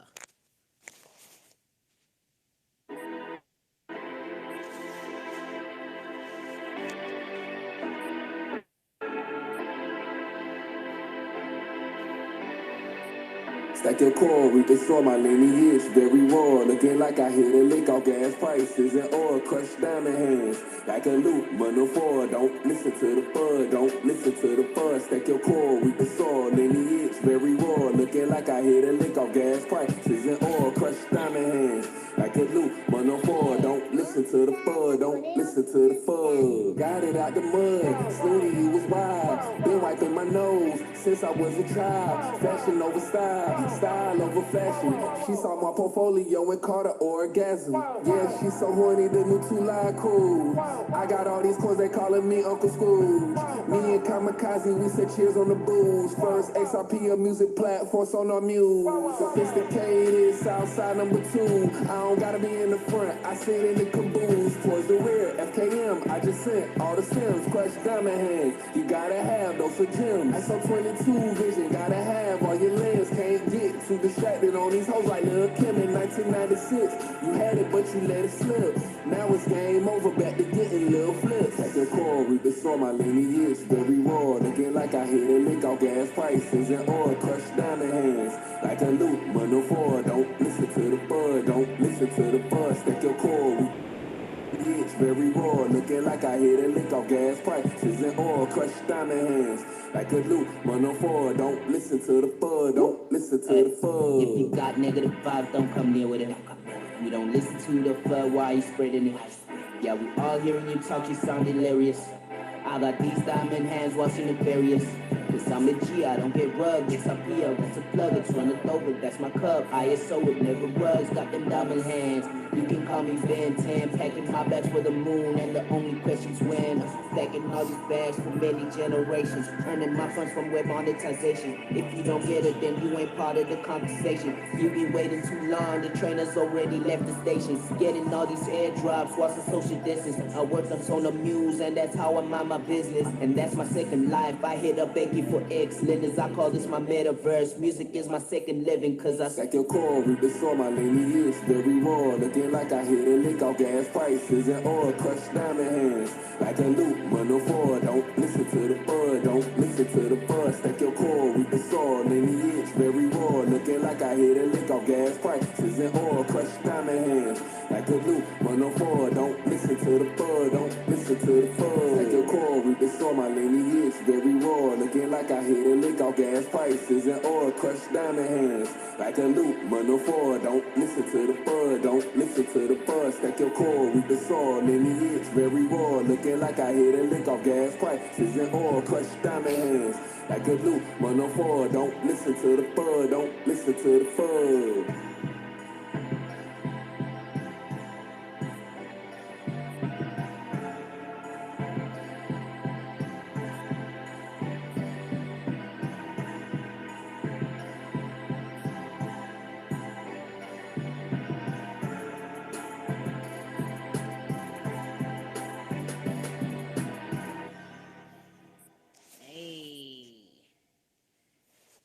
There we go with Crushed Diamond Hands. You feel me? From Lemmy and Kamikaze. Straight fire. Hey. Yo, Let's do it every Kamikaze, time. That music is my second life. You fucking that shout out was hard. I appreciate that, man. Yeah, I had to give a shout out to Becky from XLemi. You know, yeah, I'm vibing with the actual vibe of Second Life, bringing it back. You know, so yeah, had to give her a shout out. And yeah, I'm looking forward to that. Like, yeah, man, music is my second life. You know, cause you know it is a different medium for me to live on this planet, just sharing my experiences, sharing my sound at the same time, because I'm paint like music is painting time, just painting time. So like at least I get to do that and live life twice, through my music and through just the experiences I go through. Staff, shit's hard, bro.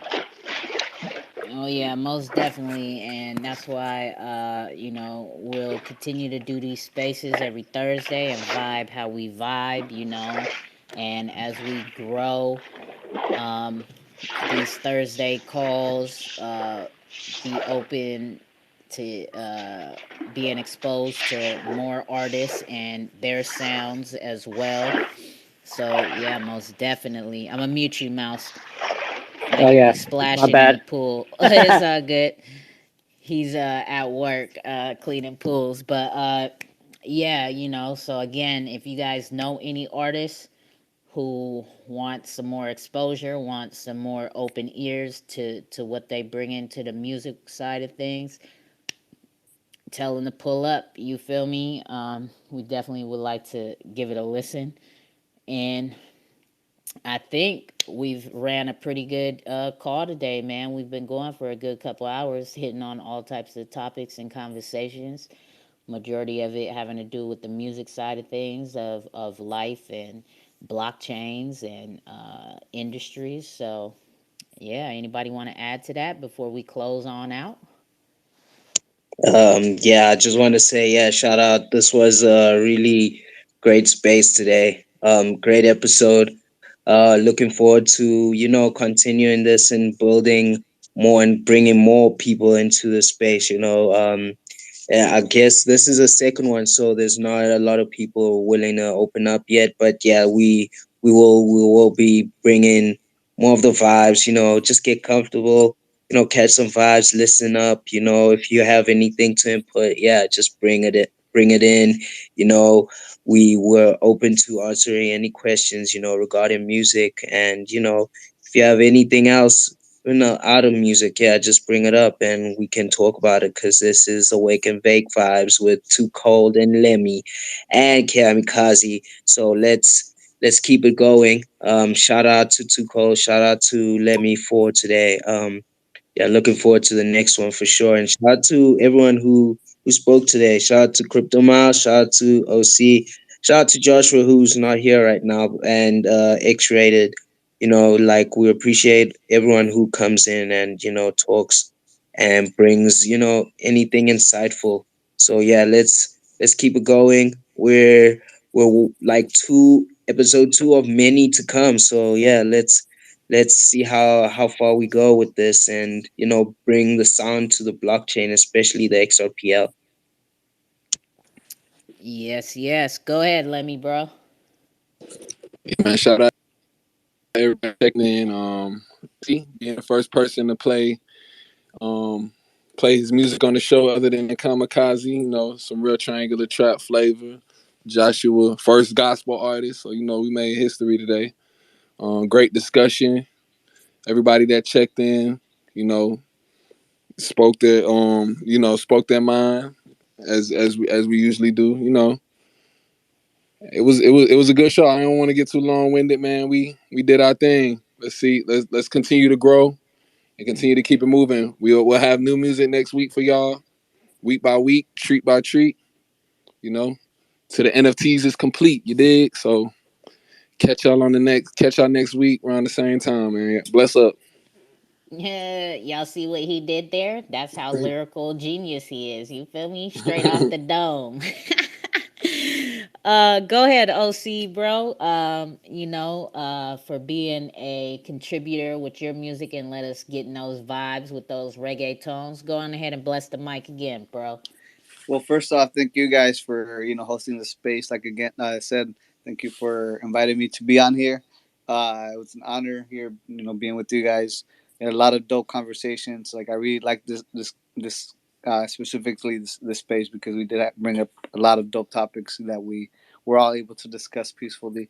So thank you guys for creating this space. Yeah, keep grinding, guys. Keep it up.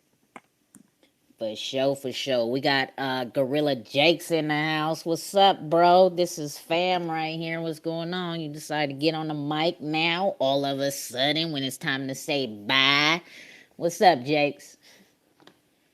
Uh, what up, everybody? Yeah, just wanted to say, you know, uh, thanks for letting me come up on the mic and shoot the shit with y'all. And yeah, man, I think all of y'all who played your music or whatever, y'all definitely professional artists, in my opinion. You know, whether you independent or not, at the end of the day, you doing it for some kind of income. You know what I'm saying? So with that being said, broad scheme of things, you're a professional artist, and yeah, that's all I'm gonna add. There goes our bro Jakes. Thanks for that, bro. Shout out to Um, Jakes. yeah, he's our bartender at the Sunday cookouts. You feel me? That's fam bam right there. So, again, thank you all for tuning in, for hanging with us the whole entire time. I know we went on a long stretch. I see some people dipped out. Again, thank you to Lemmy, to Kamikaze, to OC. OC Lost Art right here, and Joshua as well, right? Being the first two on this second episode to bring some other variety of music for us to tap into and share with us. You feel me? Both of their drops were also exclusive. So we had 3 exclusive listens here today. And hopefully we could get more next week, right? Get some other people popping in here and letting us know that hey, they've been working on some music and probably want some feedback or whatever, So again, spread the word about the Wake and Bake vibes on Thursdays, same place, same time, with Kamikaze, with Lemmy, and the fam that comes through vibing with us on these Wake and Bake vibes, chilling, mostly talking music, but we can expand it into anywhere. It's just wherever the conversation leaves us on these calls on Thursday, right? They're not like the cookouts. We don't have projects coming in here shilling us and trying to keep it on that aspect. This is on some smoker, stoner type vibes, and we can stray from the music talk if that's where it leads us. Somebody might come in here hella high and throw something way off the wall to us next week, and we just start going down that road. So these are the vibes that's welcomed here and wanted here on Thursdays. Music and just conversation, Yo, chilling with the homies. pardon me for a second. Quick question to the artists in here. Um, Out of curiosity, uh, if you had your if if you had access to any producer, who would you want to work with? Ooh, Yeah. good question to end the show, right? We're going to end the show with this one right here. Jake's brought Yeah. it up. If you had the opportunity to work with any producer, who would you want to work with and why? Let's add the why. Okay, for me, it would be none other than Kanye West, cause like I feel like his work ethic in terms of production, not in terms of like rapping or anything. His production work ethic is unmatchable. So like he makes a lot of beats in a day. So like being able for me to learn from him. That's the one thing I would want to do. And rather than just getting a beat from him and rapping on it, I would I would want to like learn from him and his process and how he thinks of making beats, because like I love his drums. His drums are like one of the craziest parts of his beats. So like I'd want to learn from him about that, so yeah, Kanye West. But I feel like this question needs to be spoken like about in the next week, in the next episode. We need to like speak about this further though. But yeah, all the other artists, yeah, I'm willing to hear what you guys have to say. Yeah, how about you, Lemmy? Um, I was gonna say Kanye, because Kanye, but I don't, but I'm not gonna choose that. Of course, I'm gonna be original with my choice. Nah, go ahead, Um, man. You can stick with Kanye. no. I got somebody else. I'll All explain right, my so Kanye thing. go ahead. So we'll go A1 and A2. All right, cool. So heat makers. I know you're probably familiar with heat makers. I want diplomatic immunity heat makers All right. to be producing my music. And the reason why, this dude, we got a similar background. My family's from the islands, but I was born in New York. I was raised in Atlanta. Arsonist is the main producer from Heatmakers. He made a lot of beats for the Diplomats, like "Who Am I," Mm-hmm. Dipset Anthem, Mm-hmm. um, a lot of that signature Dipset sound, or what Right. we grew on, what we love with the samples. You know what I'm saying? Taking those samples and using those elements in the beats, like Yeah. it tells a story. It tells a story. It paints a picture, and you put them words on it with your own style. Cameron had his own style. Diplomats had their own style. I consider myself having my own style. Cam is top 5. You know what I'm saying? That sound changed the game in a way. It paved the way for a lot of movements in the game. So in order for me to not pick Kanye, and Kanye was there, Kanye was slick influenced by that too. So I bet you if you ask him, he will say that. and so that's one where that's why I make a choice with. All right, that's what's up. Yeah.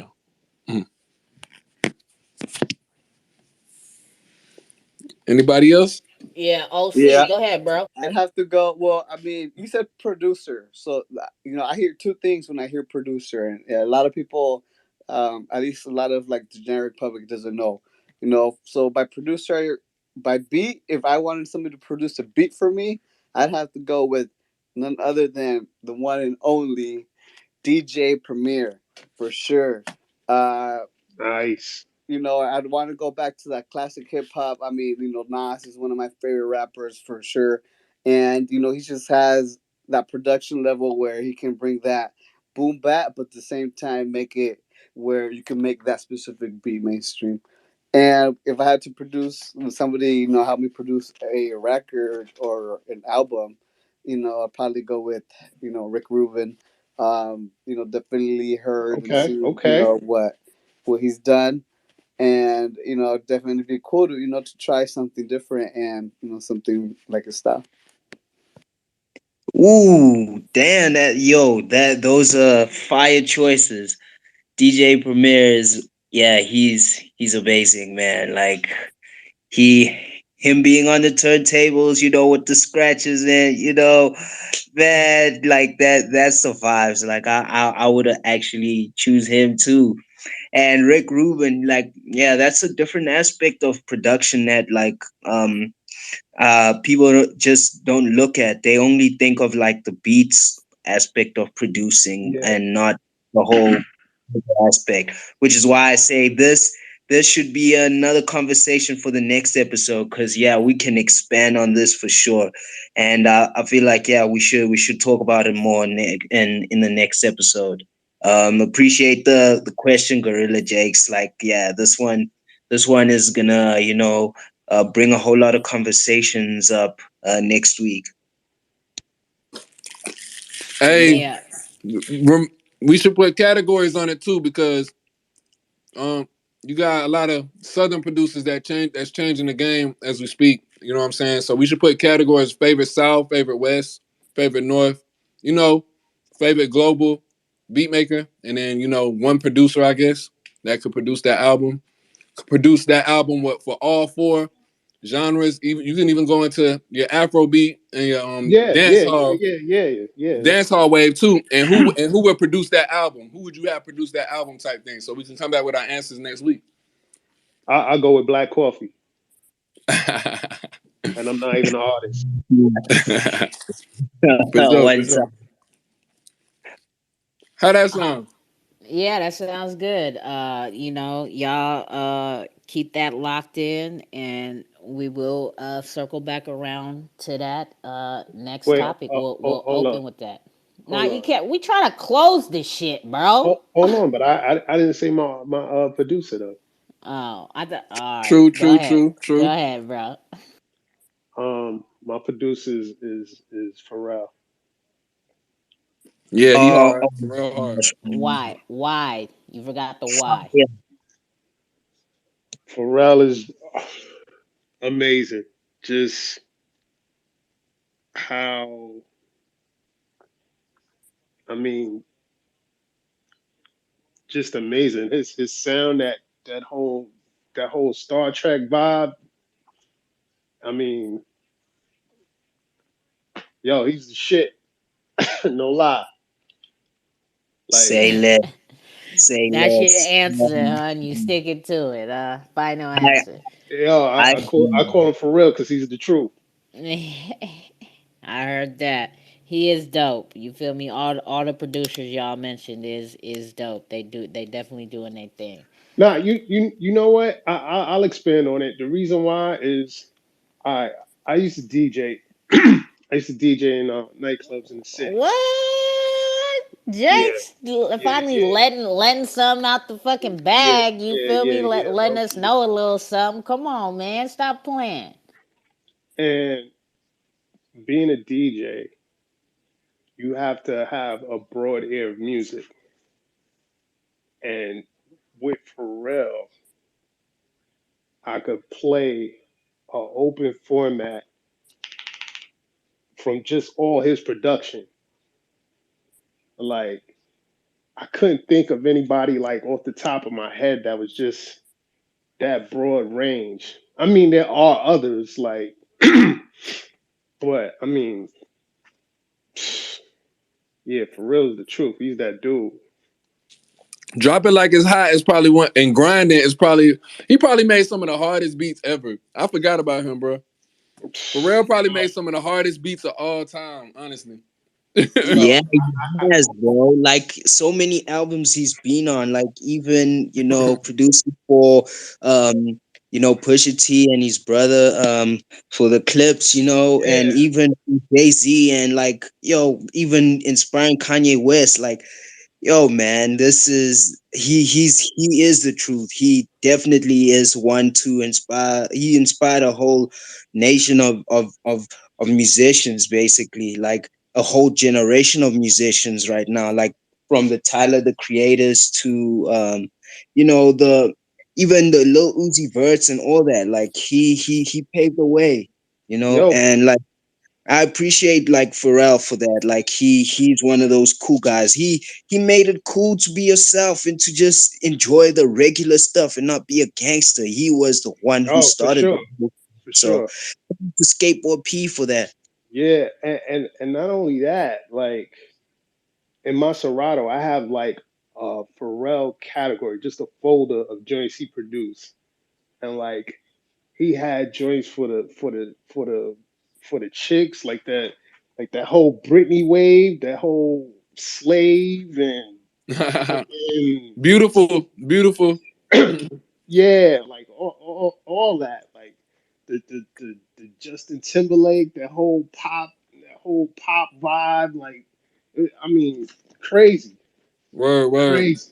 Good question, bro. You and Uncle Neil have asked some great questions thus far. I credit y'all too. Uncle Neil came with a great question last show, and you came with something to bang it out. And we're gonna take it into the next show for sure.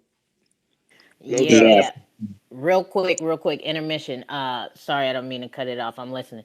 But Lemmy, are you ready to deal with this Zerpcraft situation when we get off of here? He's ready to go. All right, Ooh. my bad.